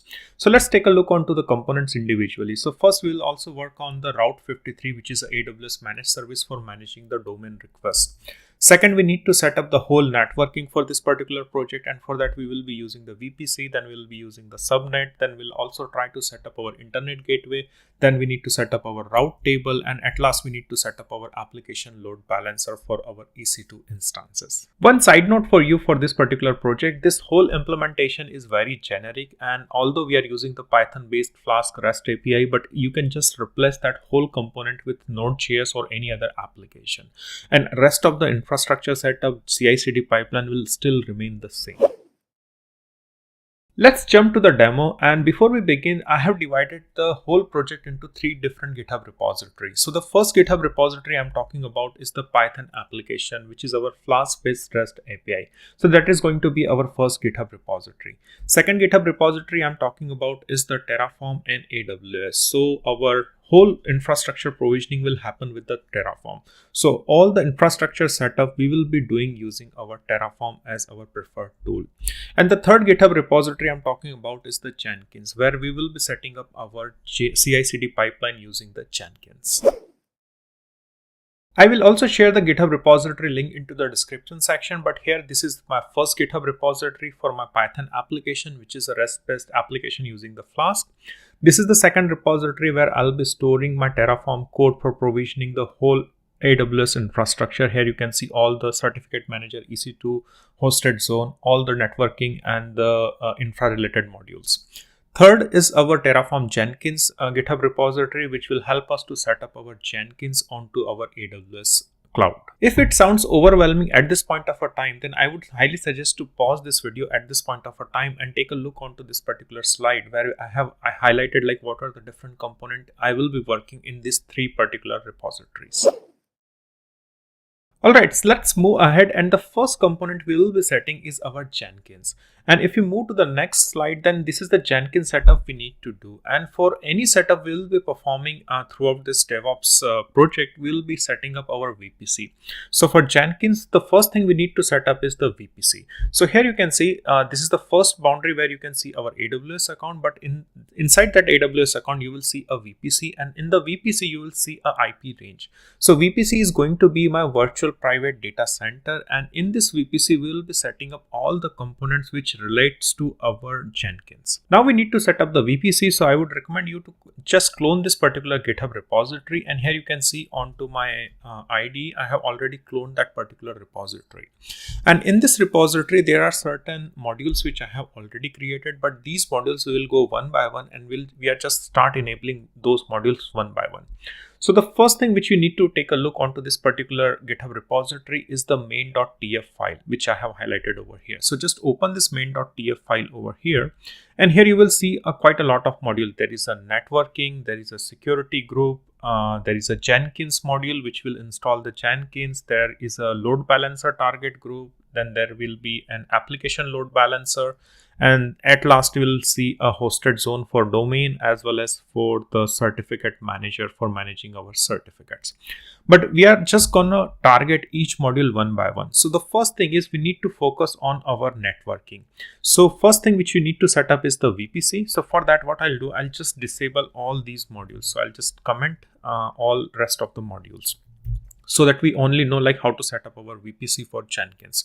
So I have commented all this section. So let's take a look onto this networking module, and I would highly recommend to install the Terraform onto your local machine while working with this particular repository. So here, this is the networking module as I have named it. So in this same GitHub repository, you will find a networking folder over here. So this is the networking folder where I have placed all the code relates to my networking.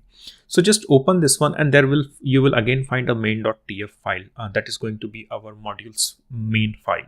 So just open this one, and here you will find a resource which is like a AWS VPC. So if you take a look onto our slide, so here you can see this is the VPC which we are trying to set up, and when you are using a Terraform, then this is the code block which you need to use for creating your VPC. So the resource name is AWS VPC, and this is a custom name which I have kept it, which is like a dev project 1 and VPC EU Central. I think it's not a EU Central, I have put it a wrong name over here, but it is a EU West one. So just keep in mind.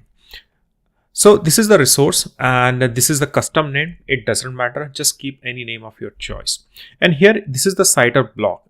This is going to be my IP range for my particular VPC. So if you take a look onto this slide once again, so the IP range is 11.0.0./16. So this is going to be the IP range of my VPC. And here I'm passing it as a variable. So here you can see VPC CIDR, and if you take a look, so this is the variable which I have been passing to this particular module.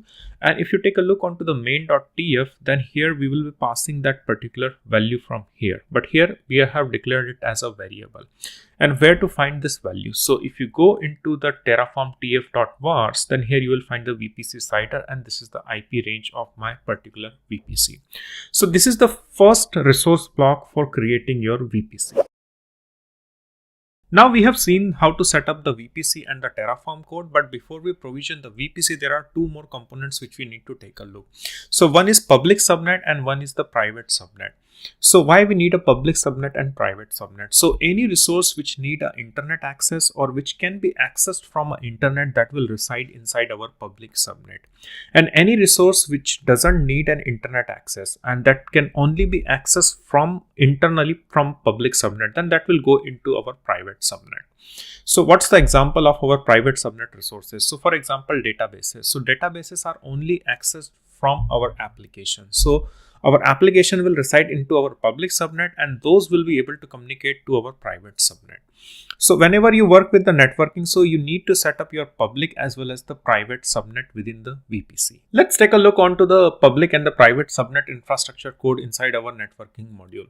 So like we have previously seen the VPC code, so here you can see the subnet code also. So this is the block which I have created for creating the subnet, and this is going to be my public subnet. And similarly, this is going to be my private subnet. So here, there are certain things which you need to keep in mind. So here, this is the count. So here I have created a count because into the Terraform variables, if you'll see the values, then this is the public subnet IP range. So here I have specified the IP range which falls within the VPC IP range. So here you will see this is the 11.0.0.0, and here you will find the public subnet IP range is like 11.0.1.0, and here the second IP range for the second public subnet is the 11.0.2.0, and the subnets are for the providing the maximum availability. So this is the IP range which I am using for public subnet, and this is the IP range I am using it for the private subnet. And these values are in an array, or you can say a list, so which contains two IP ranges. So that's why if you go to the networking main.tf file once again, so this is the count is for that particular reason. So it will iterate on those values based on the public subnet and the private subnet IP ranges, and then it will just create those subnets. But as you have seen in the diagram, these subnets like the public subnet and the private subnet reside within the VPC. So we need to make a reference to our VPC. So first of all, here I have chosen the VPC ID, and that VPC ID which you can see, this is the VPC which we have just created. So first we have created the VPC, then we are going to create a subnet which is going to be a public subnet, but we need to make a reference that in which VPC it is going to be created. So here we are making a reference to that particular VPC ID, and here you will see the name, so which is pointing to the same VPC ID. All right. Now we know the VPC where it belongs, then we need to specify the IP range. So here you can see here I'm iterating and fetching the value of my IP range for the public subnet. All right, then second, here is the availability zone over here. So here I'm passing the value. Since I'm working for Jenkins, I'll be working inside my Europe West region. So here I will be specifying the availability zone as a variable. So if you go to the main.tf, so from where we are sending the value. So here you can see the EU availability zone, and in the tf.vars file, you will find the availability zone. Here you can see line number 7. So EU West 1A and EU West 1B. So these are the availability zone for my Jenkins. Now we have seen the public subnet code. Then let's take a look onto the private subnet code as well. So here the code is pretty much exactly similar. The only thing which I'm changing over here is the private subnet IP ranges, the IP range which I have assigned for my private subnet, and rest of the details are exactly same for my private subnet. Let's try to provision, or let's try to set up at least this infra, which includes VPC and the subnet. And here you will see there are other resources which I need to create, but I will, for the time being, I'll just comment out all those resources because we are just at the moment we are looking into VPC and the subnet. So I will just comment all this section over here. All right. So now in the networking, we are setting up the VPC and the subnet, and we have our rest of the code commented inside this particular GitHub repository. Also, before we proceed, there is also one more important thing which I need to show, which I would like to show to you, is the provider.tf. Since we are working with the AWS, so we have the provider section where I am using the region, which is like a West 1 region. And here I'm using the credentials for my AWS account. So I have stored this credential at this particular location, which is my local macOS directory, which is like a user Rahul Wag and .aws. So I would highly recommend to create the AWS credential for your own AWS account. And if you don't know like how to create it, then just go to your AWS account over here, sign into console, and go to your root account, go to security credentials. And here, as you can see, I have created some access key for myself. And here you can also create a new access key for you. So that you will have an access key and the secret ID for your AWS account. And those you can store inside the credential file. That's the AWS credential file, which you can store it onto your local laptop so that your Terraform code can use those credentials to provision the infrastructure. So that's a key important thing which you need to keep in mind. All right, so let's open the terminal, and here I'll just open the terminal. I'll just clear the screen. I have been working previously, so I'm just gonna increase a bit over here.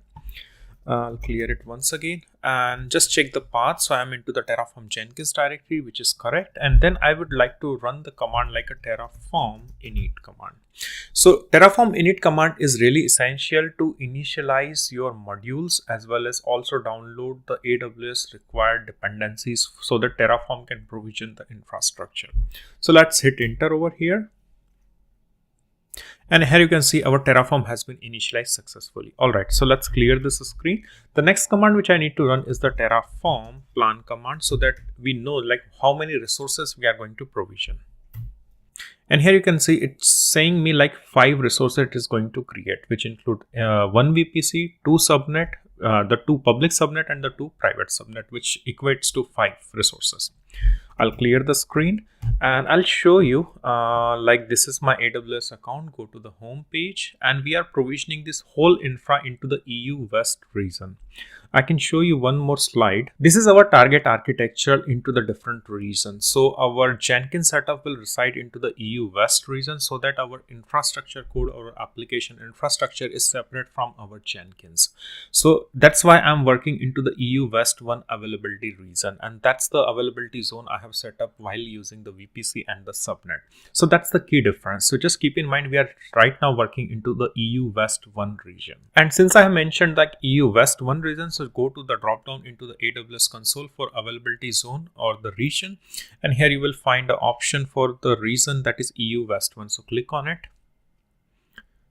and here I'll zoom a bit over here, and if you go to the VPC section, then you will not find any VPC which I have yet not created. So go to the VPC. Here you can see this is the default VPC, but we need to create our own VPC over here. Let's run the Terraform apply command so that we can create those VPCs and subnets. So the command is Terraform apply. And it is asking, are you sure you want to create those resources? Type yes and hit enter. And here you can see it has created the 5 resources. So let's go back to our AWS console once again and refresh this page over here. And here you can see our first VPC has been created.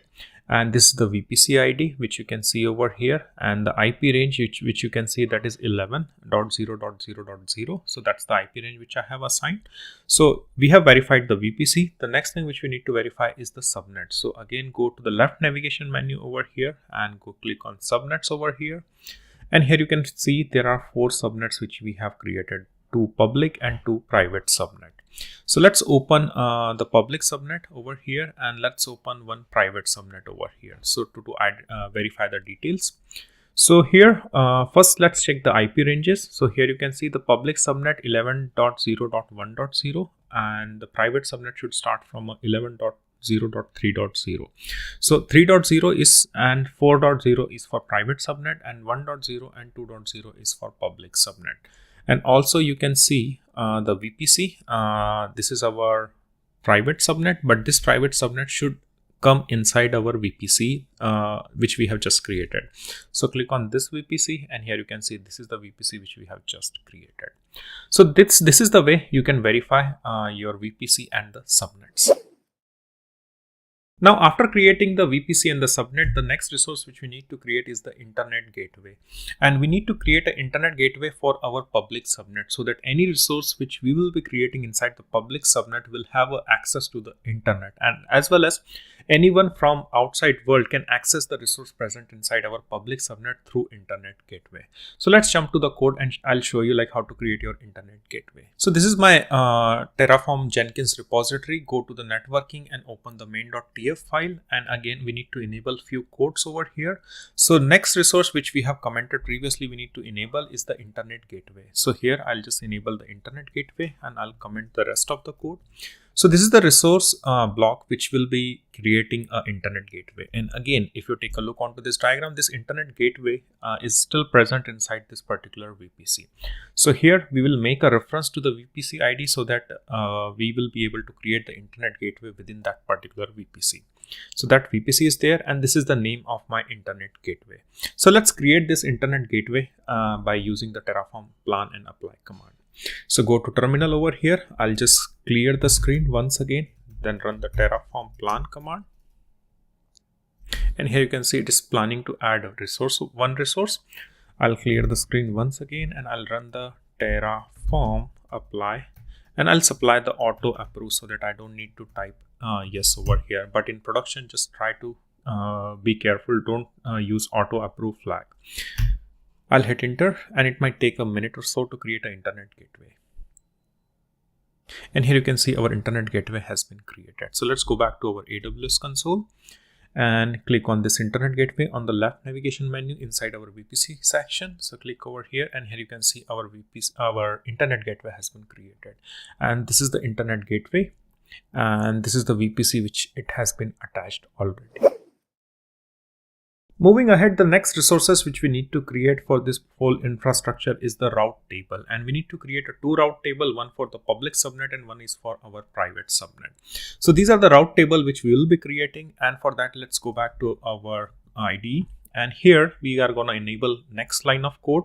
So here you will see previously we have set up the internet gateway. The next thing which we need to set up is the route tables, and route tables we will be creating it for public subnet as well as for private subnet. So I'll first enable this code for route table, and this is going to be our public route table, and this is I'll show you like how to create our association. But let's first take a look. This is our route table for our public subnet. And if you go down here, then this is our route table for our private subnet. All right. And I'll just remove this code also. So I think that's it. All right. Okay. So this is the code for our public route table. And here you can see again, we need to mention the VPC ID so that we create those route table within the VPC. So that's an important thing. Secondly, we need to create a internet gateway route. Since as you have seen over here into the diagram, this route table is responsible for routing all the requests. So if anyone who is residing outside of this particular AWS environment, then that request will come, and that request will come via internet gateway, and this route table will be responsible for forwarding that request from internet gateway to our subnet. So we need to create a route for this internet gateway for our public subnet, but in private subnet we don't create an internet gateway. So here in this section of when we are creating a route table inside our Terraform, so I have created a section for a route, and here we need to specify the IP address, which means 0.0.0. That indicates that it is an internet request. So anyone from internet can access this particular resource. So whenever you specify this address, then you're making it quite open to internet. So that's the first thing. And this is the gateway ID. Since we have already created our internet gateway, which you can see over here, this is the internet gateway and this is the name of that particular resource, so which you will eventually find over here into the gateway ID. So if you click on this one, then you can see this is the same internet gateway it is pointing to. So here we have created a route table, we have assigned the VPC, and here we have created a route for internet, and here we have assigned the internet gateway ID to that particular route table. So that is going to be my public route table. So similarly, if you go to the private route table, then you will not find any internet gateway because we have not assigned any route, or we have not created any route between the internet gateway and our private subnet. So that's the key difference between the public and the private subnet and the route tables. Let's try to create the route table, and for the time being, I'm just going to disable this association. I'll show you after creating our route table. So I'll just going to disable this association of our public route table as well as private route table. So I have disabled both of it. Go to terminal and I'll clear the screen, and I'm just going to run the command terraform apply auto approve. You can also run the terraform plan command, but since I already know this code, so that's why I'm running the terraform apply with auto approve. And here you can see two resource added, which means we have created our route table, which is public and the private. Let's go back to our AWS console over here, and on the left navigation menu, click on the route table. And here you can see our private route table, and RT is for route table abbreviation, and this is our private and public route table. So let's click on this public route, private as well as public route table. So here you will find that this is the VPC, which it has been attached properly. Same over here, so it has been attached properly. But if you take a look onto the subnet association, then you will find it's completely empty. There are no subnet associated. Similarly, onto our public route table, if you go to subnet association, then you will find this is completely empty because we have not created any association. These route tables are still independent and not attached with any subnet. But for a public route table, you will find a route for internet gateway. So if you go to routes over here, then here you can see this is a route with the IP address 0.0.0.0 for internet, and this is the internet gateway. So if you click on this internet gateway, then it will point to the same internet gateway which we have just created previously. So this is our public route table with our route to the internet gateway, and this is our internet gateway. But similarly, if you go to our private route table, which is our private route table, so here you will not find any route. So go on route. So here you can see this is the default route. There is no IP address like a 0.0.0.0 for internet, and there is no connection to target to our internet gateway. So that's how we create our route table. The next thing which we will do, we'll focus on the subnet association. So we will fill these entries over here. Okay, so let's go back to the code once again into the networking. So first of all, we are going to enable the association between the public route table and our public subnet. So I'm just going to enable this block of code over here, and here you can see this is the AWS route table association resource, and here we need to specify the subnet, and here you can see this is our public subnet by the name which we have previously created, and this is our route table, which is our public route table, and which you can see over here. So this is the highlighted name for our private route table, and this is the private route table I'm using, and this is the association between our subnet. And similarly, if you go to our private route table, so association, then here you will find the association between our private route table and private subnet. So here it's the private route table, and this is our private subnet. Let's apply those changes. So go to terminal over here. I'll clear the screen, and I will just run the terraform apply auto approve.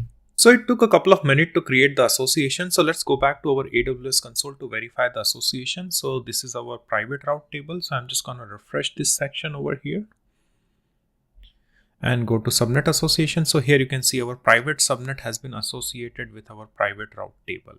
And similarly, if you go to our public route table and click on subnet association, so this was our previous one. So if I go over here and I just try to refresh this section, then go to subnet association, and here you can see our subnet has been associated properly. One thing over here, if you are interested in learning the AWS networking from the AWS console UI side without Terraform, and if it feels like very overwhelming at this point of a time, then just go and check my one session. I'll post the link into the description section where I have shown like how to create your whole networking in an easy way using the AWS console. So I would highly recommend to go and check those sections so that it will be easy to understand all these concepts.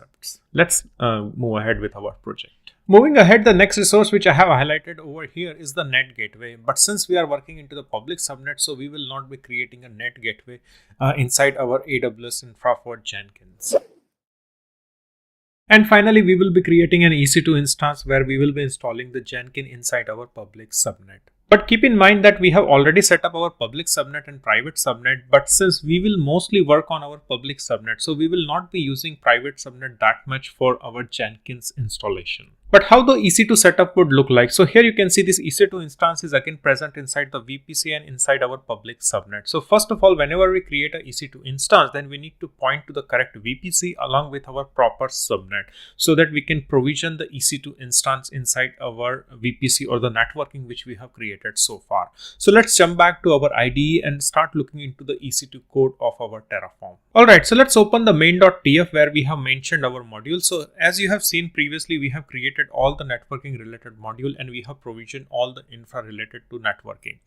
The next thing which we need to set up is our EC2 instance, and for creating an EC2 instance there are certain things which we need to create beforehand.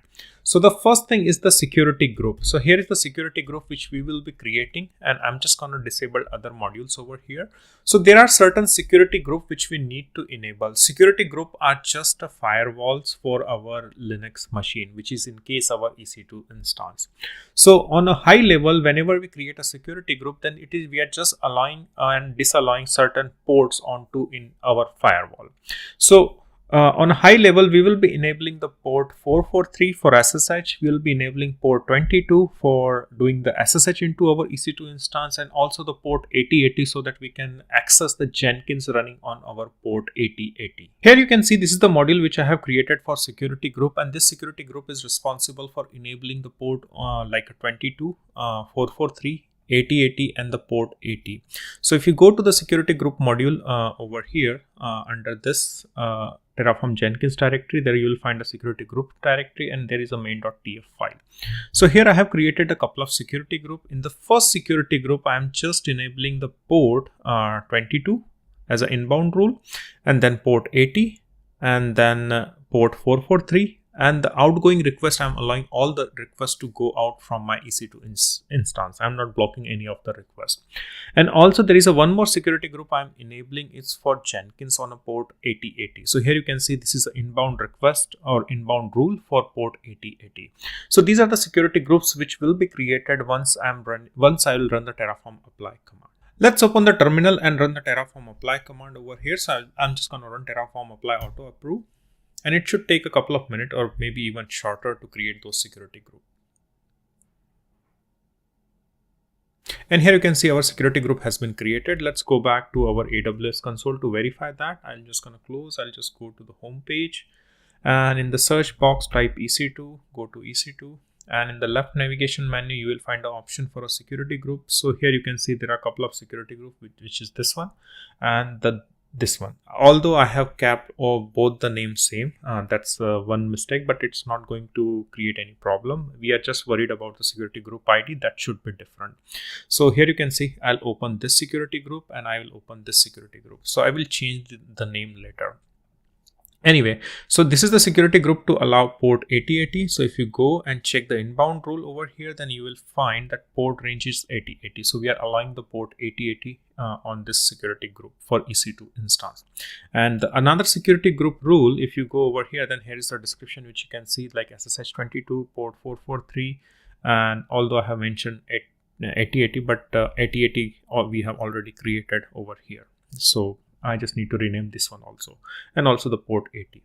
But here, if you check the inbound rules over here, then you will find the ports like 22, 80, and 443. So we are enabling these ports using this security group for our EC2 instance. Okay, let's take a look onto the diagram once again, and we are still not there yet. We are still not created any EC2 instance in Jenkins. So we are just completing the prerequisites which is needed to facilitate the Jenkins installation onto our EC2 machine. So now we are gonna see the EC2 Terraform code. How we can set up our EC2 instance, and also we can install the Jenkins at the same time. So let's go back to our code IDE over here. I'm just going to close all the tabs over here, and I'll just open the man Terraform file again. So we have set up the networking, we have set up the security group, and the next thing is we are just going to enable the Jenkins module, this one. And here I'm just going to comment the other one, the load balancer and other modules. We are going to see it later. So here this is the Jenkins module, and here you can see the source is available under the Jenkins directory. So just go here and open the Jenkins directory as well. All right. So here are a couple of things which I am forwarding to that particular module. First one is the AMI ID, which is like a machine ID. Here I'm using the Ubuntu. So I can show you that one also over here. So AMI ID. So this is the AMI ID which you generally get from your AWS console. So if you take a look over here onto browser, I'm just gonna open this one. So when you go to the EC2 dashboard, if you click on launch instances and if you choose like this, then you will get an AMI ID. So I just copied this AMI ID from here. So you can just choose suitable operating system, Linux operating system, and just copy the AMI ID if you don't want to use the Ubuntu. And if you want to use the Ubuntu, then you can just continue with this same AMI ID. Okay, so that's about the AMI ID. Again, let's go back over here. The second is instance type. So I'm just going with the t2.medium because it's a Jenkins and we will be creating a certain pipelines onto the Jenkins. So t2.micro, the small one, will not be sufficient enough. That's why I'm just going with the medium instance. Tag name, so it is just an optional thing. So just keep whatever tag name you want to associate with your EC2 instance. Public key. So this is important because whenever you're working with EC2, then you need to create a public and the private key for your EC2 instance so that you can later on SSH into your EC2 instance. So before I show you the remaining code of Terraform, let's create the public and the private key so that we can associate the public part of the key with our EC2 instance and we can keep the private key with us. For generating the SSH key pair, the command which you need to use is SSH keygen, and this command can vary based on the what kind of operating system you are using. If you are using Windows, then just try to install this utility, and if you are using Mac OS or Linux, then this command will work by default. So I'm just going to run the SSH keygen command, and this will generate the private and the public key. So just hit enter, and it is going to say you that it is going to generate the key at this particular location. So I'm just going to copy this part and I'm just going to rename this key a bit. So I'll just put over here. Sorry, I need to rerun it. I'll just clear it once again. So I'm just going to run the SSH keygen command once again, and I'm just going to paste this part, and I'm just going to rename the file. So I'll just put something like Jenkins demo and hit enter. Do you like to associate any passphrase? So I'm just going to keep empty, enter again, and now your keys has been generated.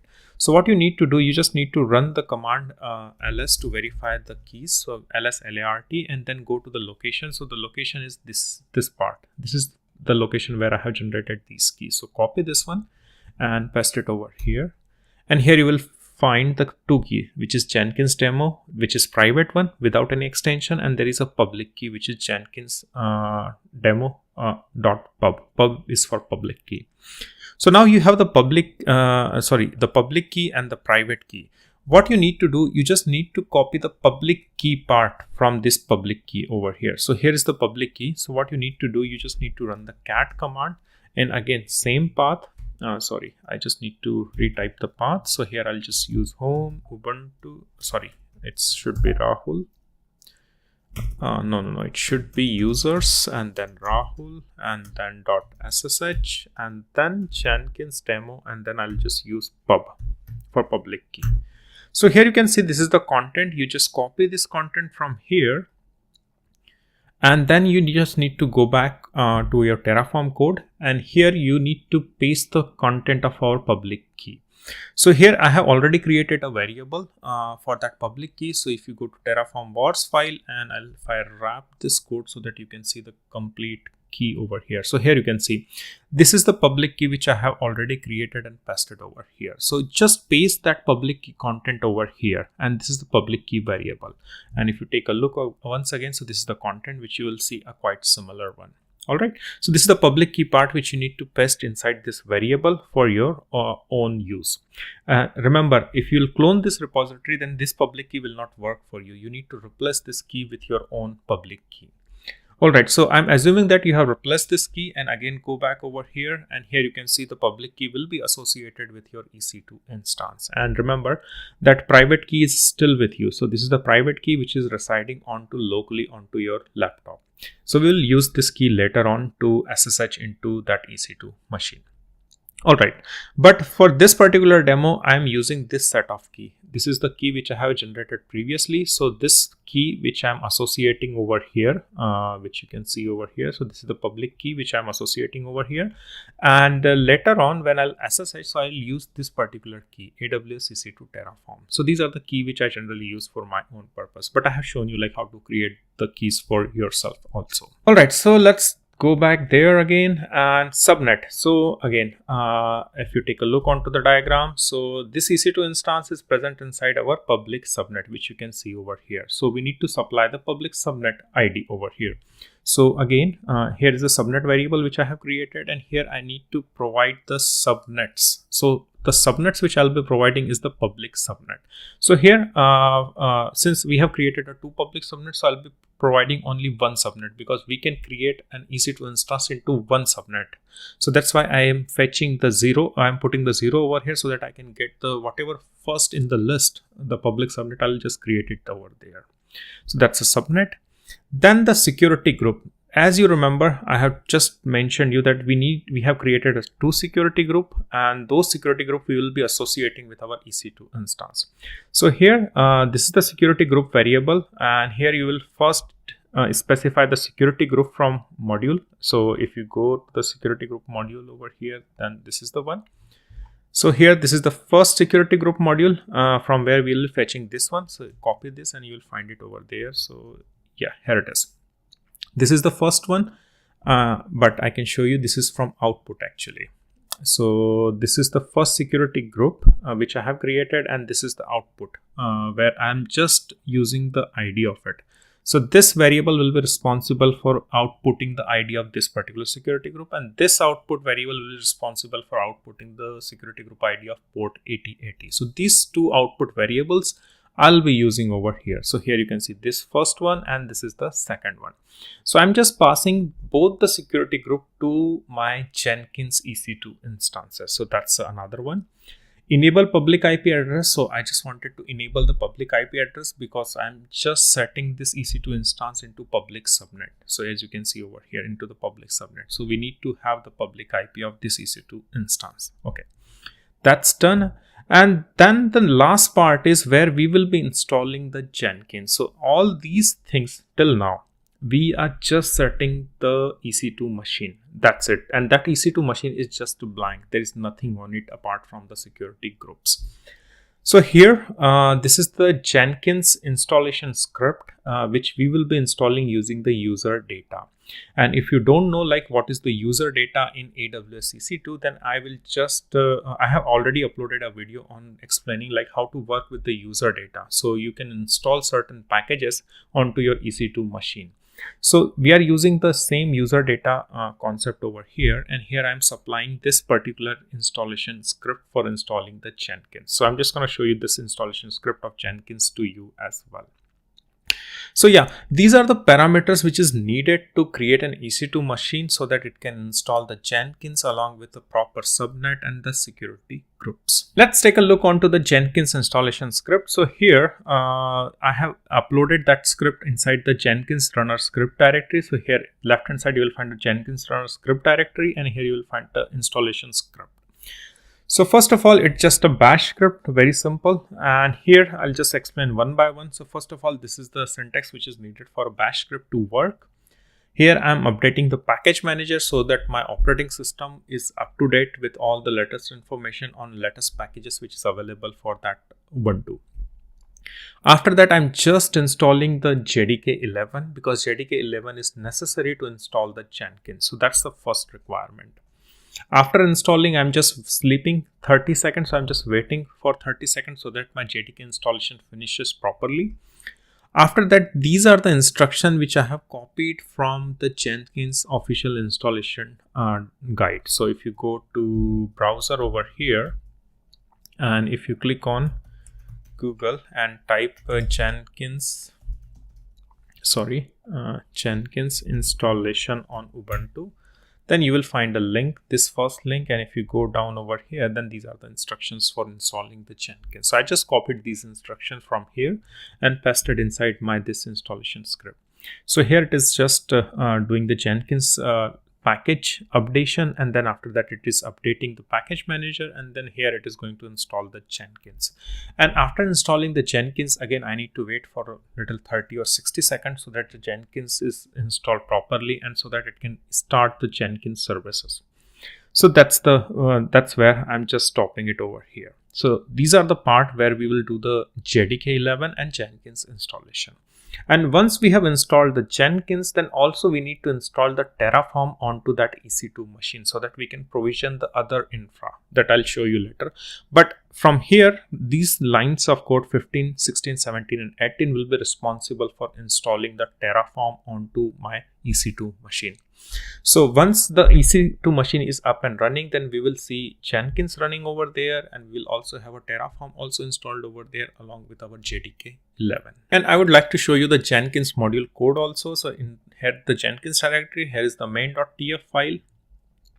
And these are the output variable which is necessary, which we will use it later. But here is the AWS instance, here is the Jenkins EC2 instance. Here is the AMI ID which we have passed. Here is the t2.medium. This is the tag description which we have provided. This is the key which I have mentioned that I will be using my own key. This is a private key which I have just shown to you, which is this one. So this is the key which I'll be using. And the subnet which I have already passed, the Jenkins, the public IP, and these are the some option metadata option which we need to set it over there for my EC2 machine. And this is the key pair where I'll be passing the public key to my EC2 instance. So this public key which we are passing it from here, which you can see, this is the public key which we are passing it to our EC2 instance. Let's run the Terraform apply command to provision our EC2 instance with our Jenkins. So go to terminal over here. I'm just going to clear the screen over here and I'm just going to run the Terraform apply. And it might take a couple of minutes or more because we are setting up EC2 instance along with the Jenkins, and it might take 2 or 3 or 4 minutes to come up the Jenkins, and we can verify the Jenkins later. So after a couple of minutes, so my EC2 instance has been provisioned, as you can see over here. And if you go back to my EC2 dashboard, I'm just going to refresh it over here, and here you can see our EC2 instance is running. Click on this instances and here you will find the instance ID, and this is the description which I have mentioned for my instance. So click on it, and this is the public IP address. So just copy this public IP address, and remember we have not set up any load balancer, any domain yet. We need to set it up later. So let's just verify the Jenkins installation first of all by using the IP address. So I'm just going to copy this one, paste it over here, and I'm just going to suffix it with the port 8080 and hit enter. And here you can see our Jenkins has been installed. So now we need to set up our Jenkins. So Jenkins is up and running, and then we need to set up our own username and password. And here you can see it is prompting us that your initial password at present at this particular location, which is this one, var lib Jenkins secret and initial admin password. So for that we need to SSH into our EC2 machine, go to this particular directory, copy that password, and then we can reset our password. So for that I'll open the terminal. I'll just go back to my terminal over here. I'm just going to clear everything, and as I mentioned, I'll just go to the SSH directory where I have already created my keys. So if I run the lslart, so here you can see this is the key which I have already generated. This is a private key, so I'm just going to use the same key to SSH into my machine. So how to SSH? So for that what you need to do, I'll just increase the size of this screen so that it's easy for you to view the content. I think that's good. All right. So to SSH into this machine, what you need to do, you just need to click on connect over here, and here you will find the option for SSH. So just copy this command, and remember once you generate the key, you also need to change the mode of that particular key. So just try to run the chmod 400 command onto that particular key, whatever key it is, whether it's without PAM extension or with PAM extension. Otherwise you will not be able to SSH. So here I can show that one also. It's already there. So here you can see it has only the read only permission. If you can see, this is the read only permission. If it has a read, write and executable, then you will not be able to SSH. So just keep in mind to run this particular command first of all to change the mode to read only. Okay, so I'm just going to copy this SSH command, go to my directory. I'll just clear this, and remember I'm into this SSH directory and key is available into the same directory. So just keep in mind. So here, and the key is without .pam extension. So I'm just going to remove this one and just hit enter and type yes, or you want to connect? Yes, I just want to connect it. And here you can see we are now into our EC2 instance. I'll just clear it. And again, go back to the our initial screen. Sorry, I just clicked on that link. But here, this is the path for my initial password. So just copy this path. I'll copy it from here. Go to my path cat and run the command. Hit enter. You need to suffix it with the sudo. And here you can see this is our initial password. So I'm just going to copy this password from here, paste it over here, click on continue, install suggested plugin. So select this one, and it might take a 1 or 2 minutes to install all the suggested plugins. So I'll be back when all the plugins are installed. After all the plugins has been installed, then we need to create our admin user. So here I'm just going to enter the name. So I'm just going to enter username Rahul. This is just for demo purpose. That's why I'm using the simple username and simple password. But for you, just try to keep the strong password and good username. And the name I'm just going to put Rahul Wagh, and the email address I'm just going to put my own email ID, and then save and continue. Yeah, Jenkins URL, we can keep it, or otherwise we can already change it. We are going to set up this whole domain later, but let's just keep it. Just keep the way it is right now. Save and finish. Start using Jenkins. And here you can see our Jenkins is up and running. But still, we need to configure our domain, which is jenkins.jhook.org. So if you take a look onto the diagram, then I'm talking about this particular URL, which you can see, which is from user. So jenkins.jhook.org, which will go to Route 53, then it will go to load balancer, and then it will go to our EC2 instance.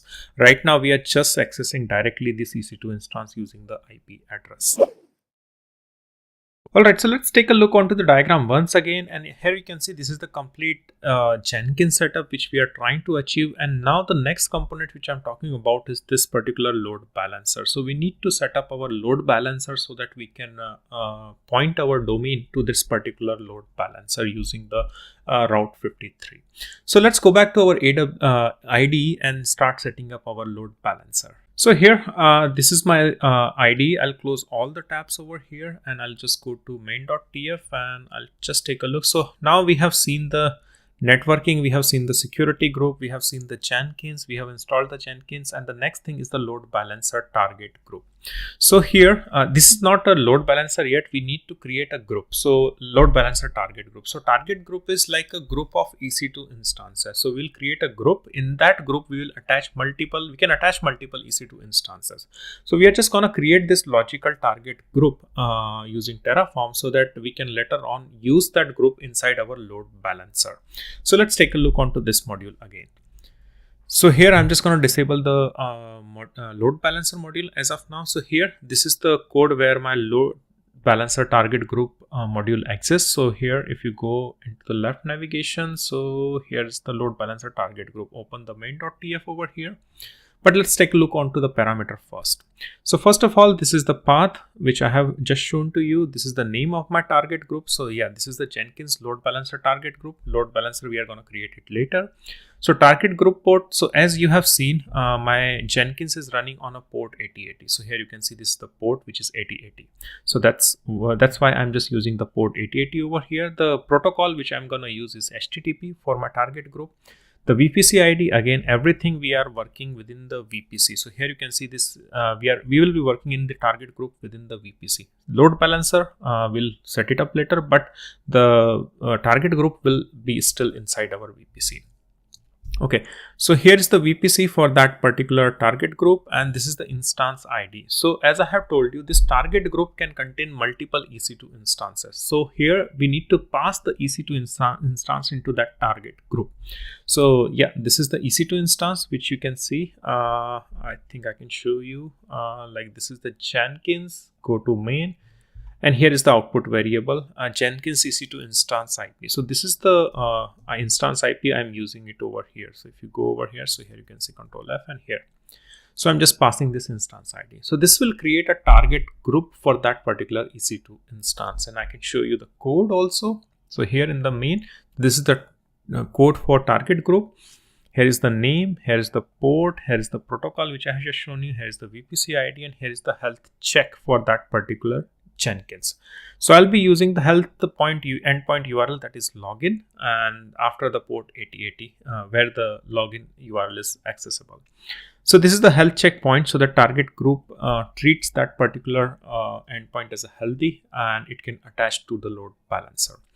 So this is the code for target group. So go to terminal. I'll clear the screen over here and then just run Terraform apply, and yeah, just wait for a minute or so. And I'll be back once this target group has been created. So as you can see, our target group has been created. So let's go back to our AWS console. I'll go over here. I'll go to the home page, and here in the search box, type EC2, click on this EC2 over here. And in the left navigation, go to the load balancing, and here you will find the option for a target group. So click on target group, and here you can see Jenkins LB target group, which I have just shown to you. Click on it. And this target group will contain an EC2 instance which is running. So here you can see this is the instance ID which I can open here in the new tab, and here you can see this is the instance ID. Just copy this and copy this IP address, and which I have already shown to you. Maybe I can again show to you that this is running 8080. So here you can see the Jenkins is running. So yeah, so this is the target group, and this is the instance ID included into that target group. So I'm just going to refresh this page once again, and the health status is unused. So this target group is up and running. Now we need to provision our load balancer so that our load balancer can point to this particular target group. Alright, so now I'm talking about this particular load balancer, and this load balancer will point to the target group which I have just shown, and that target group will point to this EC2 instance. So that's how the request is flowing. Okay, so again, go back to IDE. I'm just going to minimize this one, go to our main.tf. I'll close everything over here, close all tab, go to main.tf, and now we are going to enable the application load balancer module, this one, and I'm just going to enable only this section. Okay. Certificate manager, that's also needed. So anyway, I'm just gonna enable this one. I need to enable all the three modules because there is a dependency between all of it. So this is a load balancer module first of all. So I'm just gonna explain this part first of all. So here's the code for load balancer. If you go over here into the load balancer, then here you will find the code for load balancer. So I'll explain from the parameter, that will be easy for you. So the load balancer name is this one, which is I'm passing over here. Is it an external load balancer? No, it is not an external load balancer. That's why it's false. Load balancer type is application because we are deploying it on EC2 instance. So that's why I kept it as application. Security group for our load balancer. The security group should also have the similar security group which we have configured onto our EC2 machine. So here I'm just using the same security group which we have just configured. So here you can see the same security group for SG, SSH and HTTP. So these are the same security group I'm using. So I have configured the same security group for my load balancer. Subnet ID. So here I need to provide the subnet. So again, my EC2 instance, if you can see over here, it's into the public subnet. So here I have specified the public subnet for my load balancer. Tag name, it's optional. Just keep whatever you want to keep. Target group. So again, key point. So here we have created this target group. So we need to use the same target group over here into this. So if you go to the target group module, which is this one. So here I have created an output variable, which is this one. So this will print out the ARN of this particular target group. So this is the value. I'm copying it over here, and here I'm pasting into my ARN, target group ARN. So here we need to attach, here I'm attaching the target group to my load balancer, so that load balancer can know which target group it is going to forward the request. Then again, the instance ID, we also need to specify the instance ID of my EC2 machine. So here, this is the instance ID from modules Jenkins. So if you go to Jenkins main.tf, then here you will find the Jenkins EC2 instance IP. So that's there. And listener port, the port is 80. Protocol is HTTP, and the default action is forward. Yes, I want to forward the request to that. And the 443 is for HTTPS, because we will be setting up two listeners for our load balancer. One is on HTTP and one is on HTTPS. So that's a difference between those two. And then the certificate manager. So as I told you, like as I have shown in the diagram might be previously to you. So if you go to this diagram over here, so this is route 53 and this is how the request flow will happen, which I'll show you. So here, this URL will have a HTTPS. So whenever someone will access this URL, then this request will land on route 53 and route 53 will forward it to application balancer and then it will go to EC2 machine. Application load balancer will forward it to target group and target group will send it to EC2. So for this HTTPS, we need a certificate manager. So for that, we have created a certificate manager, and for creating a certificate manager, you need a hosted zone. Okay, so load balancer part is over now, but now we are talking about the hosted zone. So load balancer, these many parameters are sufficient enough for you to create a load balancer. That I'm going to show you, but let's talk about a hosted zone also. So here, if you go to the home page and if you type here route 53, this is an important concept if you are managing the domains and if you're pointing the external domain to our AWS. So here is the hosted zone. So here, this is the domain which I have already purchased for myself. So if you click on it, then this is the domain which I have already purchased. So whenever you purchase a domain which is external, or whether it's from AWS, so you can purchase a domain from AWS, or also you can purchase it from other services like GoDaddy, Namecheap, SiteGround, whatever. And also Google domain is also there because I have bought this domain from a Google domain. So this is the hosted zone over here, and this hosted zone I have created for a domain jhook.org. So let's say, for example, you already purchased a domain and you need to point that domain to this hosted zone. So you need to create a hosted zone first of all. So go on create hosted zone, and here you need to type the name, type the name. So let's assume that you have a test XYZ. So you'll just enter the name and create a public hosted zone and then click on create a hosted zone. And here you will see there will be two hosted zone as you can see. So this hosted zone I have already created, so that's why it is there. But this test XYZ I have just created, although I don't own the domain, but I just wanted to show you the process, how you will work with it. So create a hosted zone based on the exact domain name which you have with you. So here, once you create it, then you will get these records, which is a name server records for you. So now this is the text XYZ. I'm assuming you will have your own domain. You will create your own hosted zone.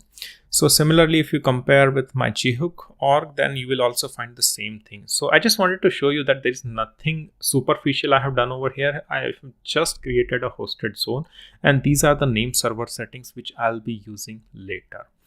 So to work with this whole setup, we need to set up this route 53, and in route 53 we first need to set up our hosted zone. So we have set it up the hosted zone just now. So I have already explained the application load balancer part to you, but here's the hosted zone. I know it's a bit complicated, but it will not be that complicated once you understand the whole flow. So this is a load balancer all the way. This is the code for load balancer, which will set up our load balancer. And this is the hosted zone. So let's take a look onto the hosted zone also. So here's the hosted zone module. Go to main.tf, and here I have already created a data block. So why do we need a data block?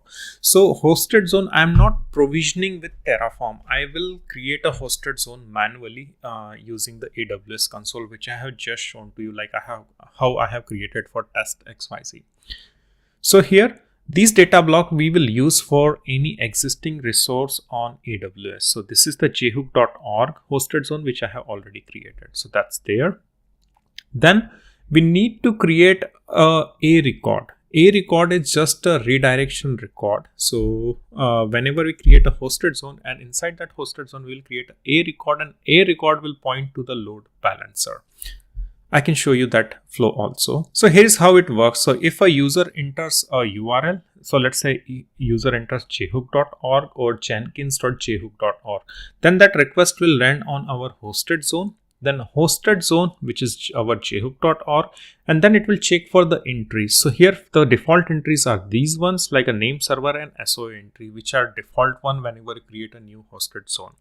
But in case if you create a record over here, these are the name server record which you can see over here. But inside that, when you create a record, then this A record is responsible for redirecting the domain request, which is like a www.jhook.org, to our EC2 instance. So here you can see this is the A record with the IP.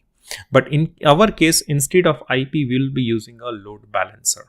So if someone enters www.jenkins.jhook.org, then request will land on our hosted zone, and then it will try to find the A record. So A record, you will find the record, and here you will find the URL of our load balancer, so that request will forward it to our load balancer. So that's the significance of this particular hosted zone.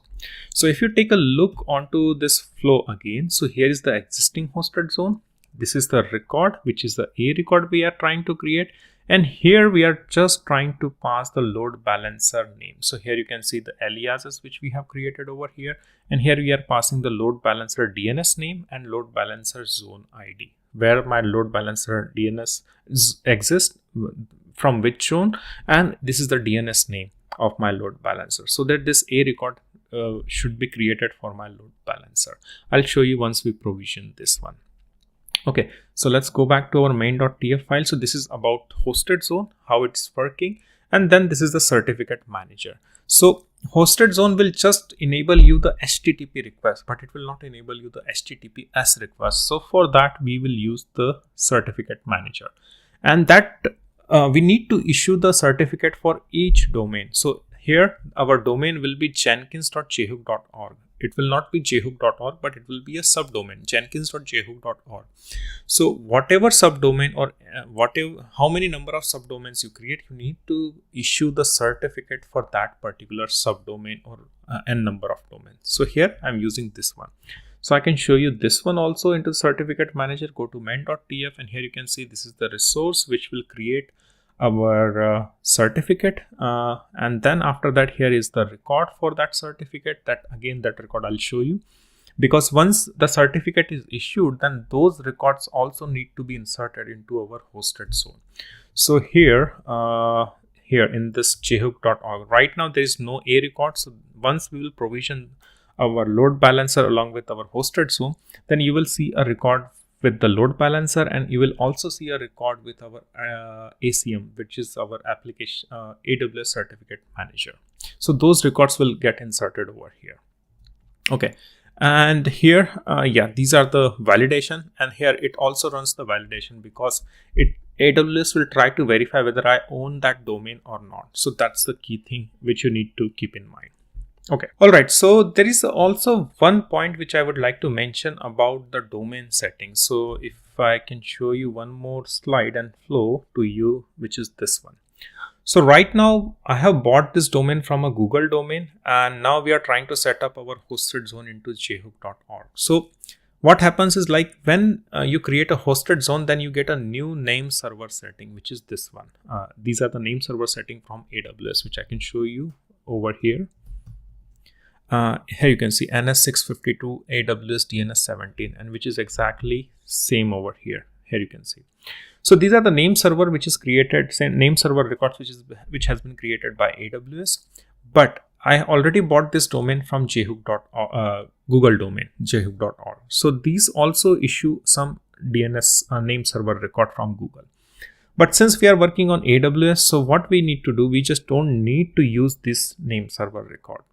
But instead, we need to use the name server records from our AWS and put it into my Google domain. And so that when someone enters jhook.org, or whether he enters jenkins.jhook.org, so any subdomain which belongs to this parent domain will always point to this name server records. So instead of using Google's name server record, we will be pointing to our own name server records from AWS. Also, I can show that part before provision load balancer and the hosted zones certificates. So I'll go to Google, and here I'll type Google domain, go to Google domains, go to manage domains. And here you will find the domains which I own. So click on jhook.org and go to DNS. And here you will find a manage name server. So manage name server, click on it, or maybe here you can see the server. So here you can see this is NS652 AWS DNS17. So I have just manually configured these name server setting, which I got from here. So this is how the redirection is happening all the way. So request is going to the jenkins.jhook.org. From there it is finding the records, which is like this. So here jhook.org. So here it is finding the records of name servers of AWS, and then it is going landing on our Route 53. So that's how the request is flowing.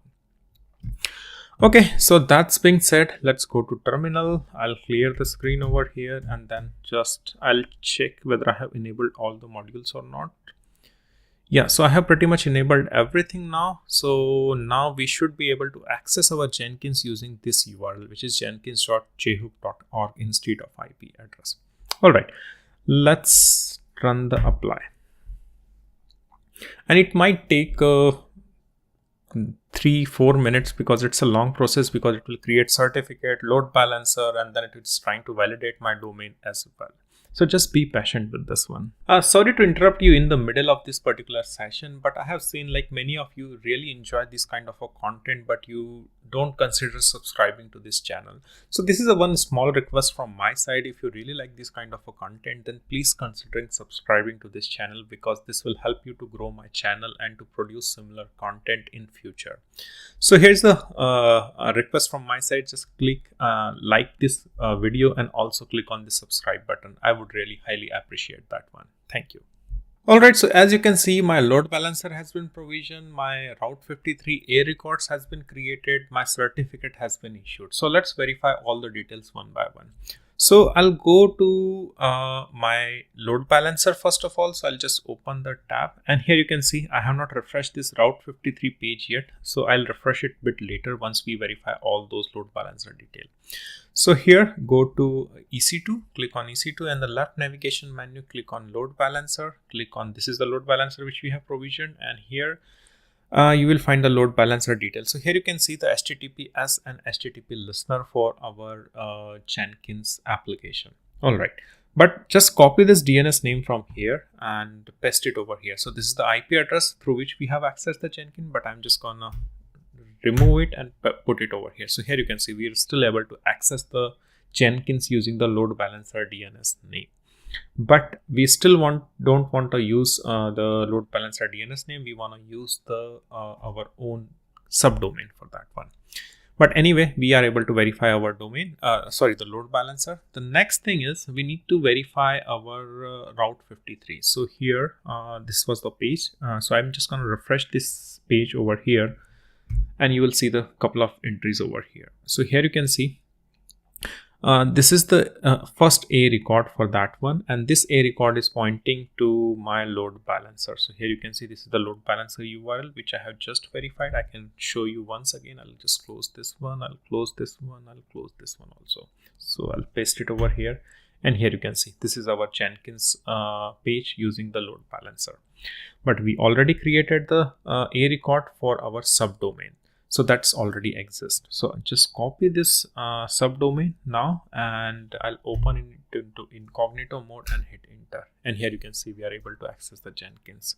So now we are able to access the Jenkins using the subdomain. And here you can put the password. And here you can see this is the home page of my Jenkins.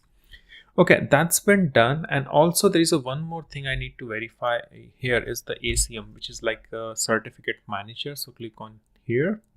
And here you can see we have issued the certificate for our domain, which is jenkins.jhook.com. And if you click on it, and here you can see the status is issued and the records has been created. Here you can see the CNAME, and these are the records which has been created into Route 53. So if you go to Route 53 and go to hosted zone and go to jhook.org, and here you will just Control F and try to find it. I think, yeah. But anyway, here it is, I think. Yeah, there it is. This is the record for that particular CNAME. Here it is. Okay, so I think we are now able to access it. I'll just try to re-access it. Jenkins.jhook.org. And yeah, it's working. I'll just type the username and password. And that's been done. So now we are able to finish our first part where we have only set up the Jenkins, which is running on our EU West region. And now we will start setting up our pipeline for our actual application, which is our Python Flask application, which will be running into EU Central region. So let's take a look onto the second part now. Now I'm talking about my second repository where I have my infrastructure code for my Python Flask application. So this is the GitHub repository where my whole project exists for AWS infra using Terraform. So here in this project, I have in this Git repository, actually I have created a Jenkins file for setting up my whole pipeline. So if you take a look over here, then from this particular GitHub repository, we will use a Jenkins file. So here you can see one Jenkins files at the bottom. I'll show you the GitHub repository very soon.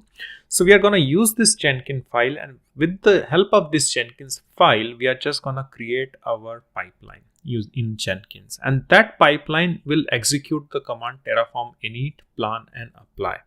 And once we execute that commands inside on using the Jenkins file, then it will provision the whole infra for us. And the infra I'm talking about is this whole infra where we'll set up the VPC, where we will set up the subnet, which is like a public subnet, and the private subnet, internet gateway, route table, EC2 instance, REST API application using Python, and then RDS instance with a MySQL. So this whole infra we are just gonna set up using the our Jenkins pipeline, and that Jenkins pipeline will only issue the terraform init, plan, and apply command. So let's take a look onto this GitHub repository and try to look into the components which we will be using over there. And this is the code repository for my DevOps project, and this is the code repository which contains the infra which is responsible for setting up the whole networking, which again includes the same VPC, subnet, private subnet, public subnet, internet gateway, route table, and then your Route 53 application load balancer, and then pointing our main domain, which is jhook.org, to our application.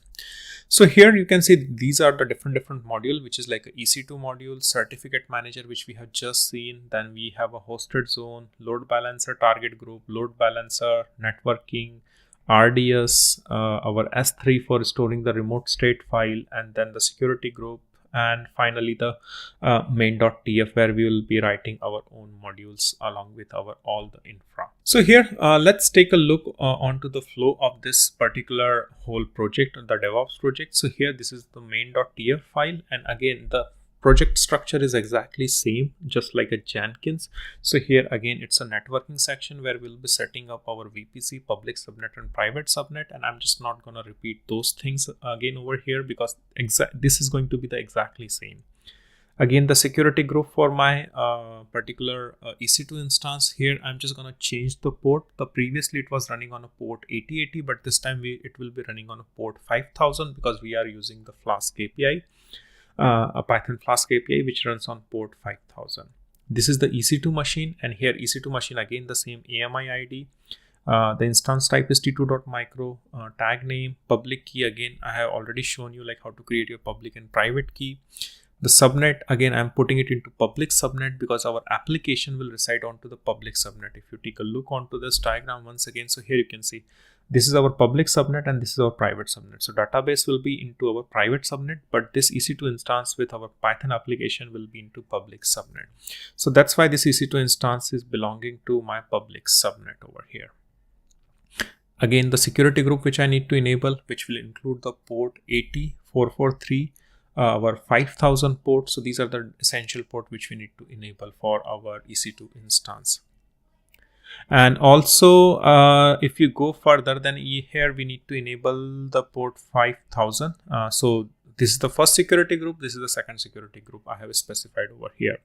Enable the public IP. So yes, you need to set the public IP address for your EC2 machine for your Python application. And then here is the user data for installing the Apache. Not Apache, I need to rename this particular file. I have just put the wrong name over here. But this is the user data section where we'll be running some installation script for my EC2 instance. Let's take a look onto this particular installation script file so that you know like what it's gonna do once we start provisioning our EC2 instance. So here go to the template, and remember the naming is little incorrect over here. I need to rename this particular file, so it should be like a EC2 Python application.sh. So just a side note for you. All right, so as I told you, like we will be installing our Python application, or we will be running our Python application inside our EC2 instance. So this is the script for that. So first of all, we'll switch to the directory like a home Ubuntu after installing or after provisioning our EC2 instance. Then I'll running the update. I'll update the package manager. Then I'll install the Python inside my EC2 machine. After installing the Python, I'm just gonna clone my project repository. So here's the key thing. So I had told you we will be working with the 3 GitHub repositories. So this GitHub repository is only responsible for provisioning the infra for my Python application. So here you can see this is the infra code, and there is a one more GitHub repository which I have already created. So that's with the name Python MySQL DB project. So this is the another repository which we will be cloning inside our EC2 instance, and then we will be running that application. So if you go to this particular repository, which you can see over here, there is app.py, and where it contains all the REST APIs which I have implemented. So here you can see this is the health endpoint to show that our application is up and running. This is a create. This REST API are pretty simple. I just leave it to you, like how you wanna build the REST API, because once your application is up and running and it is connected to database, then you can start implementing your own business logic to it. So here's the first REST endpoint to create a table inside my MySQL DB. Then this is the REST endpoint for inserting a record, and here this is the REST endpoint for fetching the record. And this is just a default route for index.html, so that our whenever I try to access our API using the jhook.org, then it will land onto the index.html page of my home page. So yeah, this is the API which we will try to clone inside our EC2 instance. So here you can see this is the here I'm just switching it to my work directory. Then I'm updating the package manager, installing the Python, I'm cloning my GitHub repository, then I'm waiting for 20 seconds over here. Then after cloning, then I'll switch to my project directory, which is like a Python MySQL DB project one. And after that, I'll run the pip install requirement.txt so that I can install all the Python libraries. And after that, I'll just wait for 30 seconds, and then I'll just try to start my Python application using the Python 3u app.py in the background mode. And then again, I'll try to wait for 30 seconds so that my application is up and running on a port 5000 of my EC2 instance. Moving ahead, I'll just go to main.tf file once again. So again, the load balancer, it's exactly the same which we have set up into our EC2 instance for our Jenkins. Only the difference is the port. Here I'm using the 5000 because I'm running my application on a 5000 port. So that's the basic difference between these. Again, the application load balancer, here you will find again exactly same module, same everything. The port is different over here, which is 5000 for HTTP, and rest is for HTTPS for 443. And again, here you will find a certificate manager, hosted zone. So hosted zone, I'm using the domain name for jhook.org. Here I'm using the main domain. I'm not using a subdomain over here. So that's the key difference between the old EC2 instance Jenkins setup and this setup. And here again, the certificate manager to issue the certificate for my main domain, which is jhook.org. So these are the hosted zone settings, and also you will find the variables over here. So here you will find the details about the variables which I'm passing. So my VPC for this Jenkins, not Jenkins, but for my Python application is 10.0.0.0.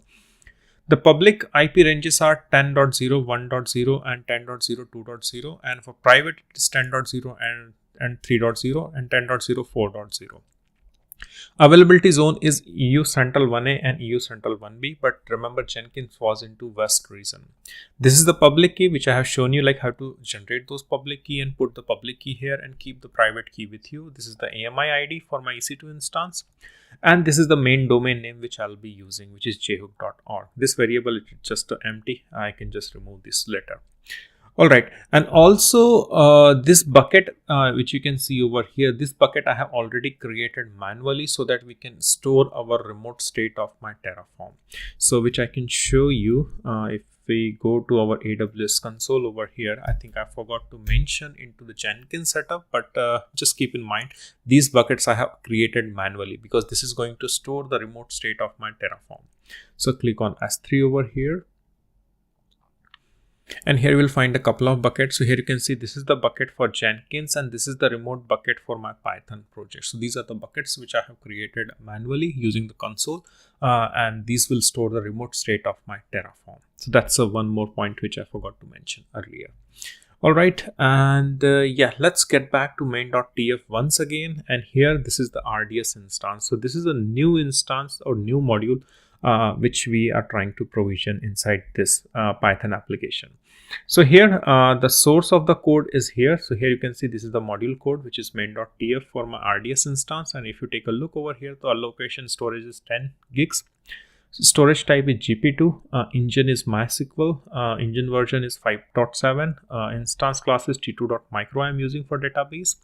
Identifier, I'll pass it from the module from where I'm calling it. So now I can show you the actual module parameter from here.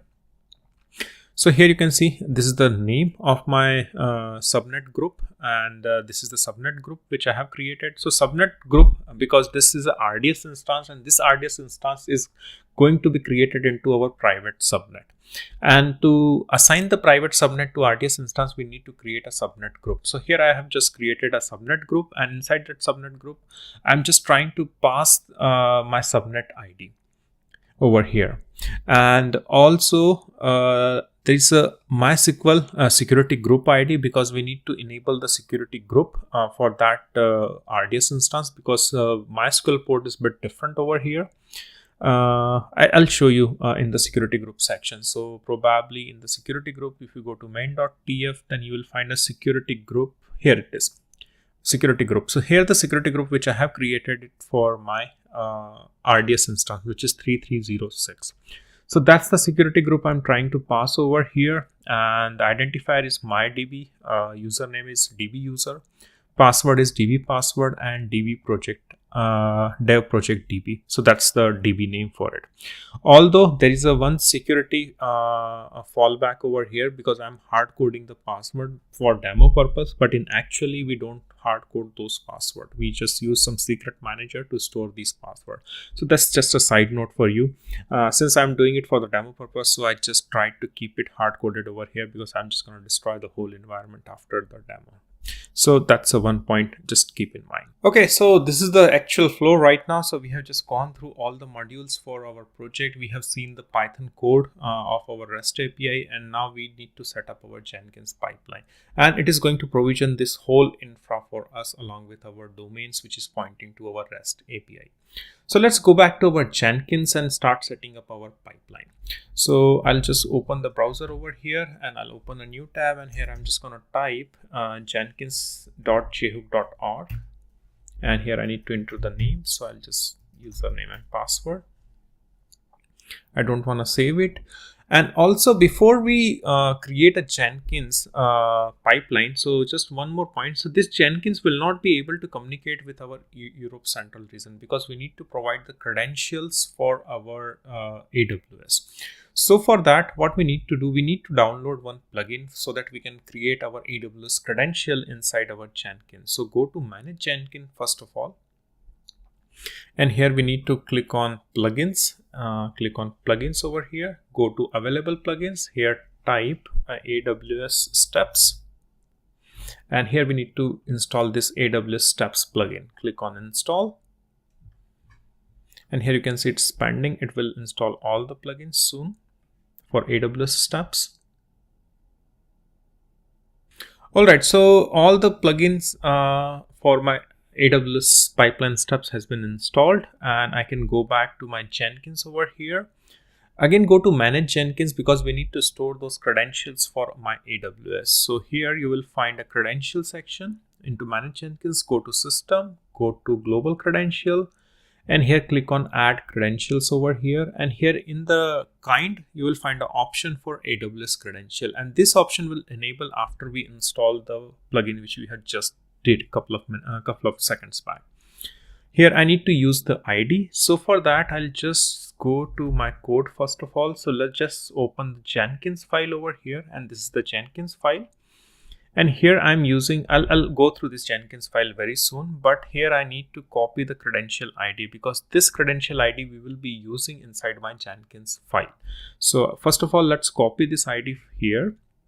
And here we need to enter the access ID and the secret access key. So either what you can do, either you can go to security credential. I'll just close this one. In the right top corner there is a security credentials section, and here you can create a new create an access key which will give you the access ID and the secret key for your AWS account. So just copy those keys from here once you generate those access key and secret key, and then you just need to go over here and paste the access key and secret access key over here. I'm just gonna go to my terminal. I'll just open it into another tab for the security reasons, and I'm just gonna copy those details. So first of all, I'm just gonna paste the access ID, and after that I'm just gonna paste the secret access key. And after that, I'm just gonna click on create. And here you can see our AWS credentials has been created. Now the next thing is, again, go to the home page and here click on new item. And here we need to enter the pipeline name. So here let's put the dev project 1, whatever name you feel comfortable. So just keep a suitable name.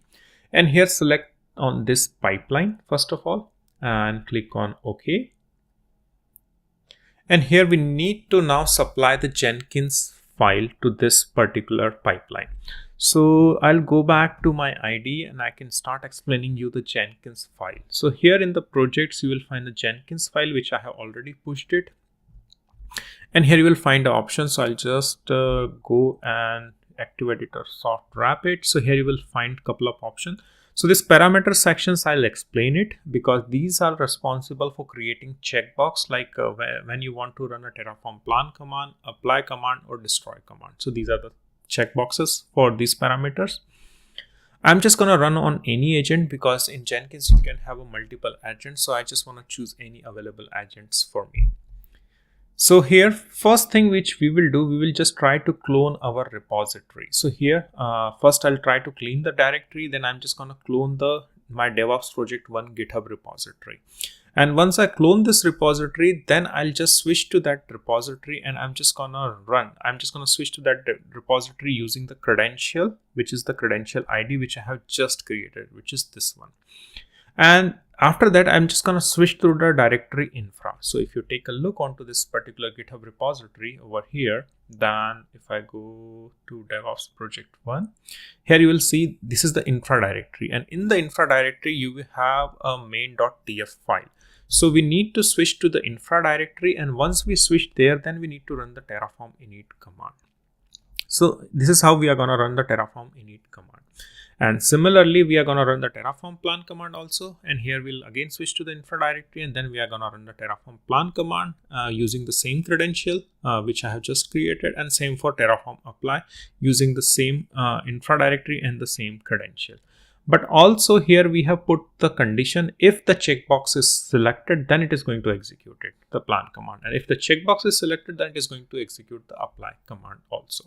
So this is the simple Jenkins file which I have created for provisioning the whole infra, which will set up your networking, your all the public subnet, private subnet, internet gateway, then your EC2 instance, RDS instance, then your load balancer, then your hosted zone, then your certificate manager, everything for you.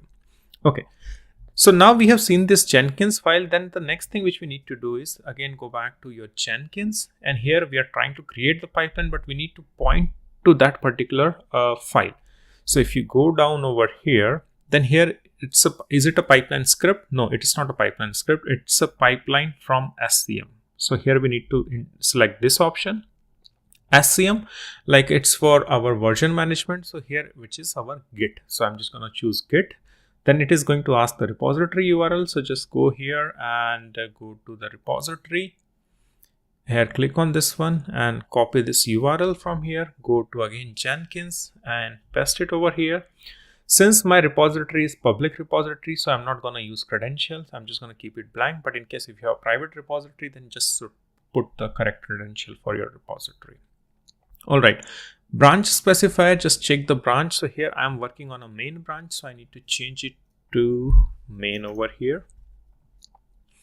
And after that repository browser, I'm just going to keep auto script path. So again, if you take a look onto, then in the repository, I'm just putting the Jenkins file at the same path or at the root of that particular repo. So Jenkins files is available right away over here. So here I just don't need to change anything over here. Click on apply and click on save over here.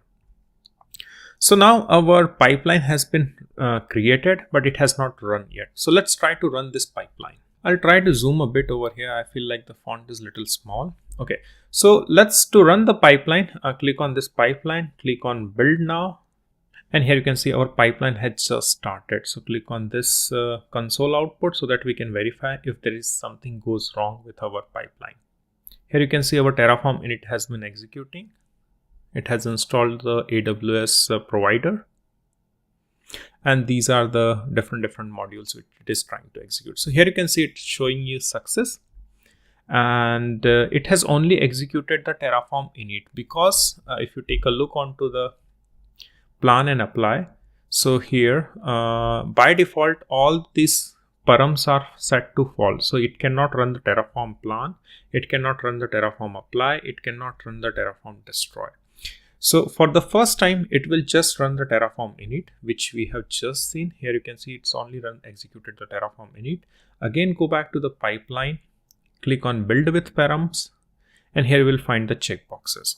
So now we have seen the Terraform init. Then the next thing is just run Terraform plan and then click on build. And here you can see all the steps which we have configured inside our pipeline. Click on this console output and verify the logs so that if there is anything goes wrong, then we can point those errors, or we can fix those errors actually.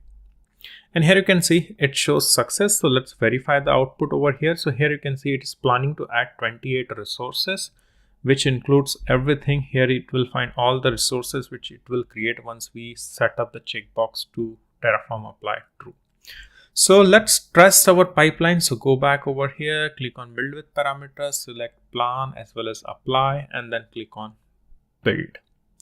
And now it will take a certain amount of a time because this is a fresh infra which is provisioning everything for us. And also here I'll go to home page and I'll just switch the region to the EU Central Frankfurt, and I'll just click over here EC2, click over here, and here we'll just wait for EC2 instance to pop up over here. So I'll be back and I'll just keep on monitoring this whole logs, and I'll show you the exact output, how it executed after the run. So after waiting for a 4 or 5 minutes, here you can see my Terraform apply has just finished. So that's the pipeline run number 3, which you can see, which has been running green now. And if you check the console output, then you can see there are lots of logs has been generated, but we are interested in the finished success. And here you can see our resources has been added to our infrastructure. So I'll try to refresh this page over here. So here you can see our instance is up and running over here. And let's check our RDS instances. So here you can see our MySQL DB is also up and running. And now we need to access our REST API application. So what you need to do, I'll just open a incognito mode tab over here. And here I will just try to simply access the jhook.org to verify whether I'm able to access the application or not. So here you can see our Flask REST API is accessible. This application is really simple. I don't try to keep it like a very complicated one, but the idea is just to make it communicate with the database, and then you can take that example to implement your own logics for your need.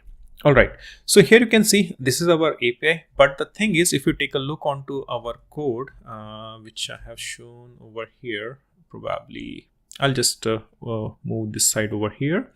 And if I go to the code, then we need to create a table first. So go to repository and type the Python Python MySQL DB project, and here in the ape.py, first we need to create a table. So here you can see this is the create table which we need to do. So what I'll do, I'll just this is my browser, I'll just copy this URL and go to the tab over here, and I'll just click on create table so that we can create a table. Here you can see our table has been successfully created. And after that, I know it's not the way we should work. We have a Flyway and other tools for doing the database migration. But since it's a demo, that's why I'm just showing you very plain and simple vanilla version of this DB operation. So just keep in mind, just try to use some suitable DB migration tool to manage your like DDL and DML. All right. Okay, so now table has been created. I'm just going to show you all the tables in the MySQL also. And now we need to insert the record. So let's insert test record 1. I'll just copy the name and click on insert record. Record inserted successfully. Click OK. Here you can see the record. And then 2. Then click on insert.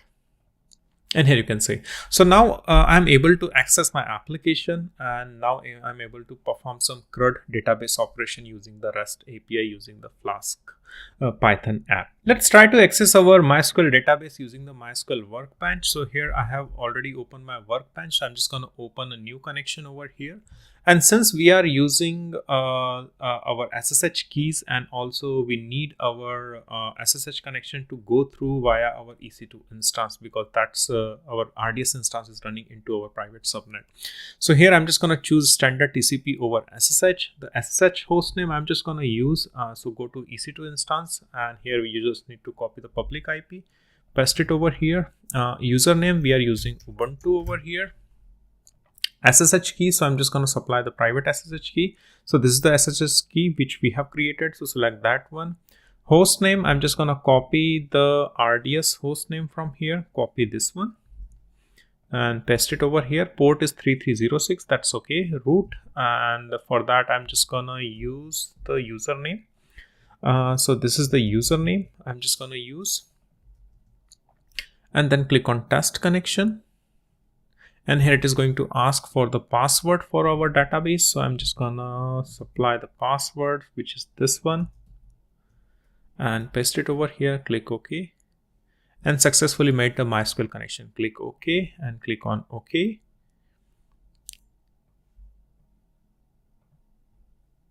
We need to supply the connection name. So I'm just gonna put demo MySQL DB connection. So I forgot to type the name. Click on OK over here and click here, and here you can see we are connected to our database. And here if you go to schemas, and here you can see our database, which is dev project DB. And if you take a look, so here it is the DB name, which is dev project DB. And if you go over here and the tables, and here you can see the example table, and here we have the columns, which is like ID and name. So here we can run the query, select star from dev. I think we can run the example table. We need to select the database also, so I'm just gonna select that database. So let's do set as default schema, and again I just need to rerun that one. And here you can see the record. I think this is too small, but I hope you should be able to see it. I think the records are quite small over here, but here are the records if you are able to see it. Test 1 and test 2 records has been inserted. So let's try to insert few more records. So I'll just close this one over here, and let's insert a 3 record, 3 and 4 insert record. Okay, so now I have inserted few more record. Let's go back over here and rerun the command. Select star, and here you can see the 4 record, 1, 2, 3 and 4. So that's how we have set up our DevOps project. And the last thing which we need to do is to destroy the everything. So here again, I'll just close this one and go to your Jenkins UI, go to your dashboard, go to your pipeline, go to build pipeline, select destroy and click on build, and it will destroy the whole infra for you. So with that, I think we come to the end of this particular end-to-end project. I hope you have learned something out of this project, because this is something which I just wanted to show you, because here you will learn quite a lot of things, starting from Terraform, from Jenkins, from your AWS. We have covered a lot of topics onto this particular project. So if you have any question, then please put down into the comment section. And if you are interested into similar content, then considering being a member to this YouTube channel, where I keep on sharing similar, more premium content to my YouTube member. So see you into the next DevOps project. Till then, take care and bye bye.